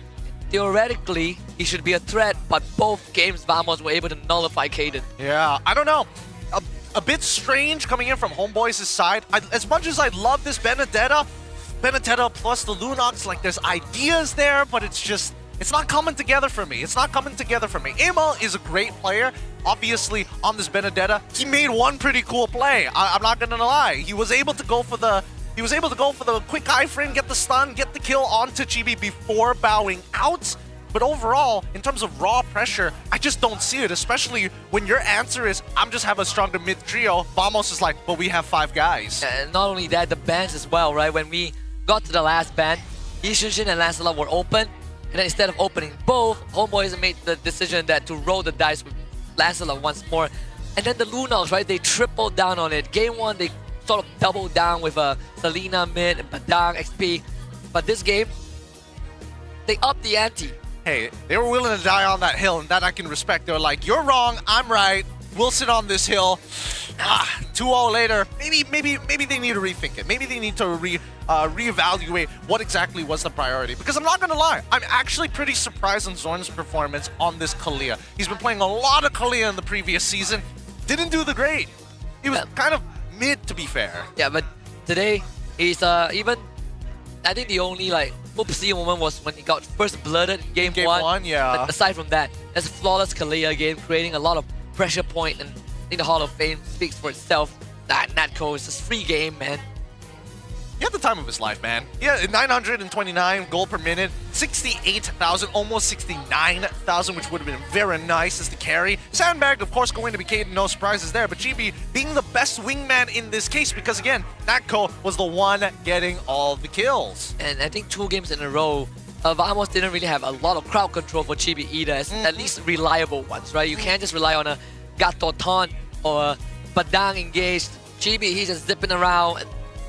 In fact, the only time he got caught, or the most important moment that he got caught, was probably by Amal's eye for an eye, and that one was kind of like a stroke of the luck. Oh yeah, because he was holding on to that eye for an eye for a really long time. Like an absurd amount of time, and it connects onto 3 people, which was pretty sick. I thought honestly, if he had like a little bit of at least his first item, that could have been a triple kill and could have been the play of the week. But let's look at the highlights one more time, because in this game, the blunders started to become very, very obvious once you start to realize, like, okay, sure, Kaden made a mistake there, bit of inexperience, that's totally fine. But then you come on down into these turtle fights and you're like, what is happening? Yeah, again, the ease of execution, right? Like for Vamos, very easy to pull off. Everyone presses their ultimate, you're guaranteed some returns, some profit. But for Homeboys, it's very hard mechanically to operate a lot of these heroes, but on top of that, the lack of synergy between the heroes as well. A lot of times when they interact alone, right? Like Reza wants to do his own thing, Kaden is just trying to fill in the void, but Izanami presses all his cooldowns, he's out. Same as Amal. So for Vamos, it's like, okay, if we can focus down one hero, we already done half the job. And half the job they got done, they basically finished the job at the very end, right? It's great to see that Vamos is coming back into that position of, if you give us a lead, we will run with it all the way to the very end. These last couple of plays here, Natco getting chunked out pretty heavily because of what Reza was trying to do. And I mean, it was a good idea had it connected the first time he flickered forward. Yeah. And the story in the late game is the same for the entire series. If only Homeboys weren't that far behind. Yeah, that's the thing. It's frustrating to see, but at the end of the day, it's just polar opposites in terms of how they want to play the game. I think that Homeboys still, there's much more to be proven. I think not even proven, but a lot more to polish up on for the rest of the league. More importantly, so Vamos, I want to see how long they can carry this momentum, because I feel like they're very punishable in the draft itself. Yeah, for sure. I mean, they want to feel very comfortable with their draft, right? And a lot of times teams tackle their comfort picks and they shut down Chibi, and that has been the theme for the past few seasons. Well, with that being said, we do have another interview with Rose in our backstage. Oh wait, no, it's actually Poji. What you up to? Terima kasih kepada caster dan selamat kembali ke Post-Match Insight. Bersama dengan Rose dan sekarang Rose ada dengan Coach Jasmine daripada side of Homeboys. Now, kita tahu kala ini memang susah untuk satu pasukan, especially kalau dorang face kekalahan 2 kali berturut-turut straight dalam 1 minggu. Now, Coach, I'm just going to be very frank with you. Macam mana Homeboys akan bangkit daripada 2 kekalahan ini yang mungkin affect momentum mereka dan juga mental mereka? Okay, actually 2 kekalahan ini menurut aku sebetulnya aku expect dengan hal ini sebab actually banyak problem yang terjadi sebetulnya out game and in game of course. Tapi aku udah lakuin yang terbaik juga, anak-anak udah lakuin yang terbaik juga. Mungkin the result belum sesuai dengan apa yang kita harapkan lah. Kalau untuk nextnya udah pasti kita evaluate secara overall, kita evaluate bersama out game and in game of course. Lepas itu next match kita ada 1 match aja kan buat week 2, so aku rasa kita boleh prepare lebih banyak masa buat prepare macam tu. Coach, you mentioned that ini adalah kekalahan yang actually you expected. So, I nak tanya, maybe you can share just a little bit, tak perlu in detail sangat. Apa sebenarnya masalah? Is it communication, discipline, chemistry? Okay, sebenarnya mau disclaimer dulu, kalau aku maksudnya kalah ya kalah aja, maksudnya kita terima kekalahan itu. Cuma kalau misalkan ditanya apa masalah, sebenarnya yang paling kasar mungkin seperti yang Reza cakap, Reza sakit, posisi Reza sakit. Tapi still itu bukan alasan lah sebetulnya. And many problem sebetulnya in out game. Tapi still kita lakuin yang baik lah buat ke depannya. Okay, Coach, I actually suka that you're very frank with it, especially saying that kalah tu kalah, tak ada alasan. I like that a lot. Now, untuk soalan kedua adalah kenapa Coach pilih untuk mainkan ZP hari ini daripada Mel QT bila korang dapat 1 mata semalam daripada SRG OG Esports? Actually, kita udah try Mel QT dengan ZP dalam scrim. Dalam 3 week kita try and the result prove kalau misalkan ZP dengan Mel QT dalam satu level yang sama. So, I think tak kisah pun siapa main, sebetulnya kita tetap on perform kita sebetulnya. Cuma di match kali ini mungkin hasilnya belum sesuai scrim aja. Okay, sebab korang mainkan ZP hari ini and kita tahu ZP is not tak cakap bahasa yang agak sama dengan kita orang. Adakah communication tu susah lagi untuk dia? Language barrier. Bagi aku communication tak begitu impact Mungkin impact dalam 5% mungkin. Tapi overall enggak terlalu gimana-gimana. Cumanya memang aku rasa ada yang salah aja dengan cara kita in game kayak gitu. So the language barrier is not actually a big thing for Homeboys untuk this time. Last question. Minggu ke depan, secara rasminya kita akan bermulakan dengan annual map change. So Coach Jasmine, dengan your problem in building the momentum balik selepas kalah 2 kali berturut-turut, dengan annual map change ni macam mana benda ni akan impact Homeboys? Okay, map baru tu sebetulnya aku dah tengok juga. Menurut aku sangat-sangat interesting Ya, sangat-sangat interesting because aku juga main mobile, maksudnya before. So menurut aku itu hal yang sangat aku tunggu-tunggu lah. Sebab menurut aku memang Mobile Legends udah bagus. Cuma kalau misalkan map baru, ya kan, maksudnya lebih fresh so menurut aku tidak ada halangan apapun lah buat map baru. Malah aku excited Dia akan buat game Homeboys lagi exciting dan lagi interesting. Terima kasih sangat Coach Jasmine. Harap Homeboys boleh bangkit lebih kuat untuk minggu depan. And with that, let us throw it back to the casters.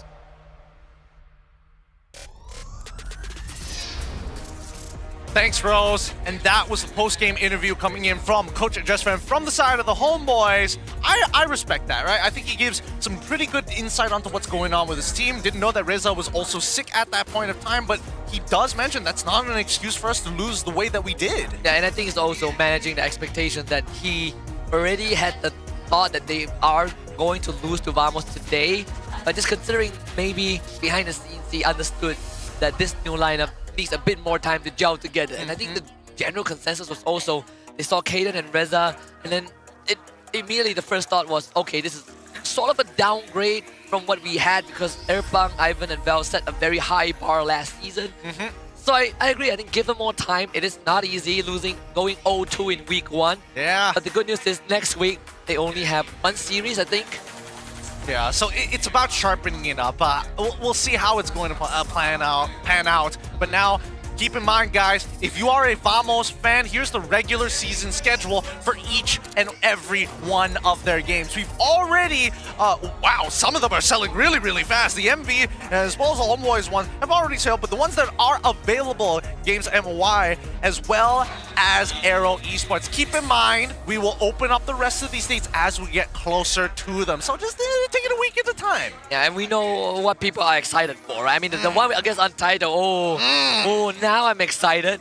Because if this is the Vamos that we're getting, perhaps they're going to put up a good fight against Untitled. Hey, remember, I was already excited for the Untitled matchup, and it looks like the fans agree as well because those tickets are selling fast. So quickly pick them up while you still can. Scan that QR code down below on this side. I have to figure out which orientation it was for a second there, and quickly pick them up because this arena was already packed for the Homeboys. Now, speaking of which, if you are a fan of the Homeboys, the regular season is not over for them. Please pick up the tickets while you still can. Are there any hot selling ones? So far, our only fast-selling ones are going to be the Vamos and SRG OGs, which are already done, but the ones that are available, the GMXK, and as well as the Team Ray matchups. The Team Ray matchup is going to be interesting too, right? Because we saw Team Ray take on Toad early on. But if this is the state of Homeboys for now, their only series next weekend with the new patch is against Team Ray. That is a little scary to say. Imagine they go 0-4 by the end of this, right? 2 weeks already done, halfway through the season, and then you're up against some of the biggest hitters in the league so far. I mean, who knows what could happen to Todak, but MV is looking scary. Untitled could be a secret beast. They got 3rd place last time they were in the league, so I would expect that they would try to replicate that performance once more. And then the CG, and then the last match of the season is against Aero. And we know Aero are hungry. They are hungry for revenge. Hazel's like, man, I don't get enough time in Indonesia, so I come here to wreck some of these guys. We saw the series today, and he's like, oh, so this is Homeboys? Ooh, baby! Coming right at you. I'm loving it. I'm loving that we've already set the precedent here on week number 1, and we didn't get games that were just kind of like mediocre, right? At least there was a lot of effort to push through to the very end. With that being said, let's have a look at the current standings by the end of week number 1. Like I say, it's way better than the week 1 we had in season 15, where, you know, there was a lot of... what was that? What is going on? It's like, man, why am I here? But it is a good time to be alive if for season 16. CG at the top alongside with Monster Vicious, Team Ray, Untitled, and Vamos. Well, Vamos played 2 matches. SRG comes in second because they did drop 1 game against Homeboys. Homeboys, they only picked up 1 point and they lost the rest. The 1 point from SRG OG. Aero, GMXK, and Todak sit at the bottom with nothing still. Yep, can't do much about that, but at the very least, we've seen every bit of each of these teams. Improvement from this point onwards, all these teams can only go up. Some probably might go down. We'll see how long CG and as well as MV are going to be able to try and maintain these spots, especially since it's only the first week. Those 3 points are so important. I don't know how much I've emphasized the fact that going 2-1 will hurt you in the long run. Hey, if you don't believe me, look at Todak last season. Imagine how it feels like to lose to... Even if you tie, you lose in aggregate points. But don't worry, if you don't like the current format, 1 more season. And we get double round robins. And then maybe the odds might improve. Though I would say, thank goodness we didn't have to take 3 weeks for the teams to start ramping up. Yeah, I know. I totally agree. I can get behind that sentiment for sure. But for next week, week number 2, on Friday, September the 19th of 2025, we have GMXK facing off against Vamos, Untitled facing up against Todak. On Saturday, September 20th, we have CG facing off against Untitled, as they will be playing 2 matches within the week. Homeboys versus Team Ray, SRG OG facing off against Todak, and on Sunday, Team Ray plays 1 more time against GMXK, CG facing off against MV, and Aero Esports facing off Vamos. I'm checking my schedule and I'm like, oh boy, we got some big banger games coming up. Aero against Vamos, CG against MV. I feel like every single game is a highlight match. I'm not gonna lie. Saturday is looking kinda spicy meatball here. I would like to see whether or not Todaki can actually recover, but let's start with Friday first in their matchup against Untitled. If Toda gets wiped by Untitled, then I think Saturday is pretty clear cut. Yikes! That's gonna... I mean, there's a good chance, right? And seeing how Untitled performed and Toda today. That's fair. I think that there is a bit of a understanding that things can change, but I think we need to see preparation, right? Preparation has been so important here on week number 1 rather than week number 3 and 4 like last season. But hey, things have changed. They've got a very busy Sunday, so they have 4 days, well 5 for some, to prep for the project next patch. And on top of that, we have hero revamp that's gonna be available in week number 3. And it's not just one hero. I forgot. We got hero revamp. Oh, I know Alice is one of them, and Tyrov, I think, and Obsidia. Oh yes, Obsidia as well. I mean, good luck to all the teams. They got one big patch to adapt to, and then hero revamps afterwards. Oh man, this is gonna be so much work. So much what work a season, man.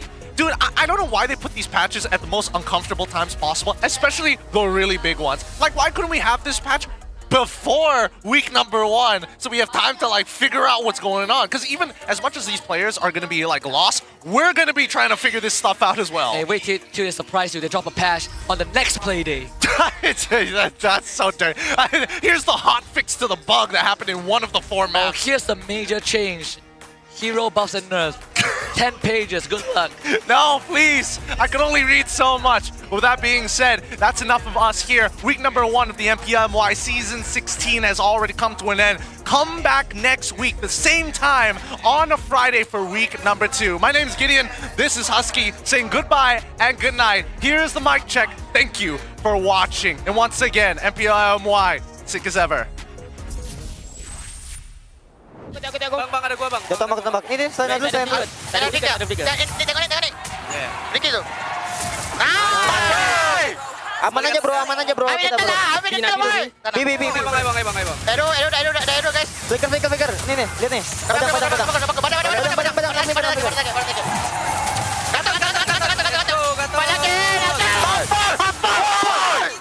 Tremit dulu mau enggak? Bang. Tetes. Apa ya? Mas. Nice. Pada pikir. Gua kena badang. Lihat Niko. Rata. Rata ini. Let's go bro. Santai. Guys. Lihat badang, respect badang. Nah, badang. Kita belakang. N. Bisa enggak? Bisa. N dulu aja. Sabar. N aja, Bi. Kalau bisa tuh N aja. Masuk itu wave-nya. Sabar dulu, bunuh dulu. Lagi skill 2 aja. Ya, nampun. Guys, gua mau atas, guys. Cam, gua ada pick, Cam. Dapat gua birunya. Bisa lagi. Dah sampai tok. Main ngari. Oh, apa. Gol. Ini flicker guys. Ayo, menangin fight. Halo. GG. Aman nih. Ada gua. Jangan bunuh aku. Bunuh. Please. Aku nak recall V. Ayo. Aku ready. Lihat ini. Datang. Rata. Dikopi. Sama. Mana? Sini aku Mana B? Ada Harik keluar. Harik sabar sih guys. Bunuh. Okey, dikopi. Sini. Mana gua? Kau kat sana. Kau kiri. Yeay.